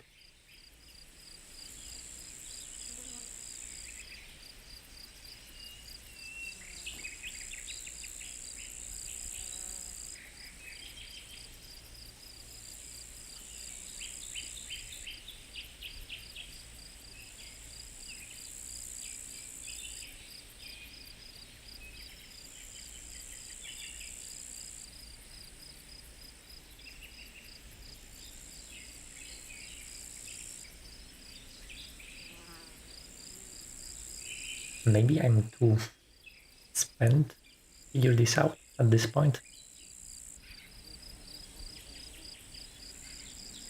I want to draw this.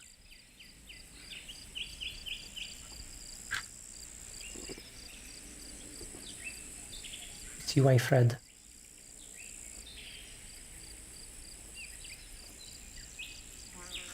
There is timer thread.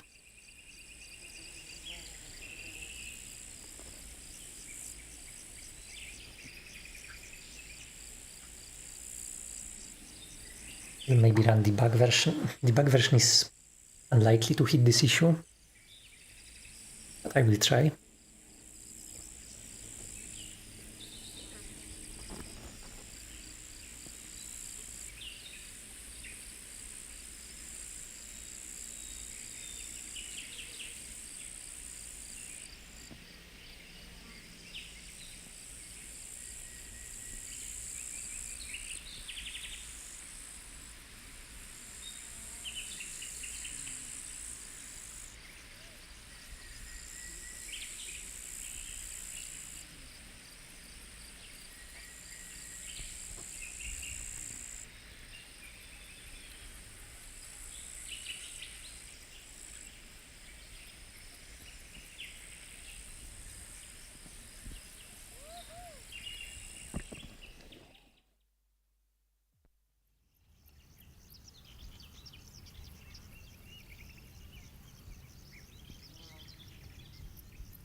This. Yeah, this is another unrelated failure. Out of memory.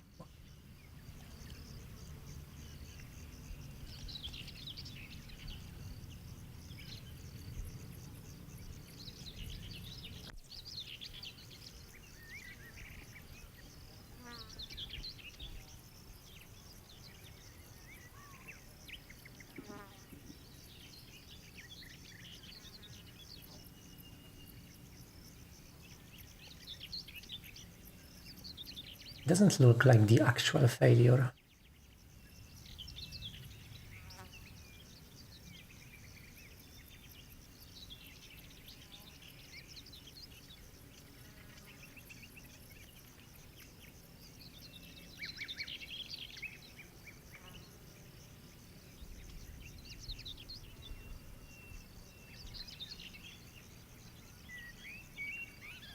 Let me fix this smaller issue.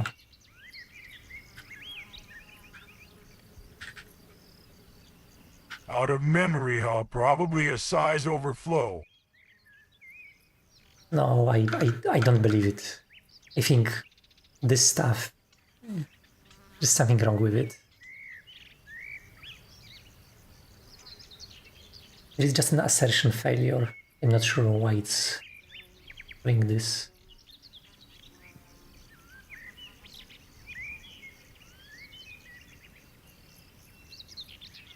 It says, it even prints this error message in the console.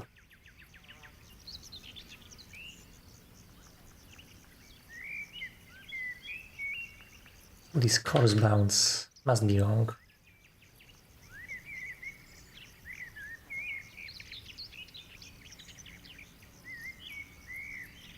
With right corner radius.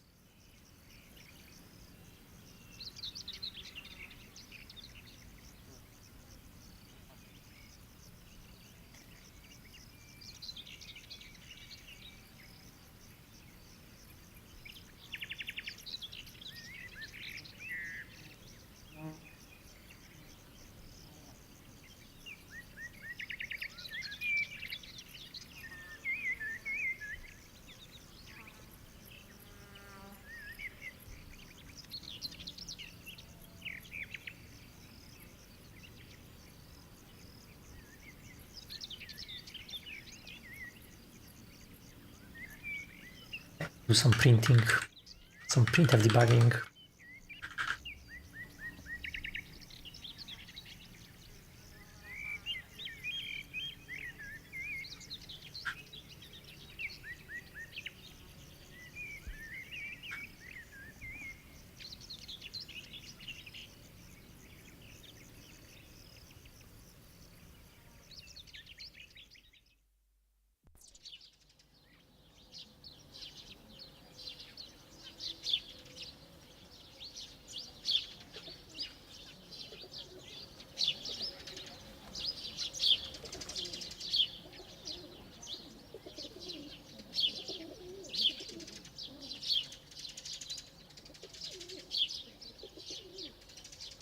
It's a beautiful song, but it's part of Cowboy Bebop soundtrack.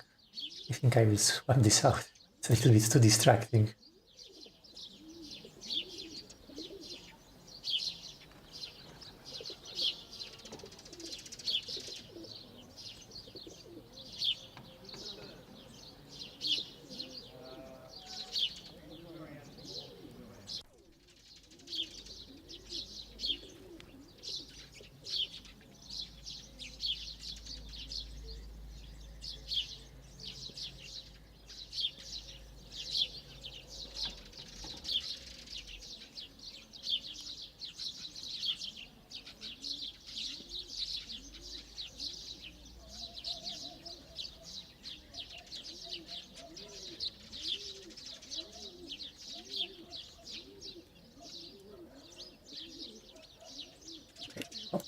Right, bottom, left, all looks fine. And then we immediately get a crash.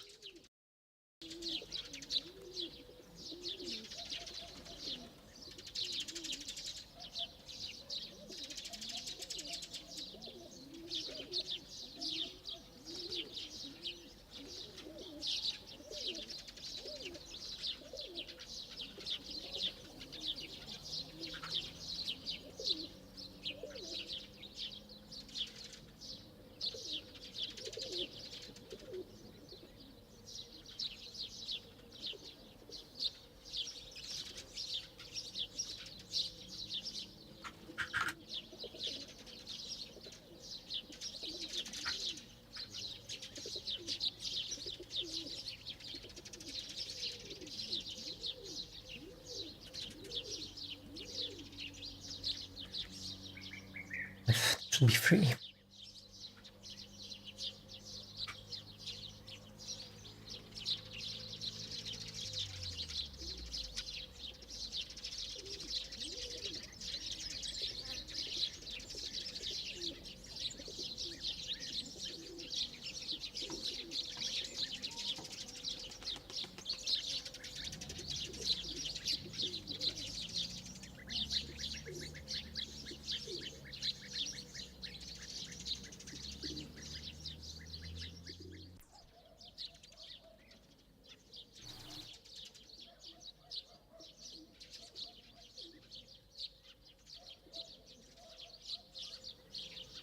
Okay, all of those values are correct.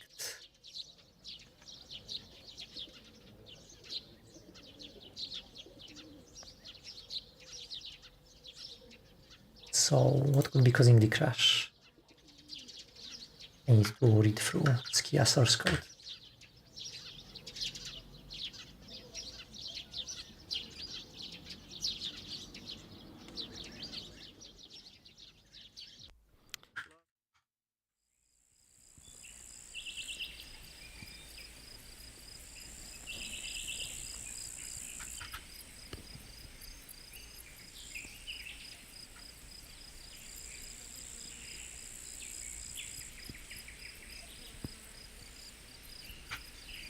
Error.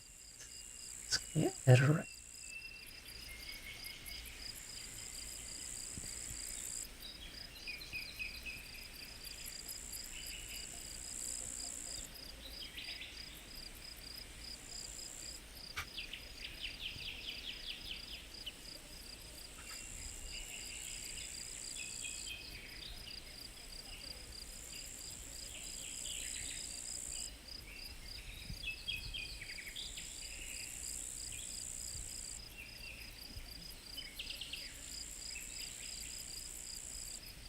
I need to properly initialize the type of this rect, probably.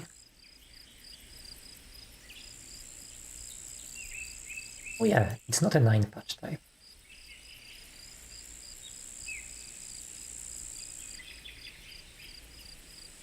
Complex type. Wow. That's a lot of code for a simple is valid on a rector. And this really tells a story, because when you read something like this, it tells you that, okay, whoever wrote this, they have probably dealt with so many issues that they went all in this is-valid test. Yeah, and it makes sense. So Skia does some optimizations. If you specify different... So this type describes a rounded rectangle, but it also keeps track of the type of this rounded rectangle because there are many simple categories that can be optimized out. If it's empty, if it has all radii 0, if it's a circle, if it has all radii identical, if it can be divided into nice line patch image, or otherwise it's complex type. And now it should build and work. Okay, I can remove the logs from here. Debug build should run, and probably reconnect.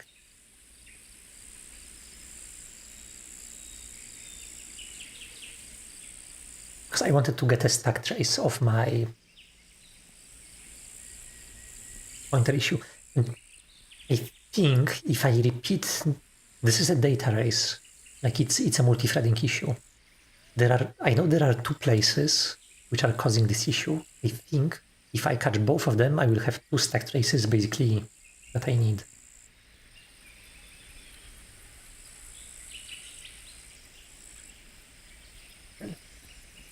I'm not sure if I can reproduce this issue in a debug build, because debug build is kind of slower.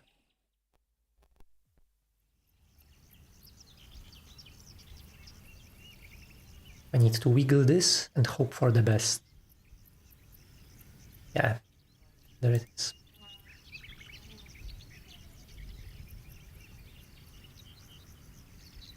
So the issue happens in, it says automat loop. So this is the worker thread.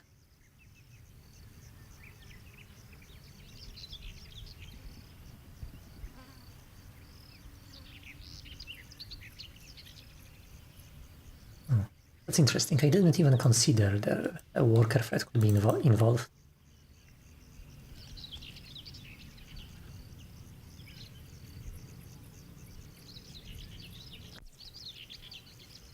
So it's executing a task. This is a timer finished task.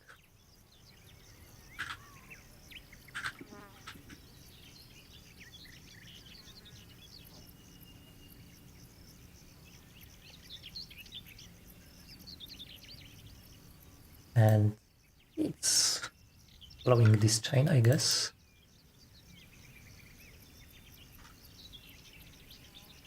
And timer finished task. It's going timer finished, on timer notification, done, crash.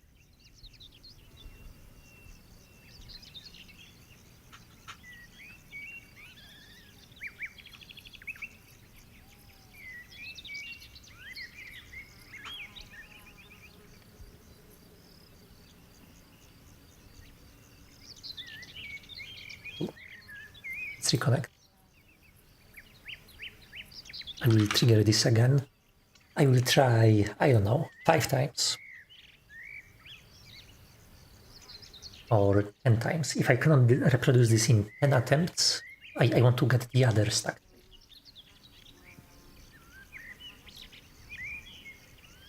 So we know this is how it's I'm going through the scheduler.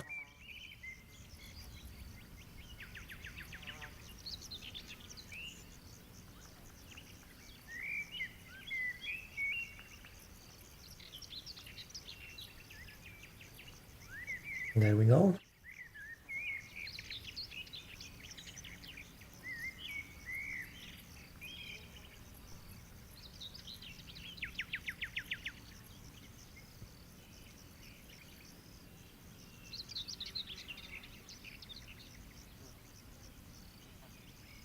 Come on, come on.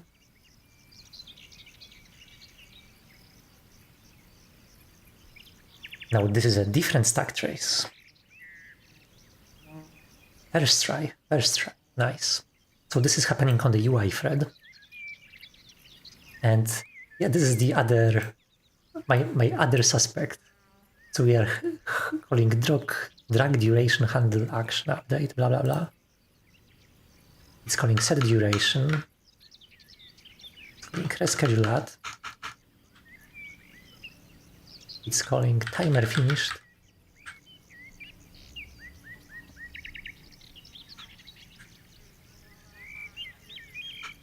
And on timer notification and done and crash.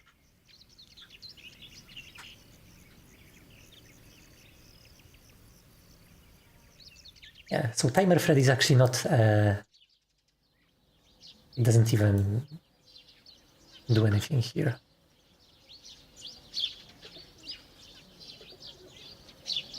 Actually need to synchronize worker and UI thread.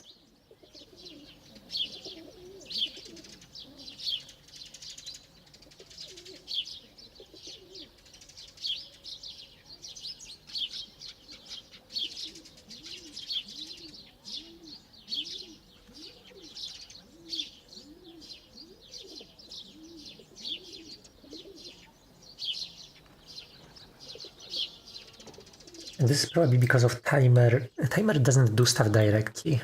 Because, yeah, I remember. So we wanted to automate Super Mario Bros. And it turned out that this Nintendo game is so sensitive to timing that if we send events from the timer thread, that was blocking the thread for too long and it was causing issues. So it's a mechanism to make timer thread more responsive. So timer thread never calls anything directly, it only posts events to the UI thread, worker threads. This actually fixed the event delivery and make the Mario playable within Automat.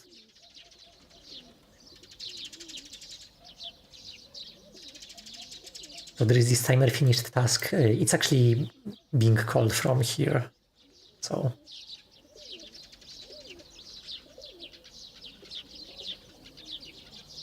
timer thread is the kind of master of puppets here. It's initializing. It's actually sending this event. As 989-7072 says, Good old sequence diagram? Yeah, it's very useful if you have threading issues, because if you order those events correctly here, you can see where the problem comes from. Yeah, that was lucky.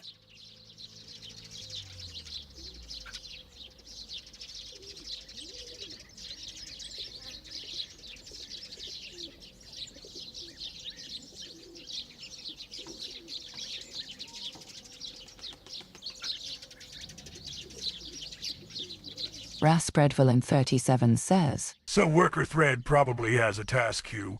Then it receives the task from the timer thread, yeah? Yep.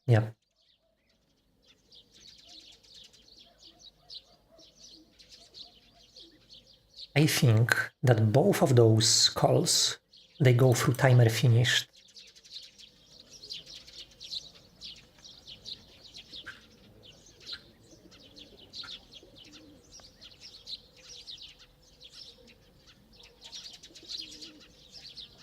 This is actually part of this in here.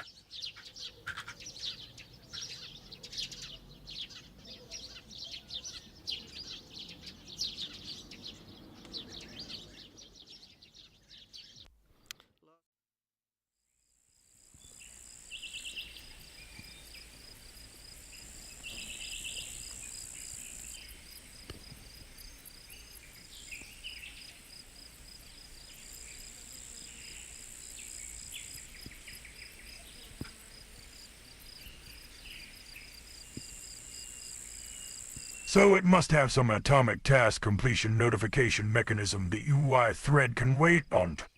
Yeah. The thing is, I'm looking at the code and looks like it has. So when I'm calling reschedule app, I do lock a mutex. It's a mutex that protects access to the timers.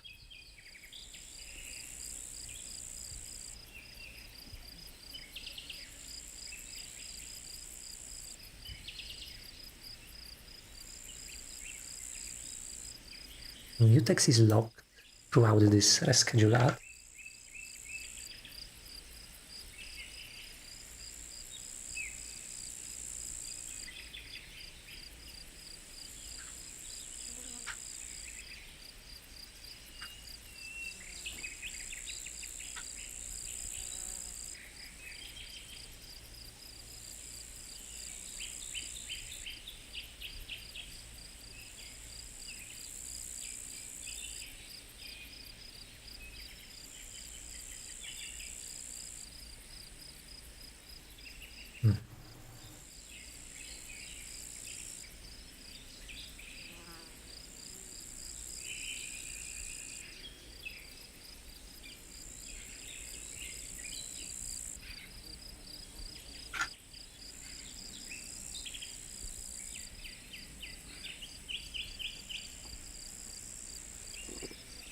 I think maybe instead of calling this immediately,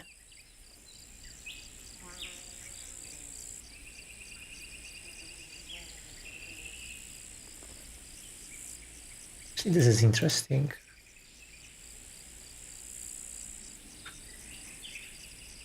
I actually didn't expect that it will go through this path.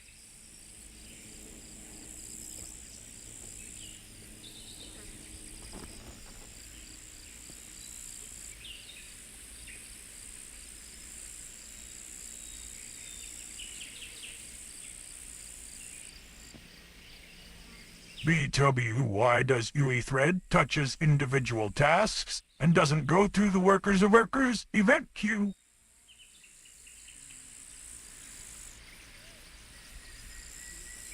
I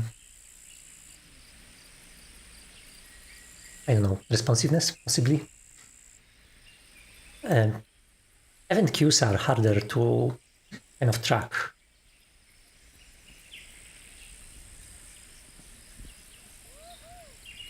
I guess this is why I'm not going through any queue here.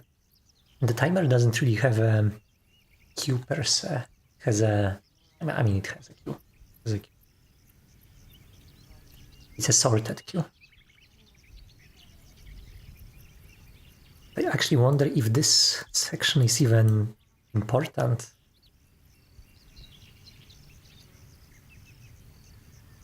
Because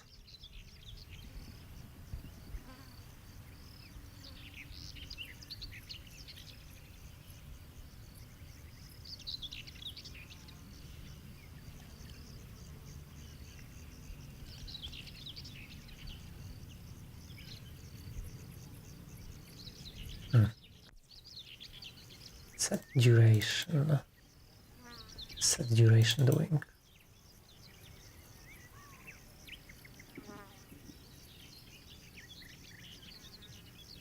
Oh yeah, so this is actually this titular issue. So set duration is checking whether the timer is running active.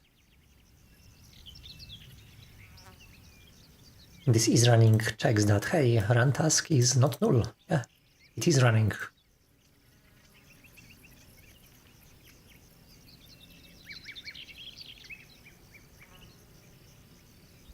And then we are locking the... Anyway, this is just locking a pointer, so the location doesn't go away. And we're calling rescheduler. Is calling timer finished.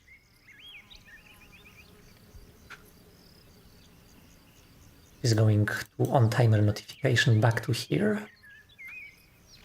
And now timer is not running anymore. Maybe instead of its running, it would return a STD. Unique welcome on a mutex?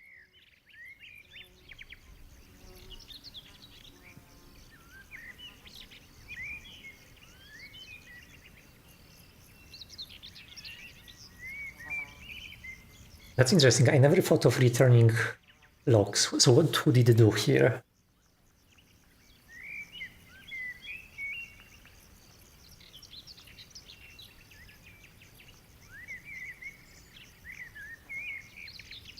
Timer has no mutex. I mean, this... Okay, the terminology is messed up here. There is a timer object and a timer thread. It's called timer thread. It's a dedicated thread for timing. And it makes sure that events are ordered nicely and delivered how they should be. Nothing is happening like this happening right now. And there is a timer object. A timer object is a very multi-threaded thingy which can be accessed from the UI thread when we want to render it. Sorry, from the Vulkan thread when we want to render it. From the UI thread when we want to like drag and click on this. So when we get system events. And it can also talk with the timer thread somehow. Can be woken up when a timer event happens. Is the... I think... So, to reconstruct this...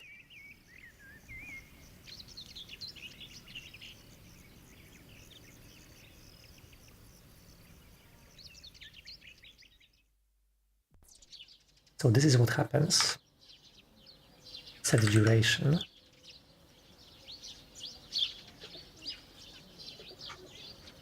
Maybe then add a CD, promise with a timer object, and the timer queue would return the promise after the object is no longer used, so it can be rescheduled.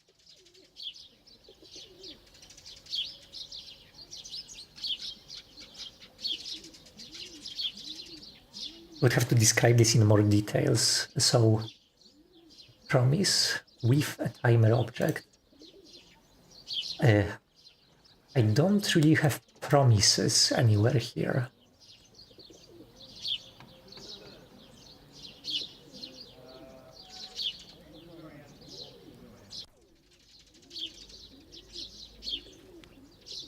Okay, I think I'm starting to get this. So, like CD, promise is an async primitive. It basically has a provider-consumer model.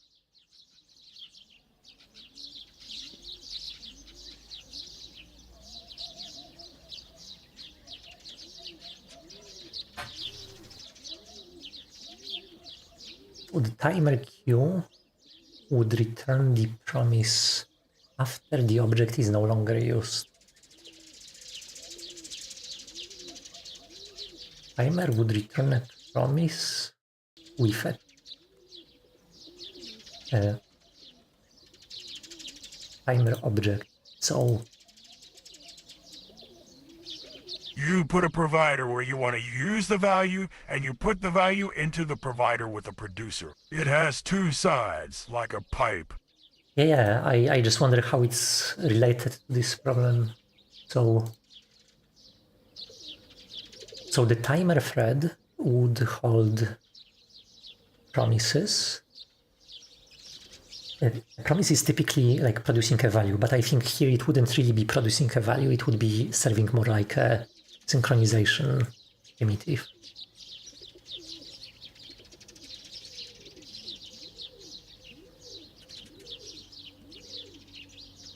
So this a promise with a timer object, like the timer object is probably irrelevant, right? Maybe it's not. So you put the timer object into the timer queue and return STD, promise to the outside world. Mm-hmm.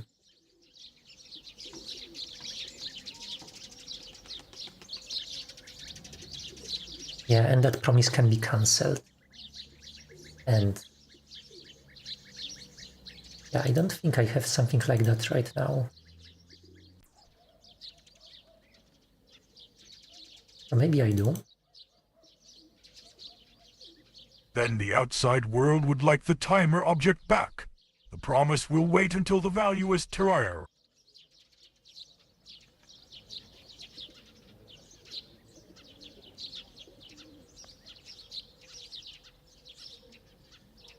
Yeah, so right now it kind of tries to work in a similar way, except there is no promise object being passed anywhere through this system. when we schedule something, we schedule whatever we want to schedule and we give a time where we want it to happen, but we don't actually get a promise back. Promise back would be trickier because it's going to go through other queue. The execution is going to pass through another queue. And referring to things from multiple threads requires some arc. Again, it's probably not necessary.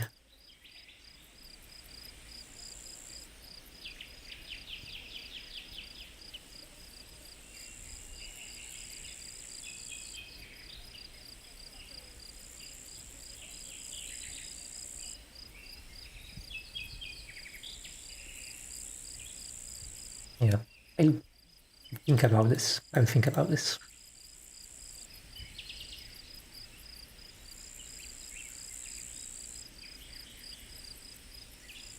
Google CD, promise, and STD, future, STD. Yeah. Promise is the producer side. STD, future is the receiver side. I'm familiar with promises. There is nothing produced here. So there is, I think the way you mean to use promises is more like a synchronization primitive, not to actually control flow of data. And as a synchronization primitive, there are other, possibly more fitting primitives here. Mutexes, atomics, condition variables. All of them can synchronize flow, order flow, without having some value being passed behind the scenes. I mean, not behind the scenes.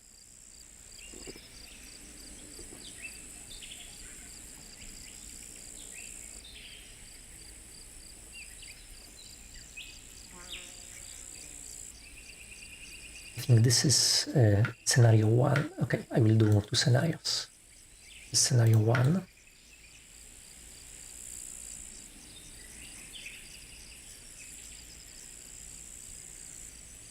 This is a scenario 1 which works nicely.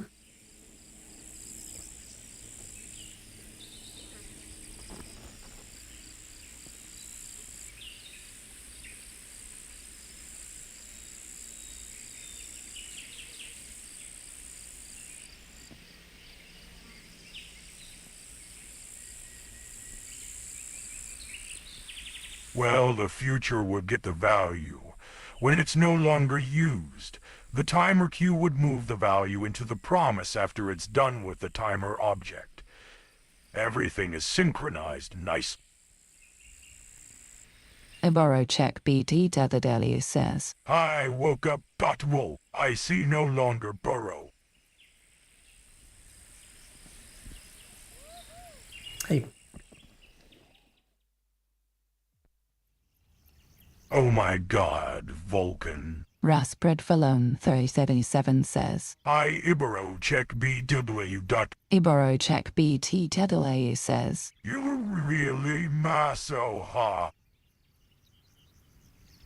yeah, there is a bit of Vulkan.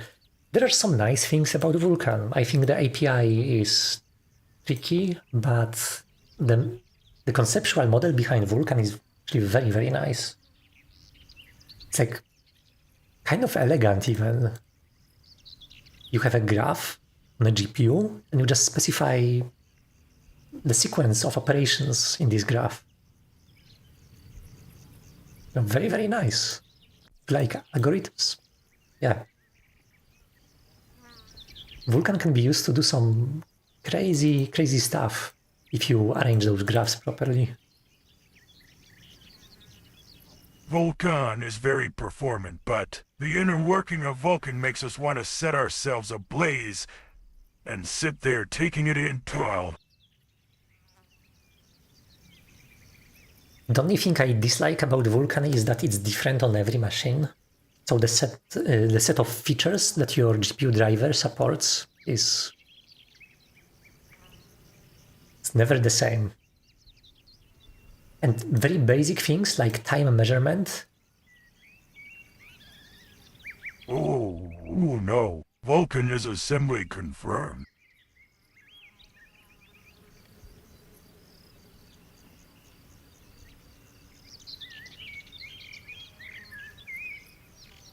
Yeah, I guess this is actually a Vulkan-based debugger for assembly. So increment Anier.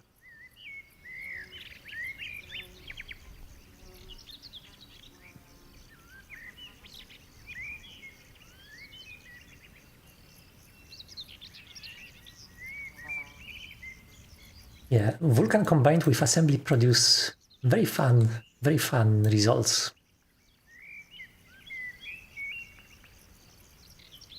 Actually, I'm surprised that this works.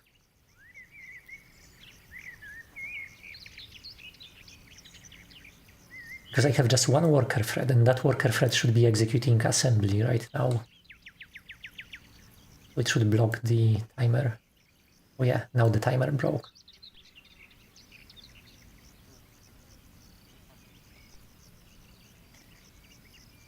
This is very strange. So the timer thread is actually calling this directly. Sometimes. Huh. Probably to reduce the latency of going through the queue.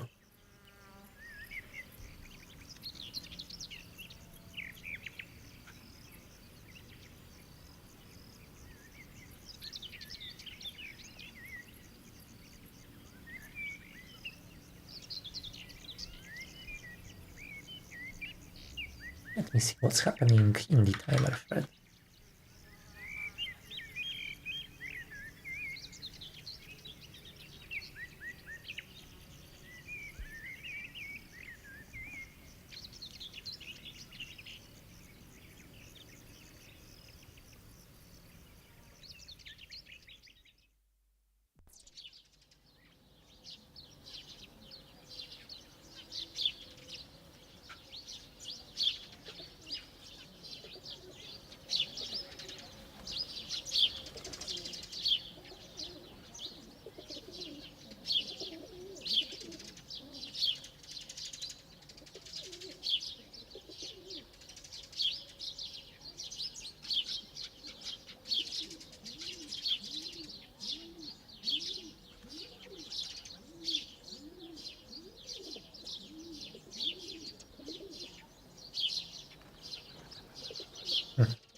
This doesn't make sense. This should not work. I mean, now it should not work. Oh yeah, it's not working. It's going crazy. Cool. Well, this is what I expected. Not this.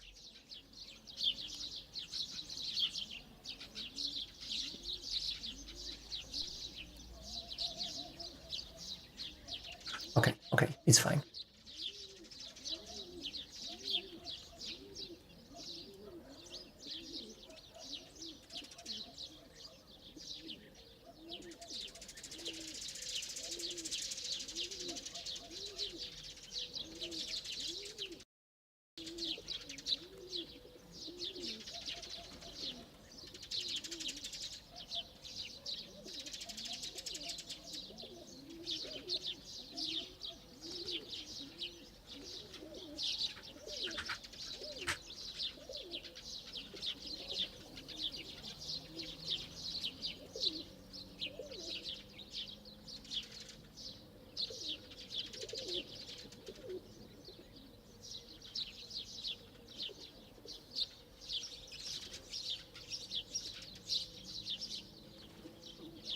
Yeah, turns out when I'm rescheduling, I'm never calling cancel.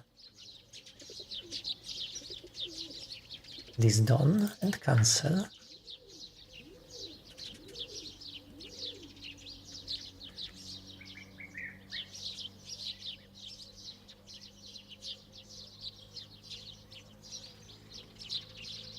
Yeah. customer thread.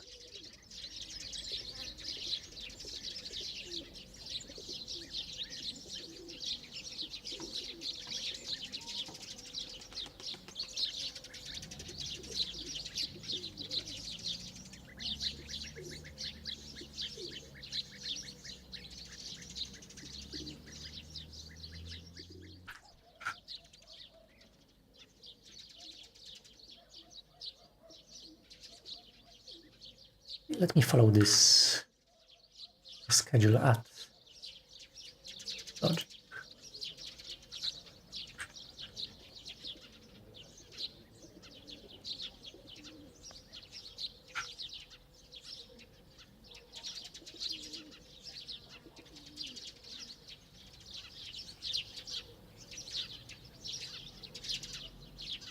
Says, hello Nick Gur 7133. This is a reminder that TTS only works in English. Yeah, there is a piece of logic in the TTS which tries to guess the language. Sometimes it guesses wrong. I'm not sure what you intended to send.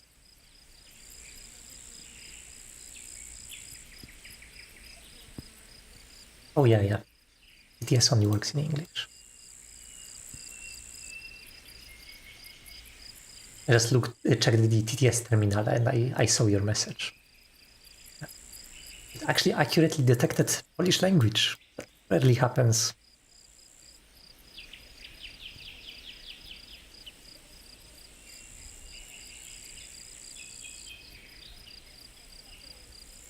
Okay, this is where we are taking the log.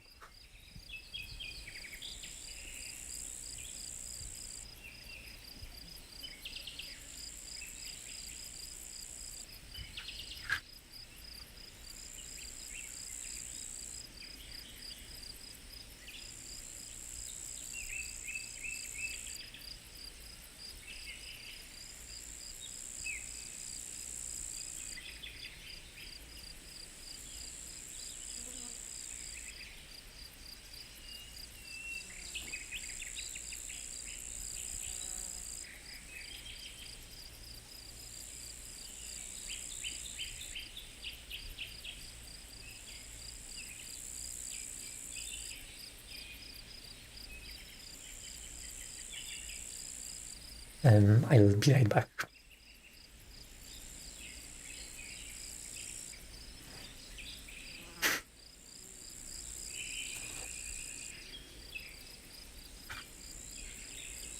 Yep, just a couple of minutes.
Yeah, I thought the dog wants to go out, but she just wanted to, I don't know, she just wanted attention.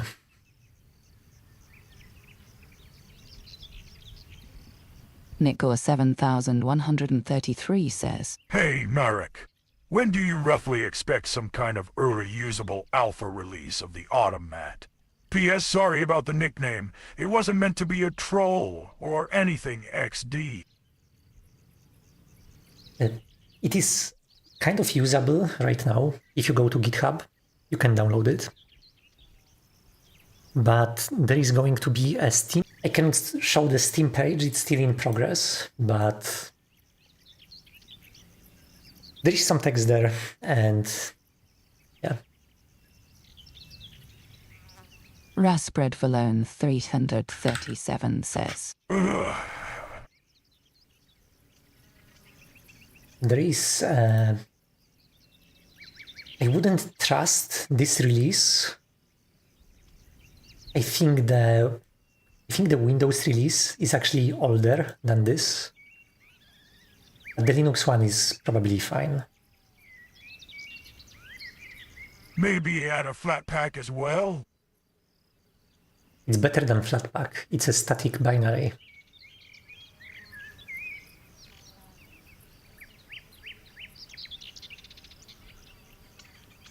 So theoretically it should work, if I haven't messed anything up. Let's crash this.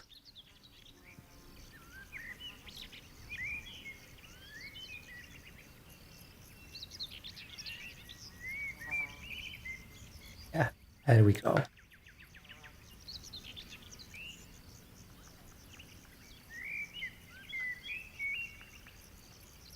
So I think this is what is happening.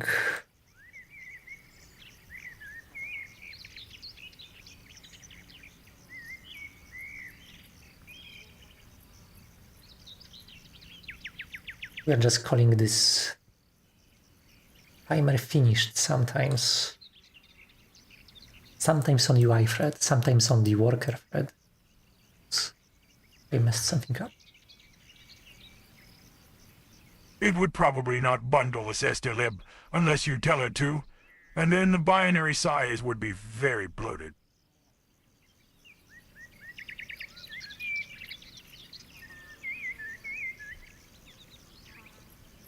If you're talking about the C library, yeah, I'm not linking it statically, but it's very tricky to link C library statically. I've spent so much time on this. I think there is a solution, but I need like probably a month of time in a cave to figure out how to do this. There is this... Actually...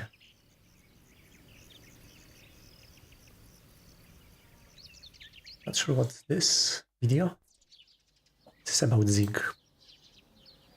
But there was a prototype somewhere. Maybe I have it in docs.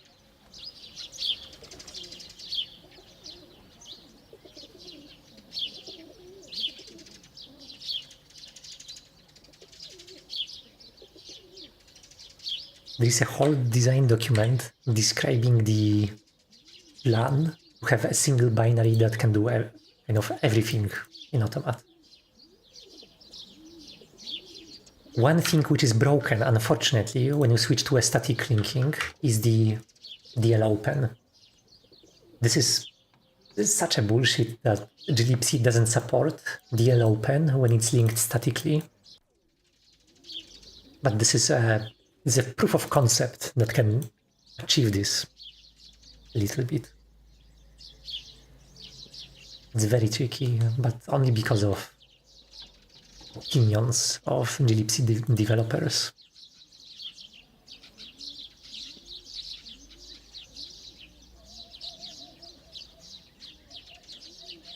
Yeah, this is a single binary, there is no installer. And it's going to be on Steam, and it's going to be free on Steam. Steam is just a like marketplace. Marketplace, I mean a place where an app can be easily installed from. It's like the best equivalent of the what Linux users take for granted. The software, the distribution package manager. Why not bundle the shared binaries with the release? Most projects do exactly that, pretty much the same as static linking. Yeah. And this is literally what static linking is. Static linking is bundling the libraries into a single binary. What's the point of having multiple files?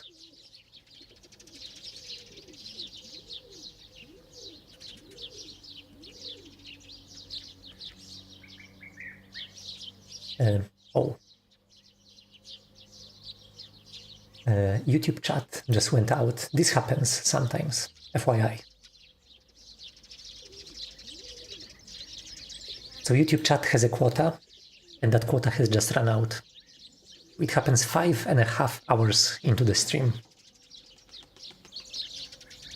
I mean, if you have problems with exactly one binary, why not split it to make the machine spirits happy? Oh, I don't have problems.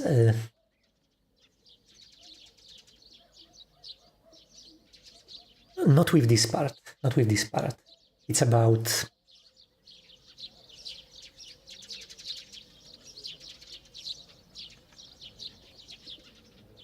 the problem is that I need to use the same C library as the target operating system. Otherwise, the Vulkan is not going to work because Vulkan relies on dynamic loading. It needs to use the same linker, the same memory allocator, and the same C library as my app. Otherwise, it's picky. Everything's fixable. This is fixable. So, going to be fixed.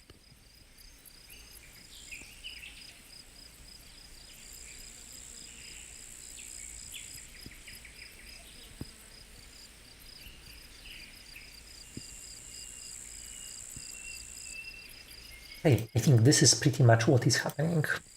So I am dragging something. I am detecting that, hey, this is running is true.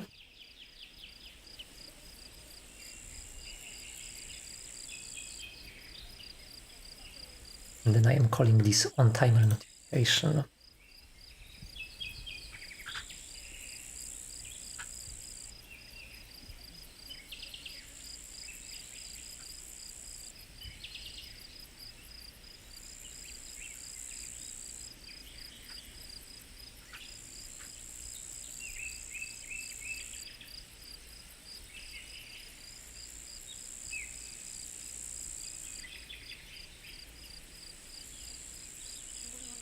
So on timer notification ends up being called twice. And I think this is probably a bug in the timer thread. Ah, yeah.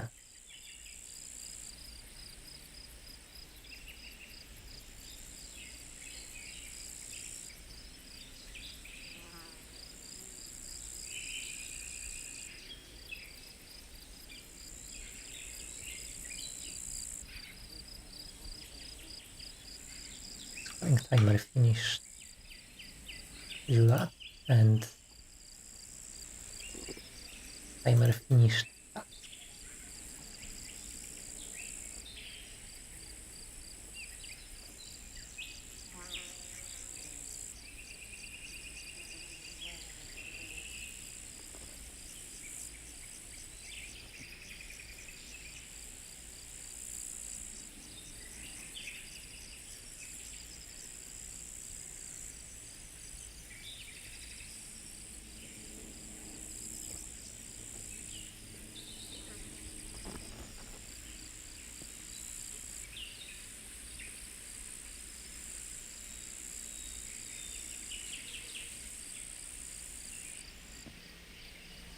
Okay, we will try this fix. So the task It's always going to go through the tasks queue, never going to invoke it directly.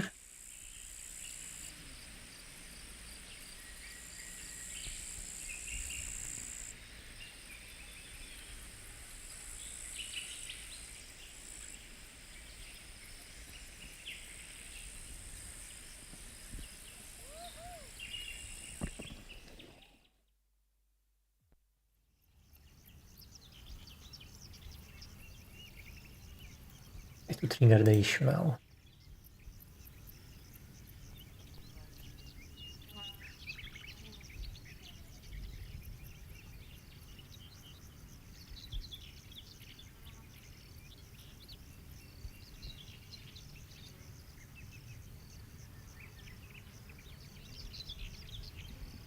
I think it's still there, it's just harder to trigger now. Yeah.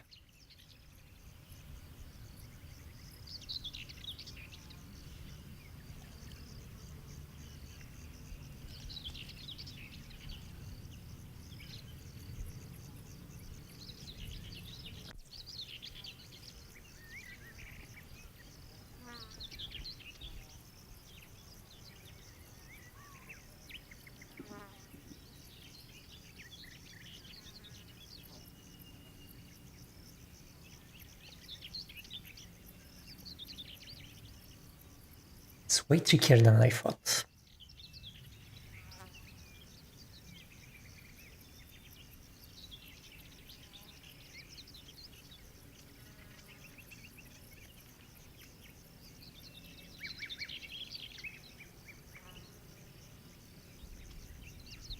This long running is the key to the problem.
Okay, maybe there is a way to do this if we have states or this more discrete states for this object.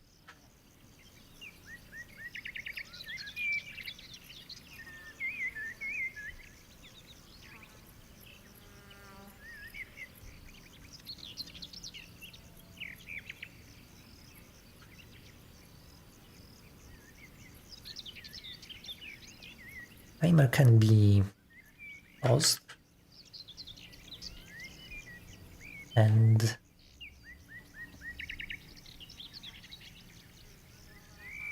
running.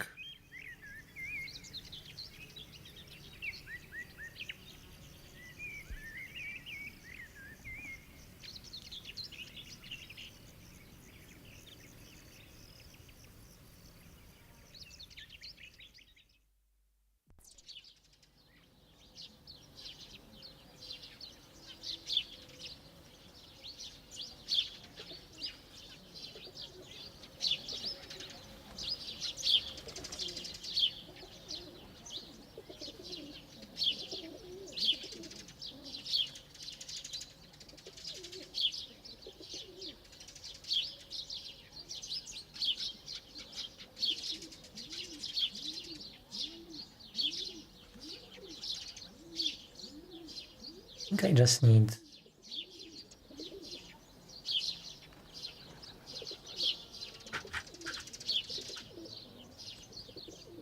mutex here.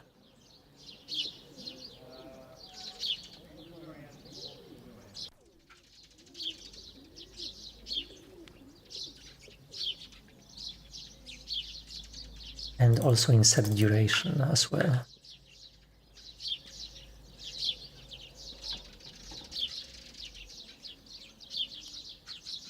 Yeah, this is going to be the fix. Let me see. Maybe do I have a mutex already? No, I don't. That's easy to add.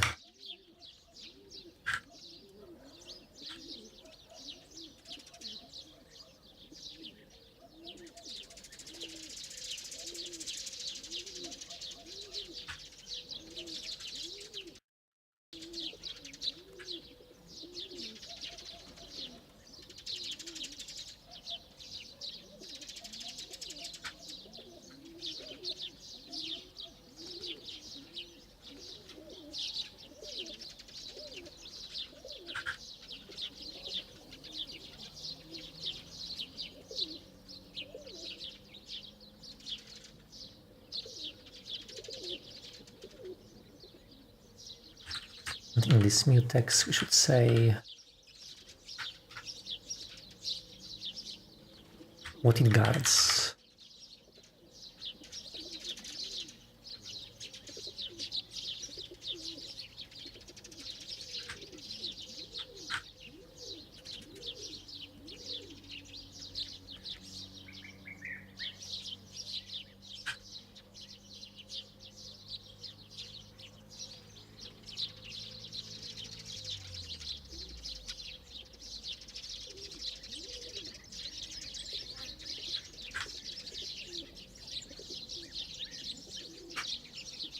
I think the issue should go away now.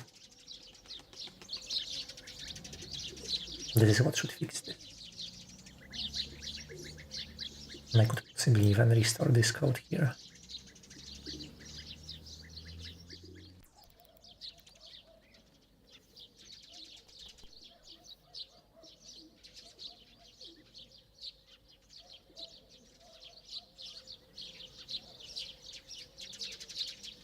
In 1 millisecond.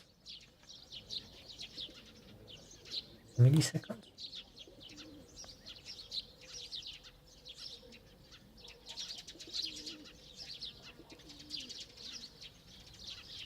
Oh.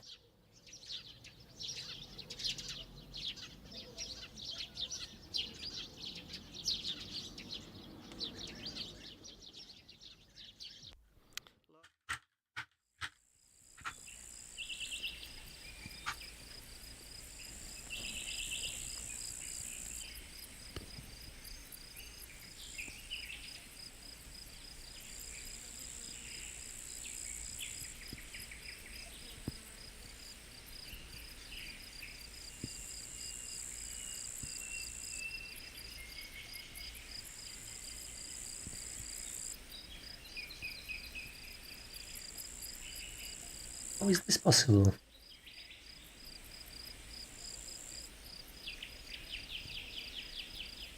Done.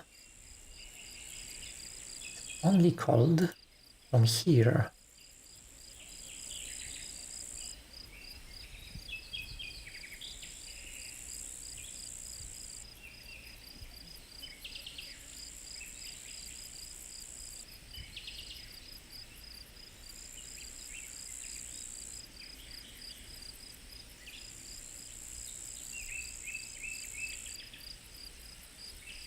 I need the debug build again.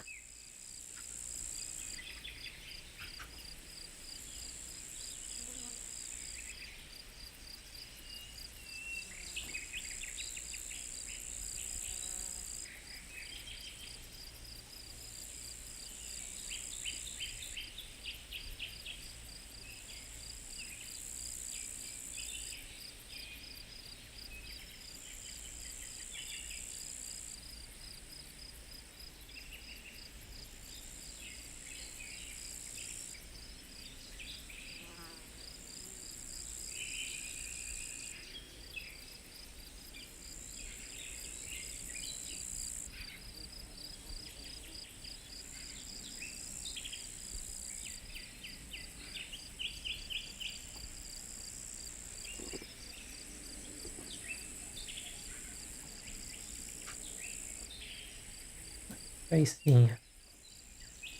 A loop. Go.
Yeah, so Dawn was called twice.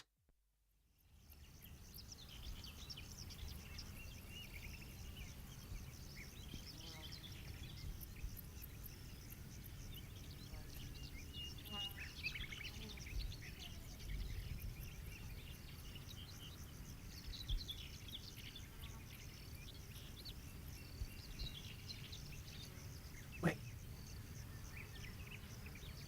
Oh, actually, you can zoom in and see exactly what's happening at the very last moment. Already crash.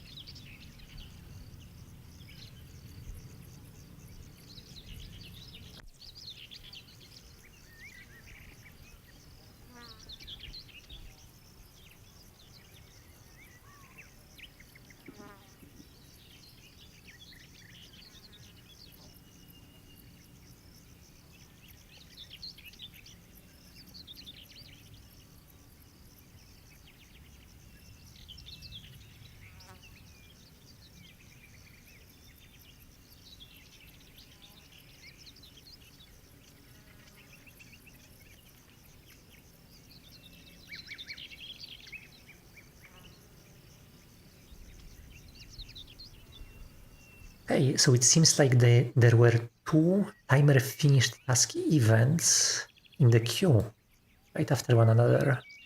There was no wait in between.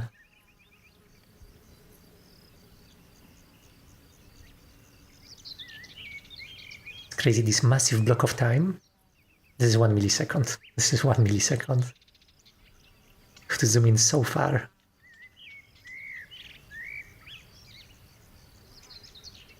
Yeah, basically the same timer finish task was added twice to the queue.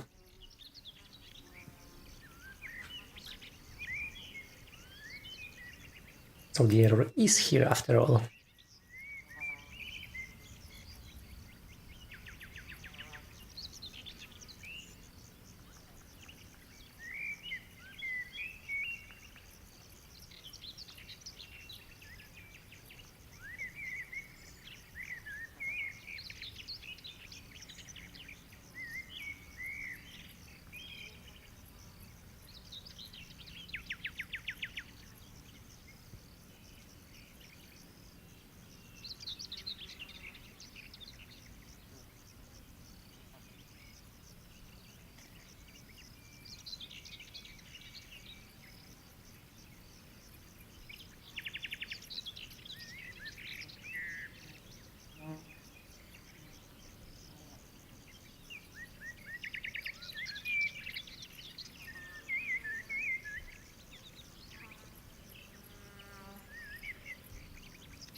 So this reschedule path is being called, and it is, I guess, unable to find a task.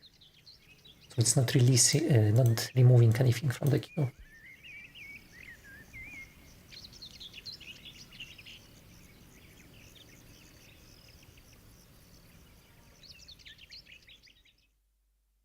Okay, if it cannot release anything, it should return.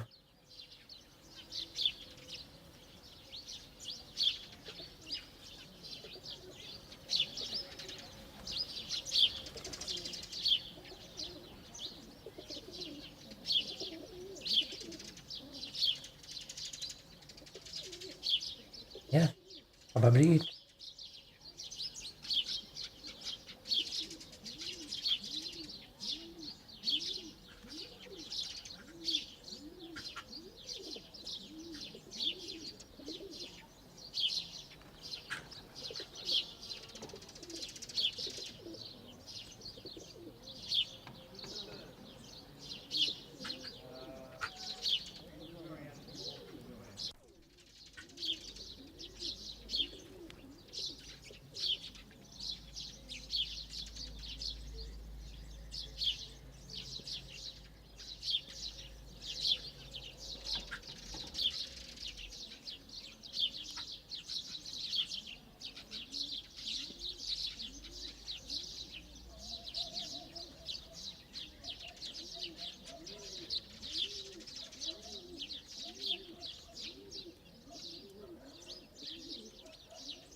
Yeah.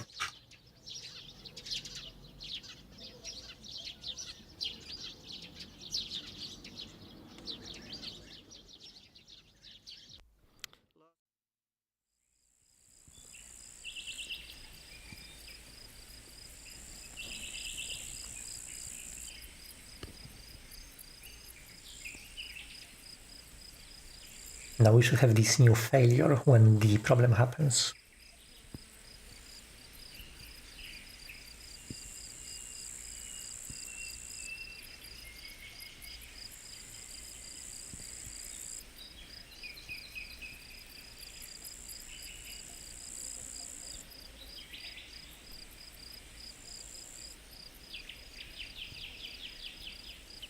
Enable find task for rescheduling. Perfect.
it should work most of the time. It should only fail if the task was already added to the queue, the scheduler's queue.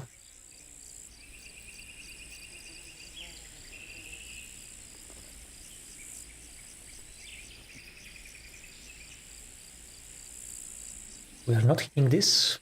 I need to actually do it like that.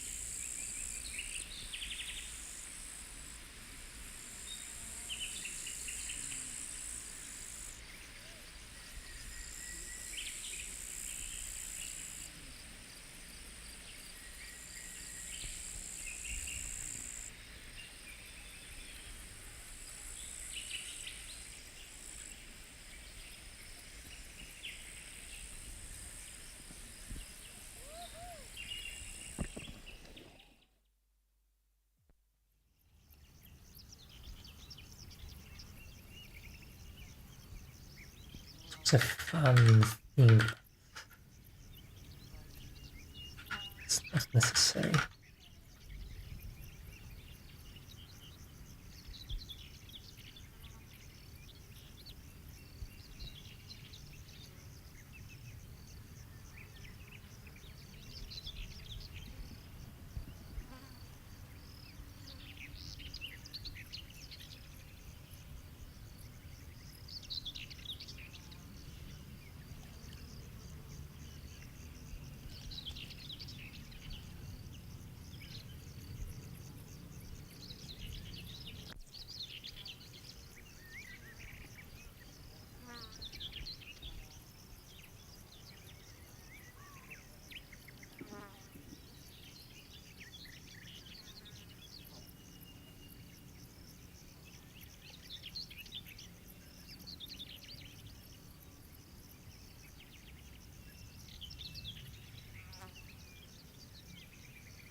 I need to return some good status from this function.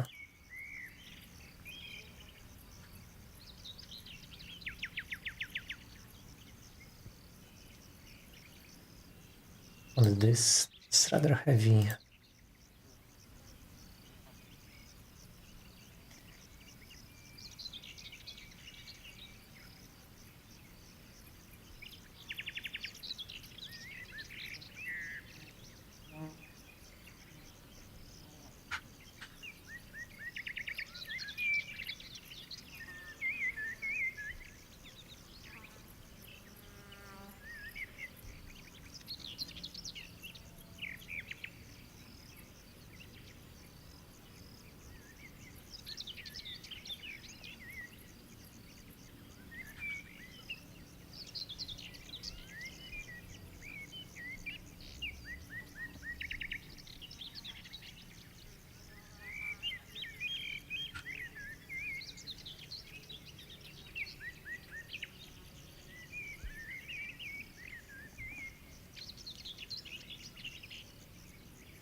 it doesn't have to crash.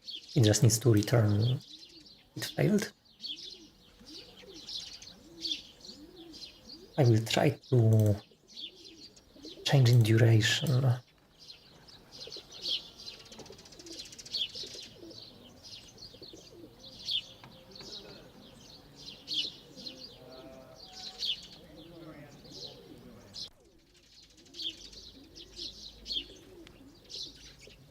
I guess I can just ignore this.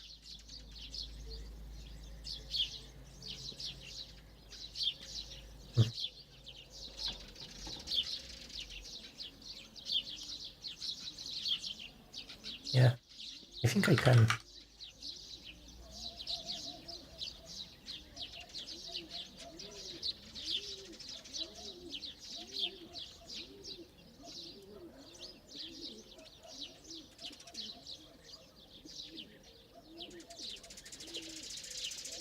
Because it means the timer is already scheduled and it's going to be called at the next opportunity.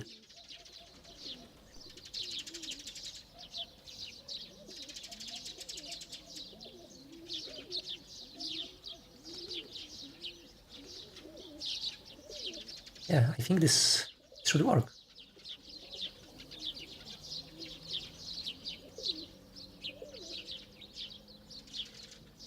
Basically, the rescheduling can fail.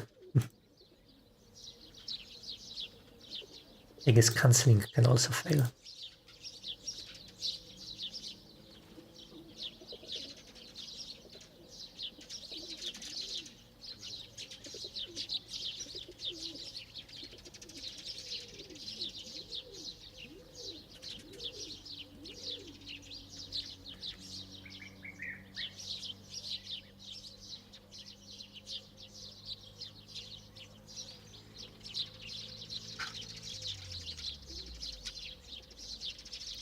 I think it was easier to trigger in the debug build.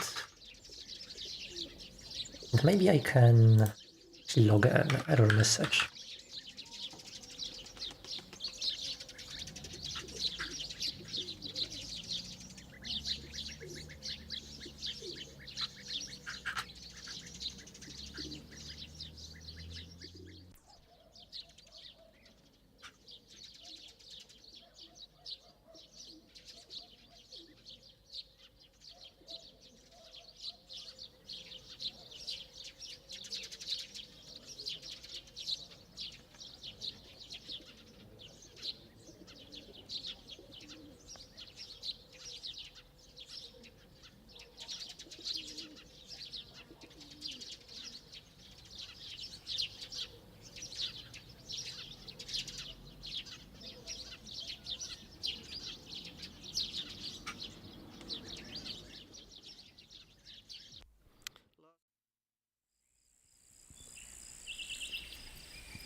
I really like this failure mode, where the arrow just starts spinning.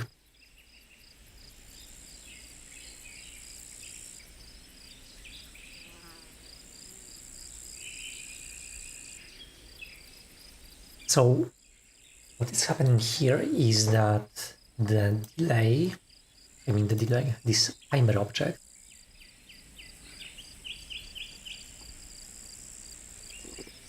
it clearly still has the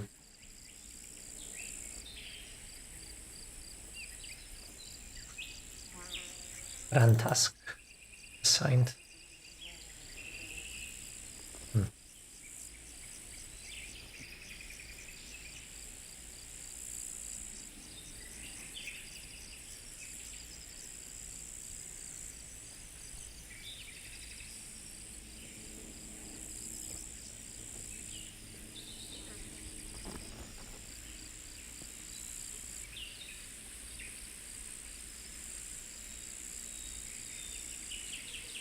Is it broken? Yeah, it's broken.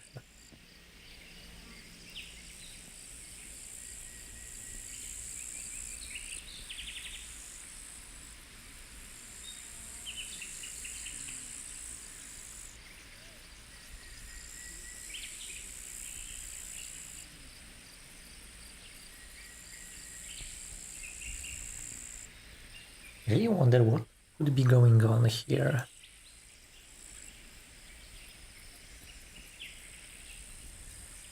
I'm calling this reschedule at, so it's locking a mutex.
Okay, and there are no tasks waiting in the timer. This can only happen if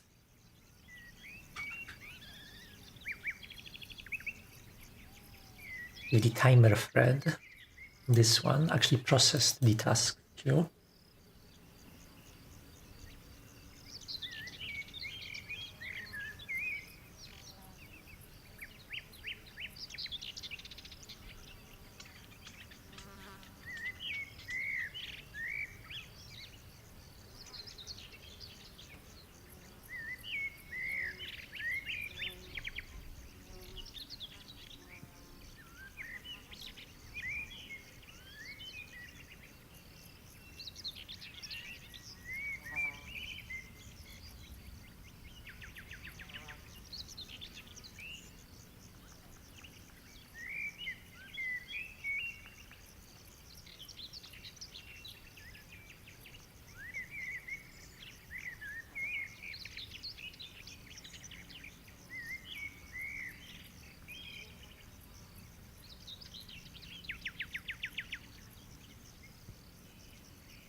I am calling Dawn.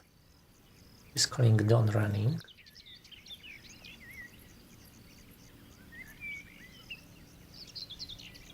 Is calling schedule next.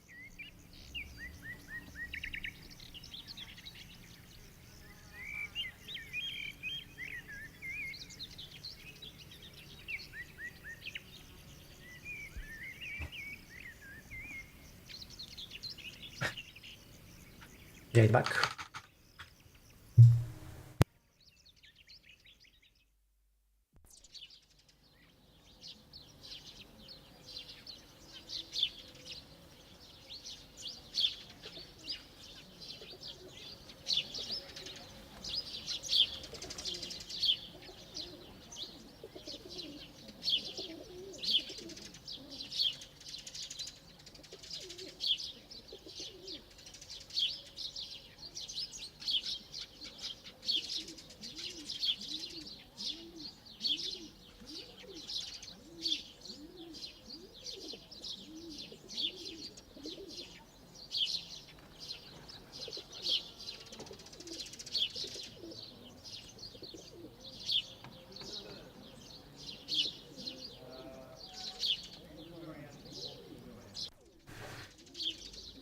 Probably the best way of debugging those issues is with Tracy.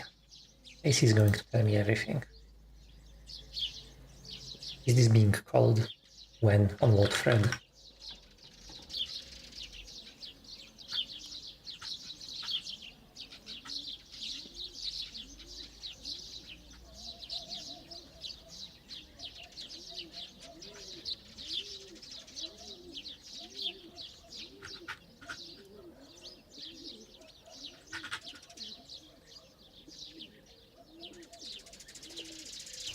How do I do this?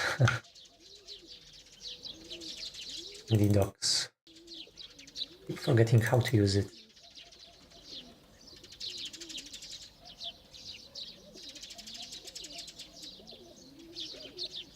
Parking zones.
Just need to stop it the moment the errors start happening. See, maybe I can in those ender thread also not. This update.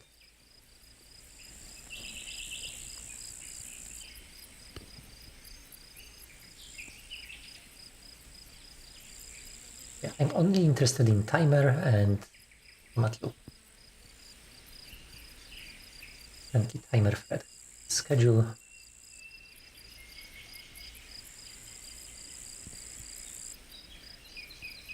Okay.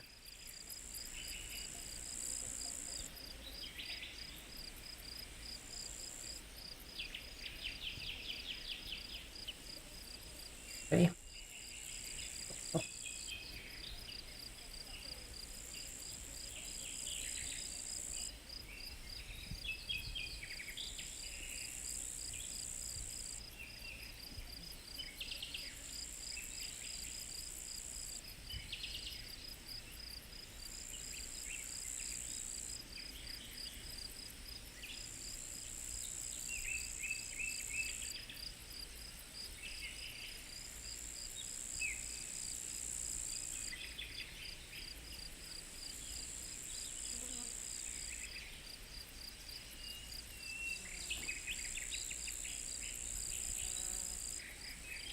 So somewhere here, there should be set duration.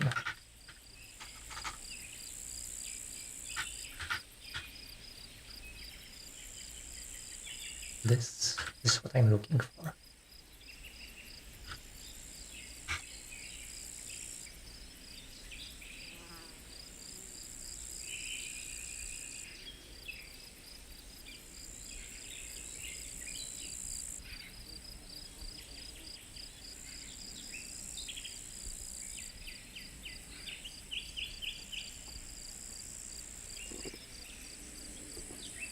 This is histogram. I'm not interested in histogram.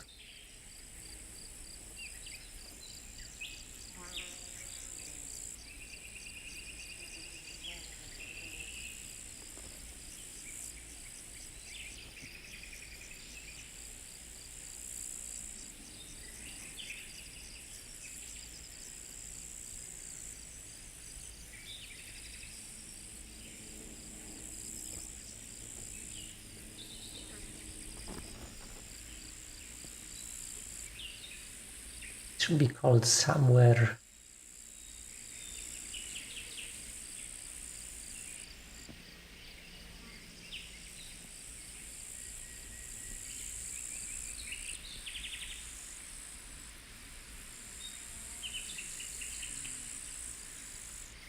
Is it still running?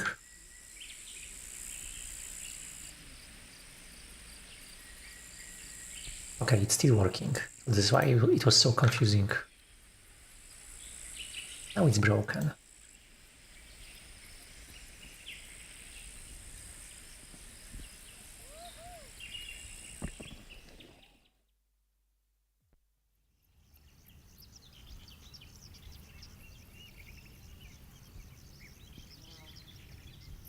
Yeah, this is the set duration. Set duration is being called.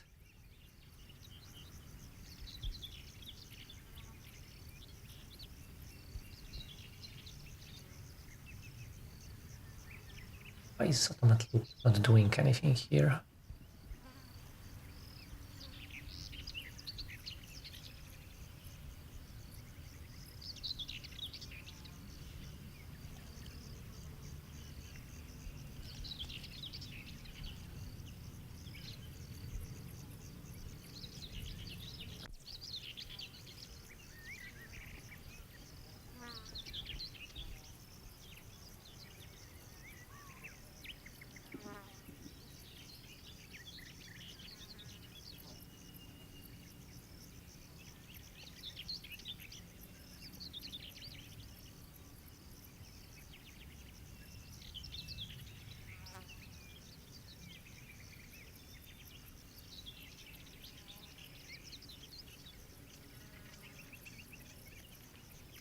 I hoped the graph would be more readable. Was not.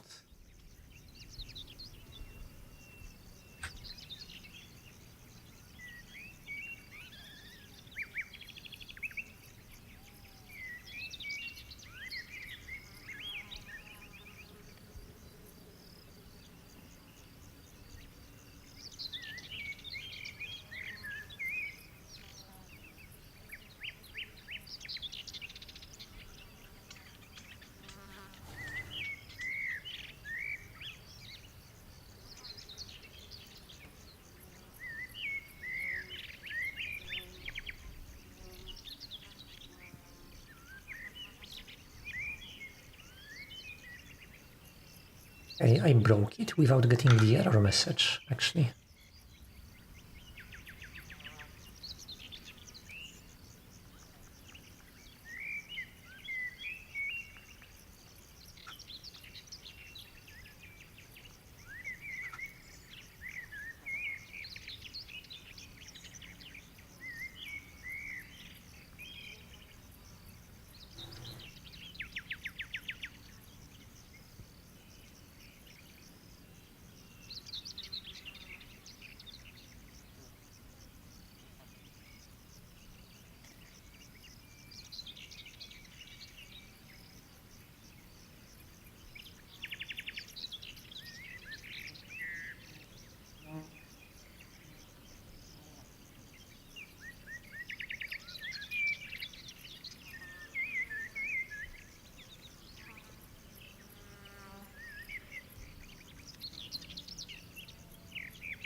We'll just use good old logging.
Okay, I need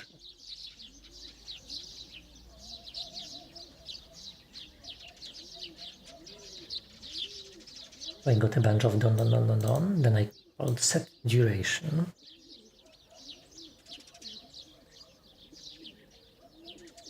And done stopped coming.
That was fast.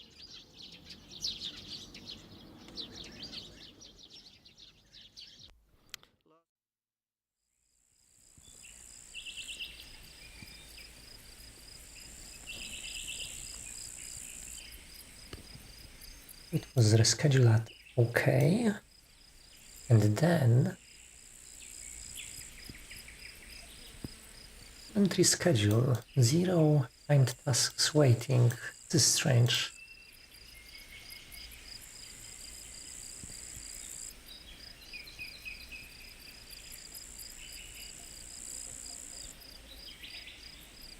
Maybe this formula is causing issues.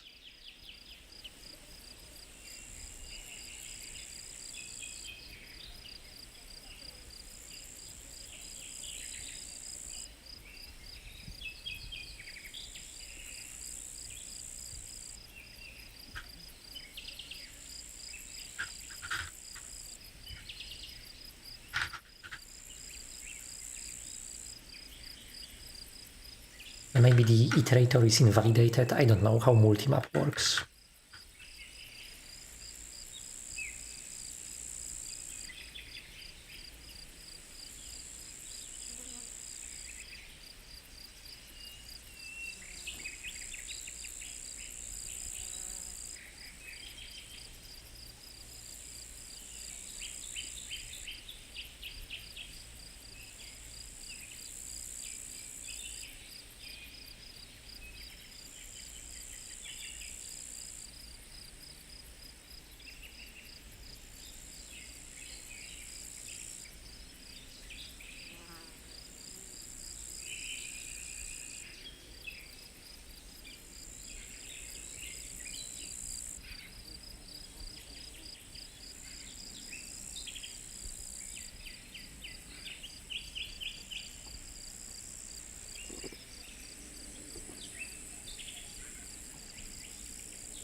How can a task disappear from this? It can be cancelled. We've cancelled scheduler.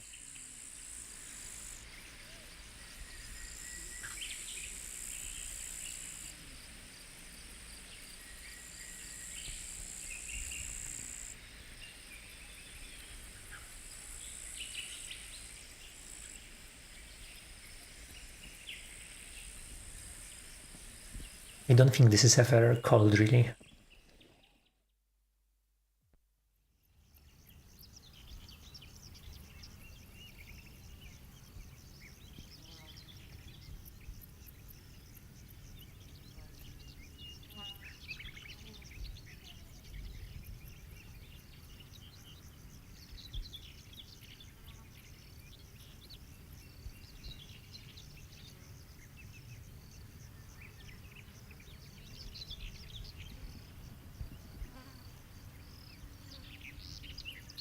I see on cancel, I will be very surprised.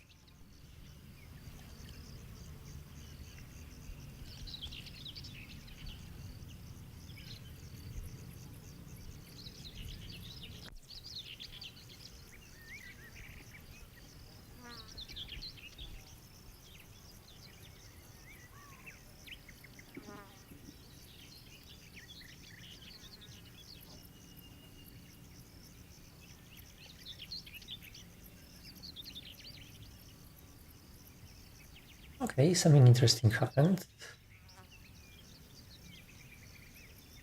Rescheduled successfully, then rescheduling failed, but we still got called with done, which is good. That's how it should work, actually.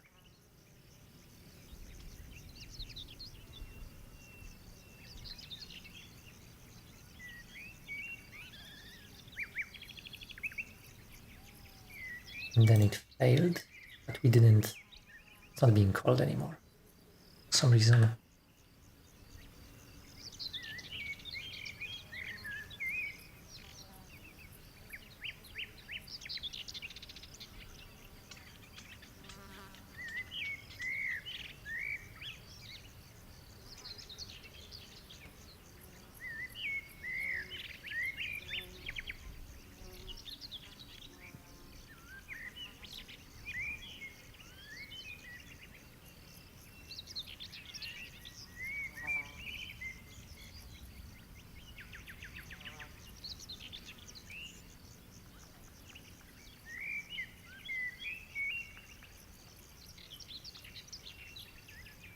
And there is also this.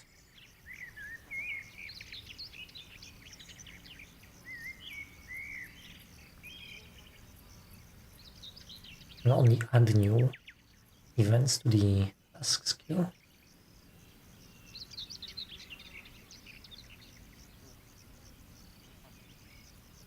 This is local to this file.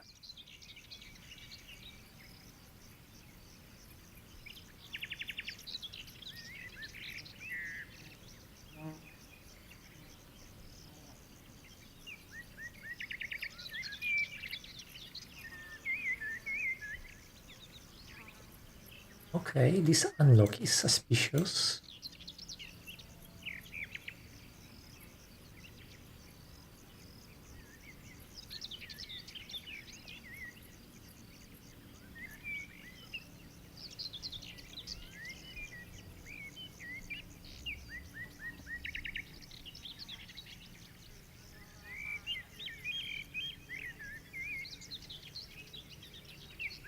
Okay, here we are unlocking the mutex because we are dispatching those tasks.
Oh yeah. Task.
What error happened there?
Oh, it already failed.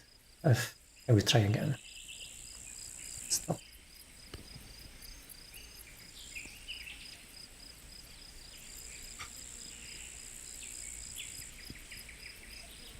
and reconnect.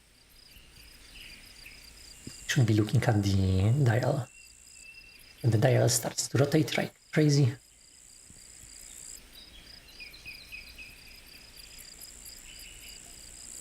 This is when the error happens.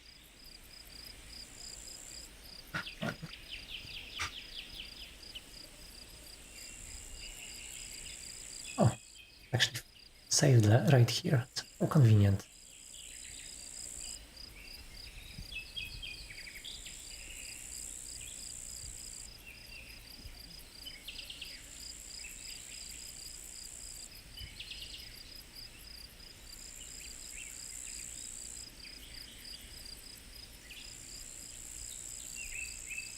Okay, so we are getting this timer thread scheduling task something.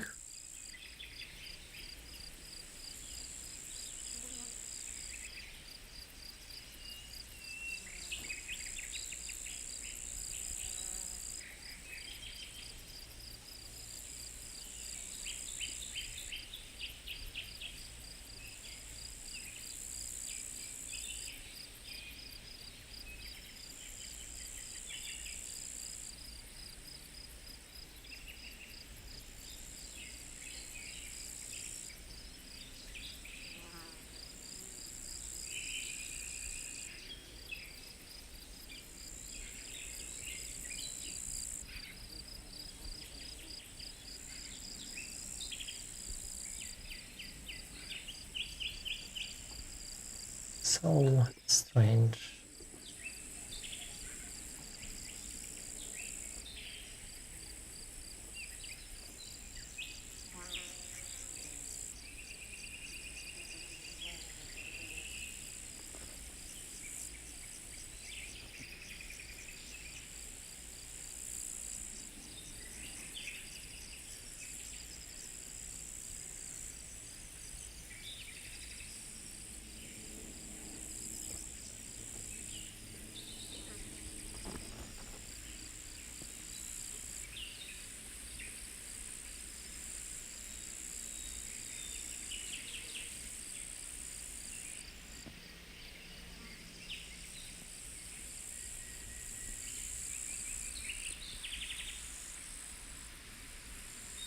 I see. Part of the wake up process.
Okay, maybe the order of logs is wrong here, because it looks very strange. Timer thread is executing this, so when this happens, the task is being removed from the queue, the timer queue, and added to the automat loop queue. The automat loop executes it. We are getting done being called, which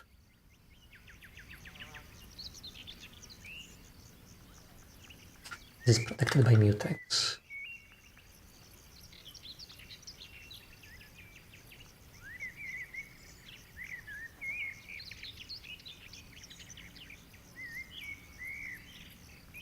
And all this expanded.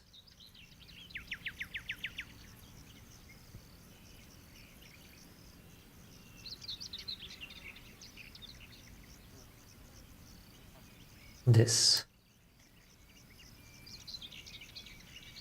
So this should mark the object as executed, that the execution has finished.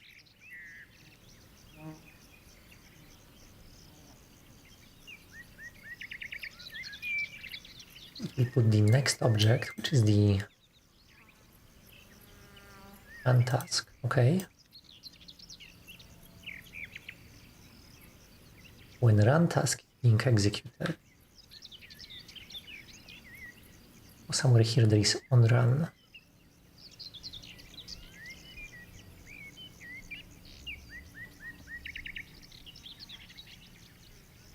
This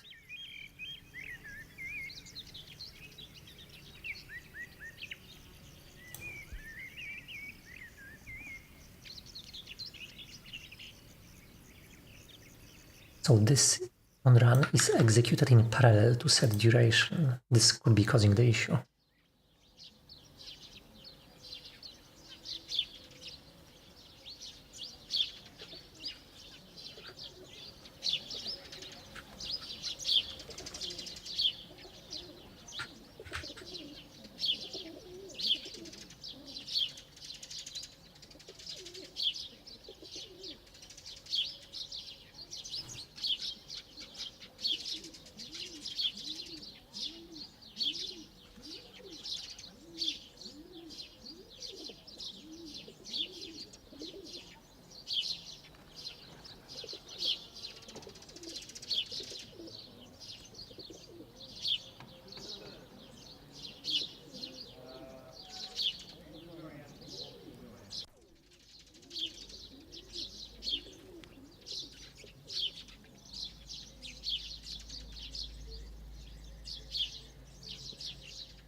Okay, it still fails. We are doing this crazy rotation now.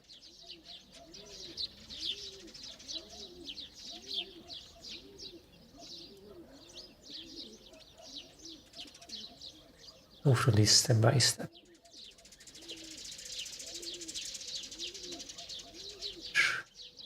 In this on run.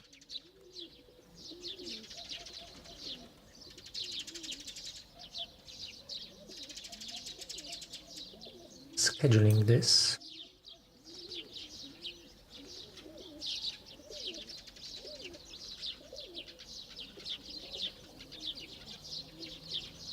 It finished.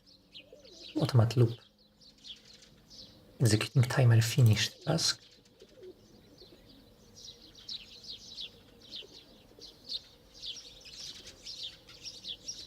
This calls done. And this calls the next delay.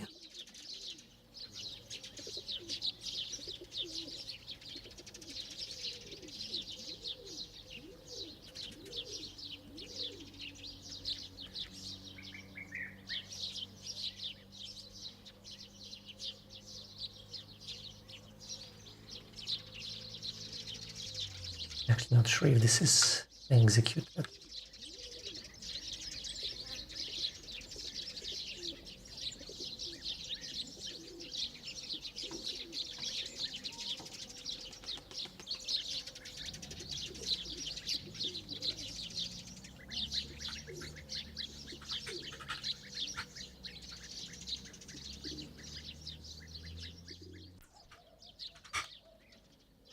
because there is a mutex being locked here, so it can wait. I need to know the order of those operations.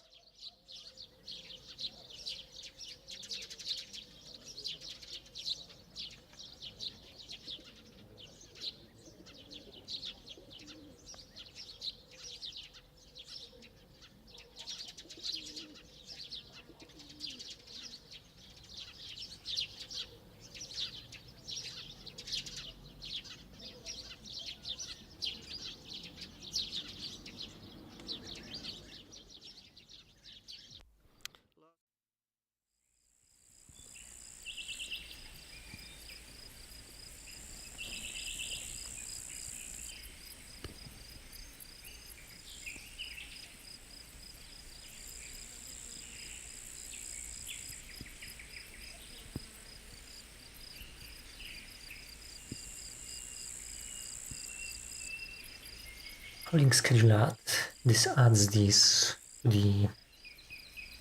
This on run is guaranteed to finish before the set duration starts.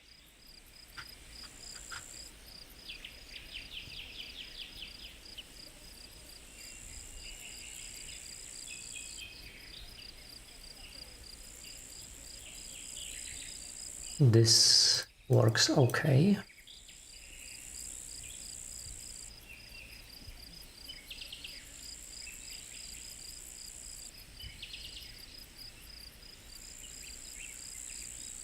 It looks like we are losing this event somewhere. Timer thread scheduling task. Timer finished task. And right after this,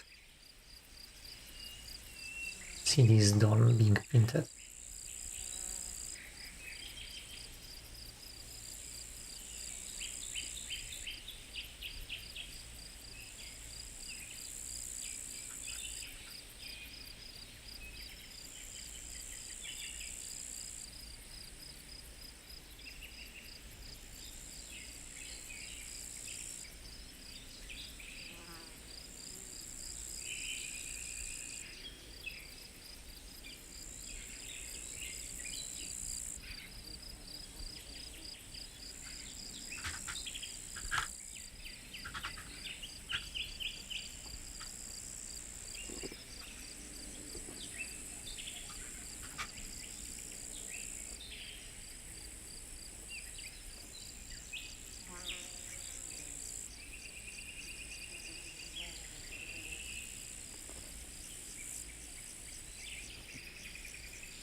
I didn't catch that. It would be nice to catch this crash with Tracy.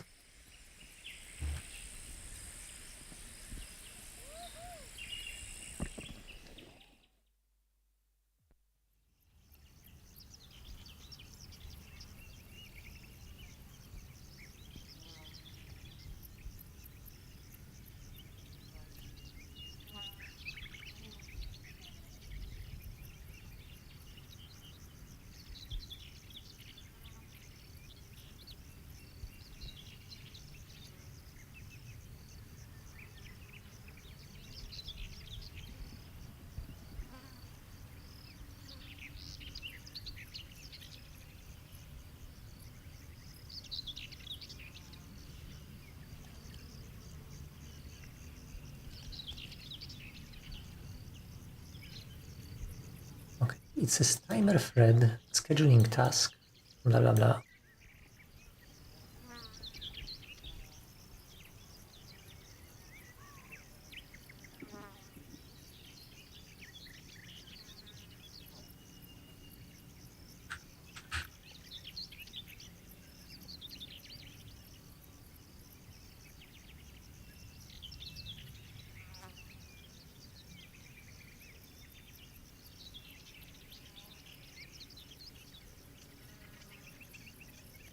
We are going to this schedule, which is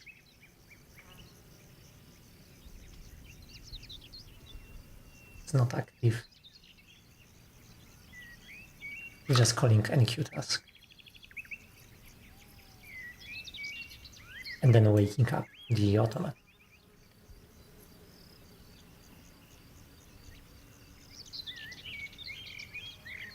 Maybe it's sleep somehow?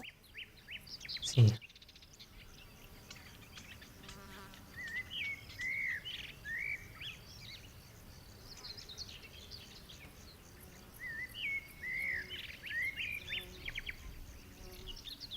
Okay, task like it disappeared.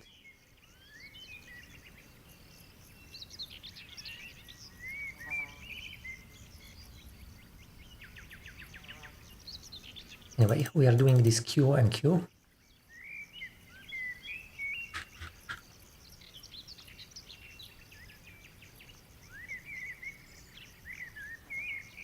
Here we are dequeuing this task and then calling execute.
And now we got the not running. Another bug. How this could happen.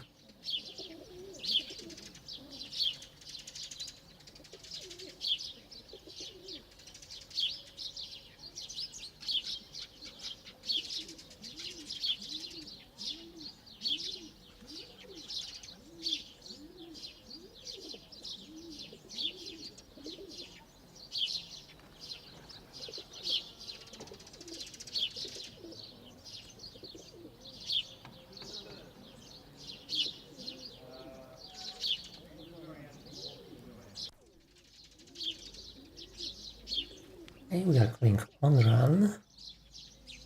OnRun is going to complete. So it's going to schedule the object. And we are rescheduling it, which works fine. This.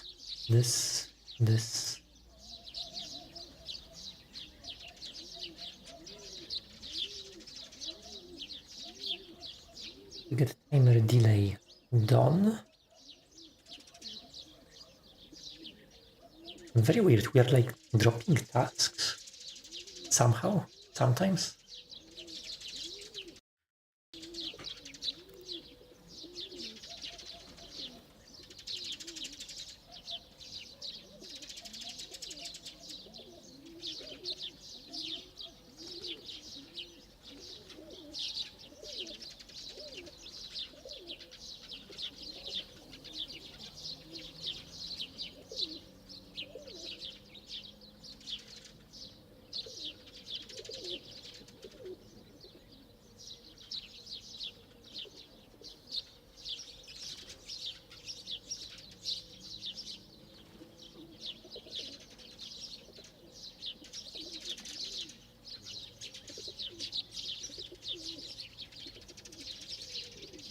Execute.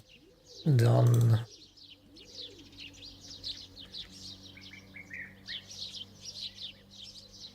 Okay, this schedules a run task for the timer.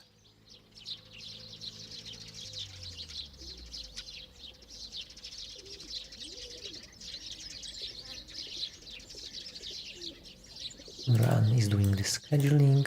We can change duration with scheduler. It's fine.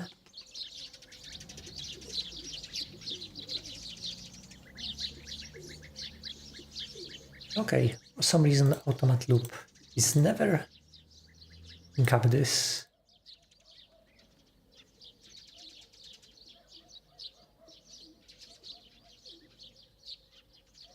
So the issue happens somewhere between this and this line. Or this line, but the subsequent line never arrives.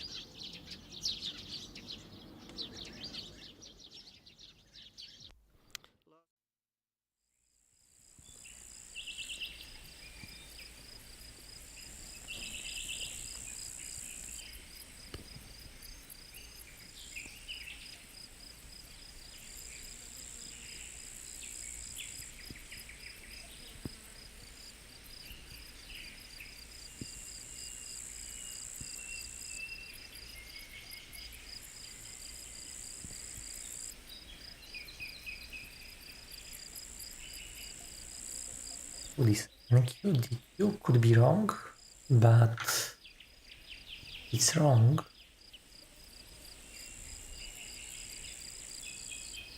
You can literally put anything here and that should wake it up.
This line looks kind of perfect.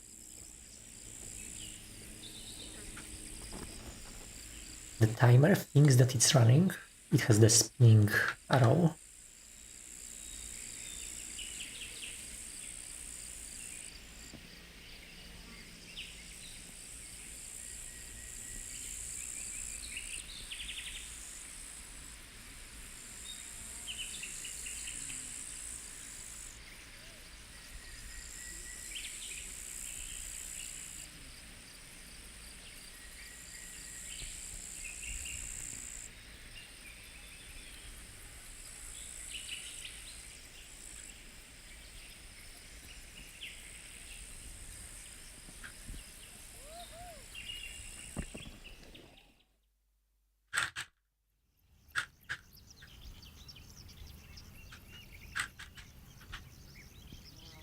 I don't know.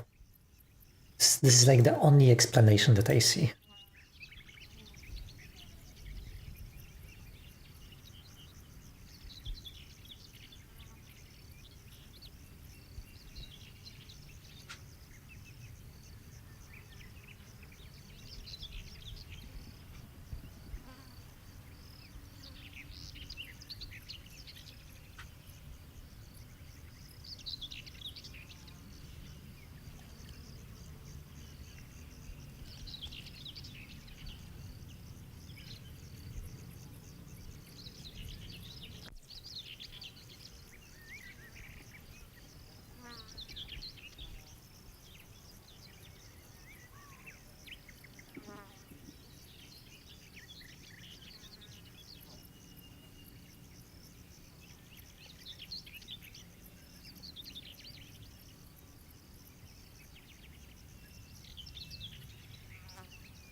schedule prevented by no scheduling. I thought this was that code.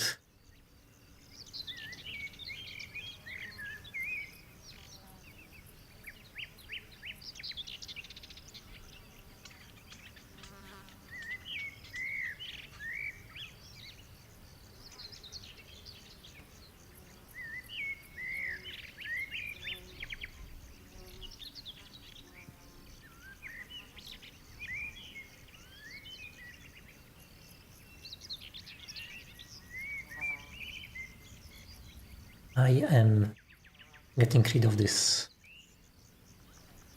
no scheduling guard. There are better ways to do it.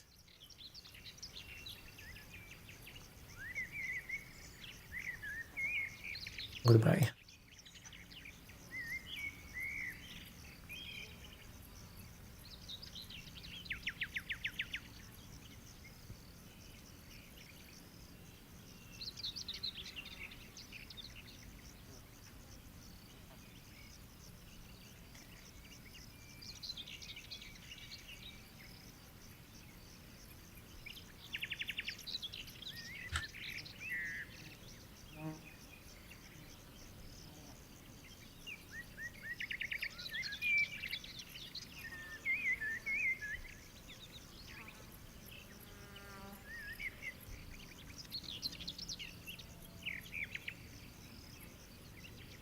Yeah, it says possible leak if no scheduling is active.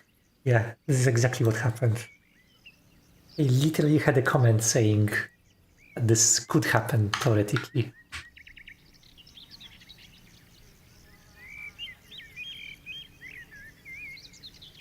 Yeah, it's not longer going to happen.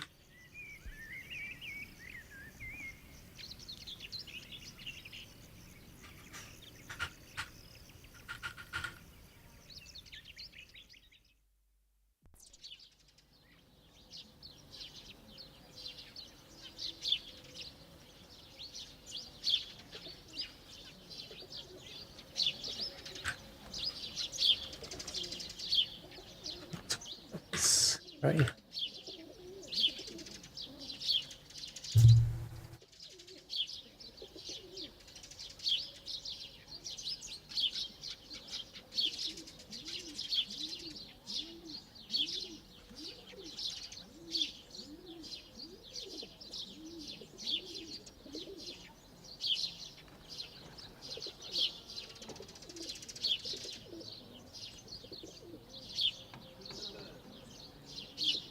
Yeah, the error is not going to happen anymore.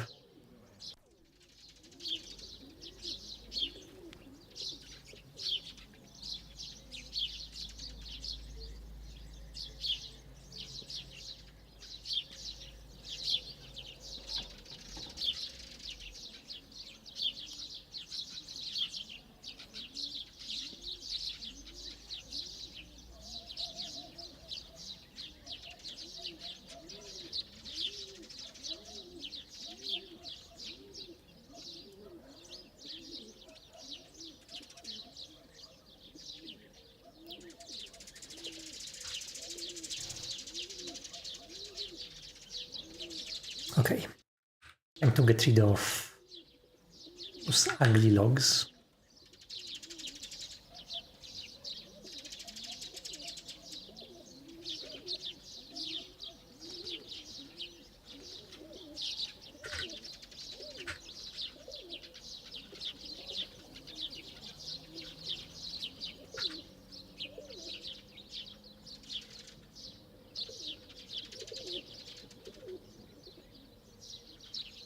Do I need this mutex? I think I do.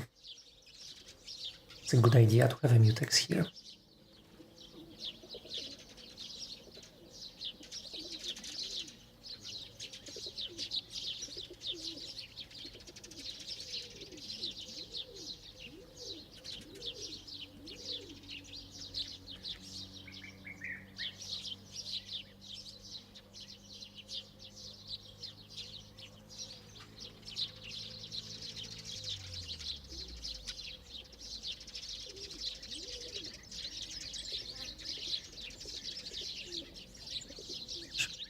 This.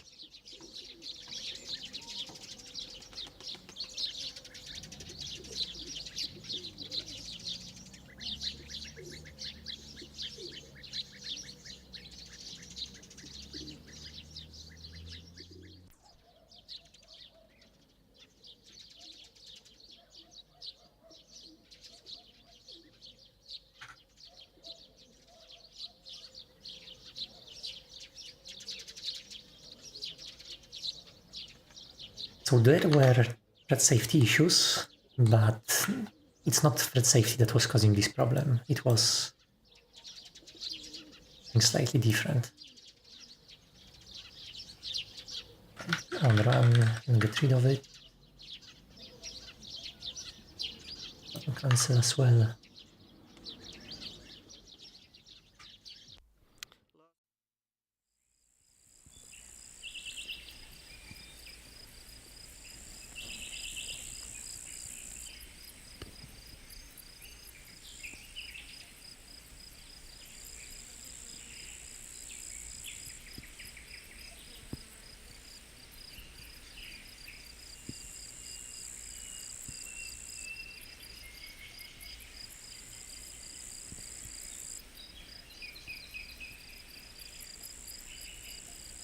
How are we doing here? So slow. Okay, here we are. Play with this. There was another crash here, so I may reconnect, just in case. Maybe I will catch this. Move the mouse a little bit around.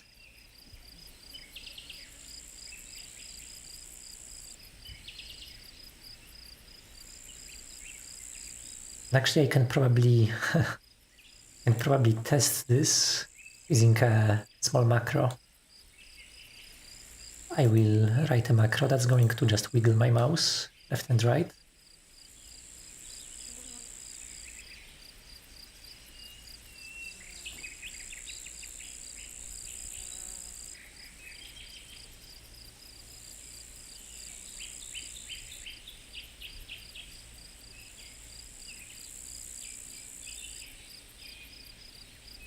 And I will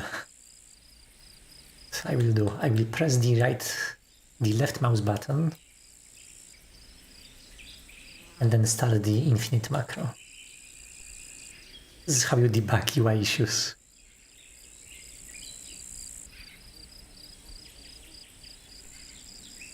Okay, let's go. I'm holding my mouse here.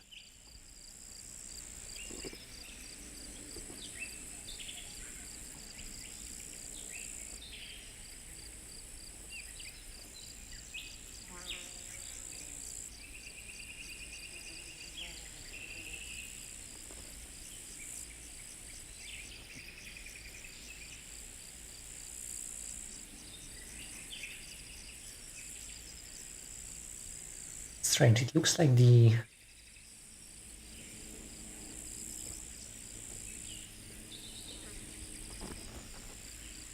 operation is not being changed. I wonder why.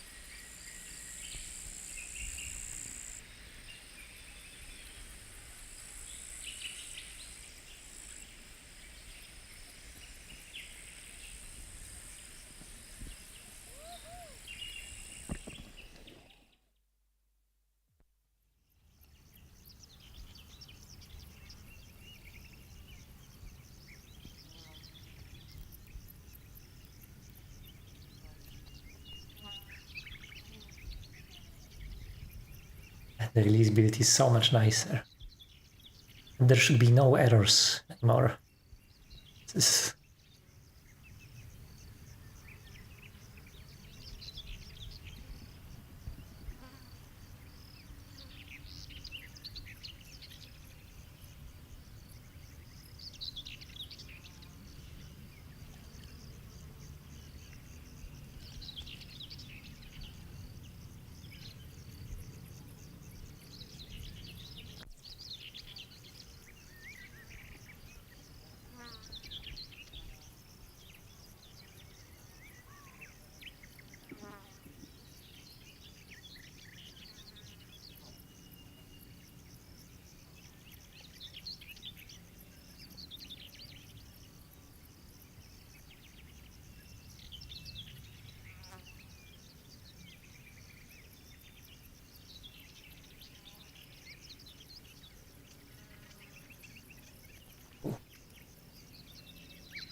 not crashing. The flipping should still crash. Yeah, it's still crashing, but we will fix this later.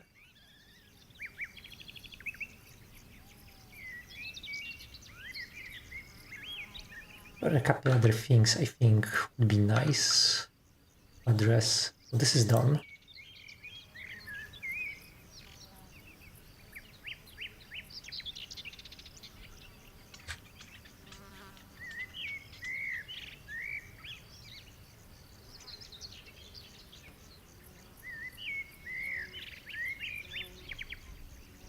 Maybe I will fix this immediately because it's such a simple thing to do. In the timer thread,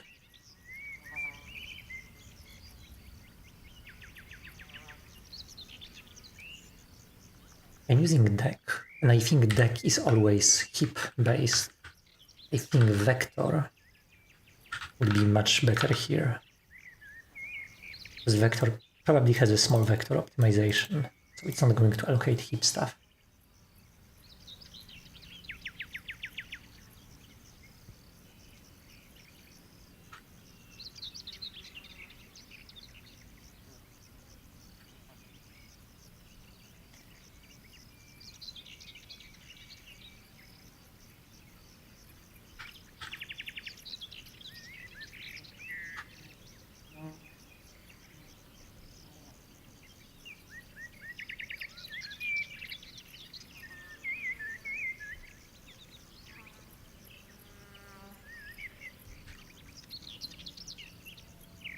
Small change. Let me see if this works, just to be sure.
Yeah, it works. Oh no. Deleting timer now caused an issue.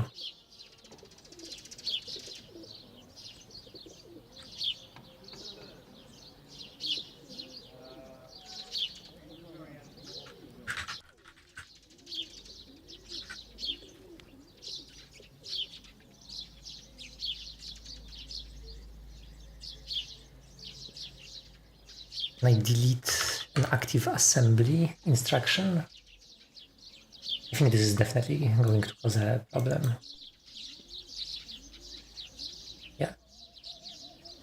It went crazy. Still executing though.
scheduled. I think I'm not using this at all or anything. Yeah.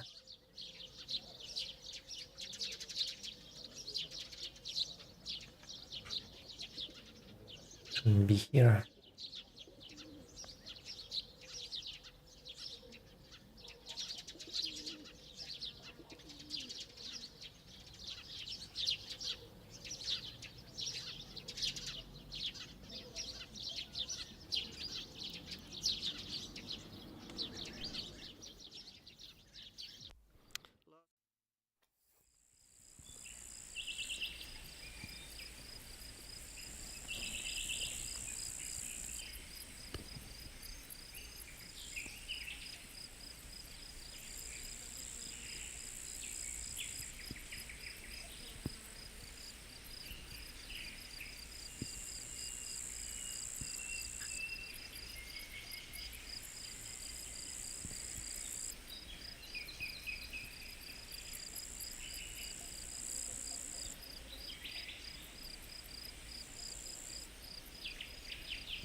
This is a massive change. This change breaks some things, but I will push this to GitHub anyway, or at least I will commit this locally. So it's moving in the right direction. We simplified how run tasks are managed. Simplified. Slightly less efficient, but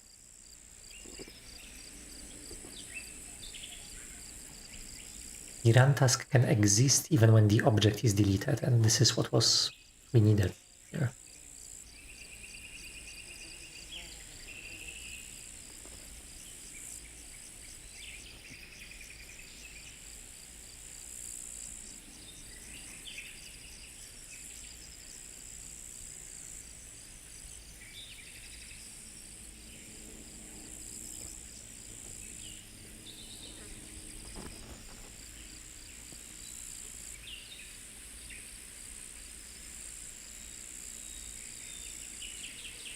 This is probably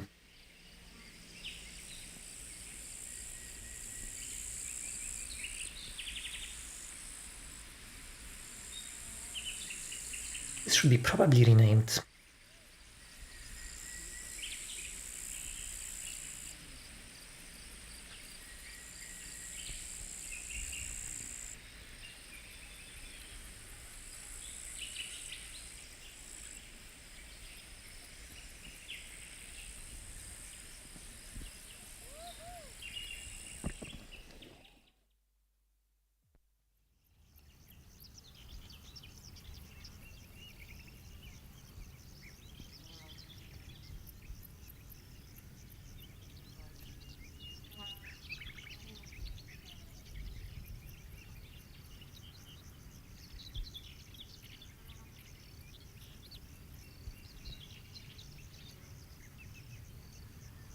I'm not sure if this is the best name, but let's keep this for now. Execute, blah blah blah.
maybe, I think I know how to call this. Let's call this status code.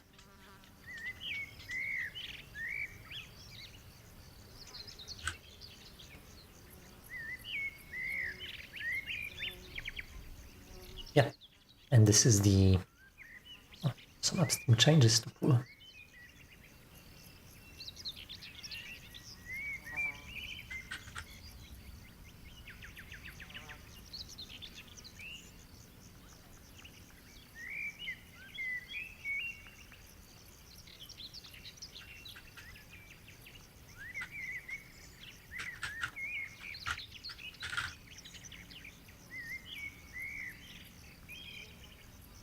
Okay, so next stream we will continue fixing the lifetime issues. Deleting a running timer, deleting a running flip-flop, deleting a running maybe assembler.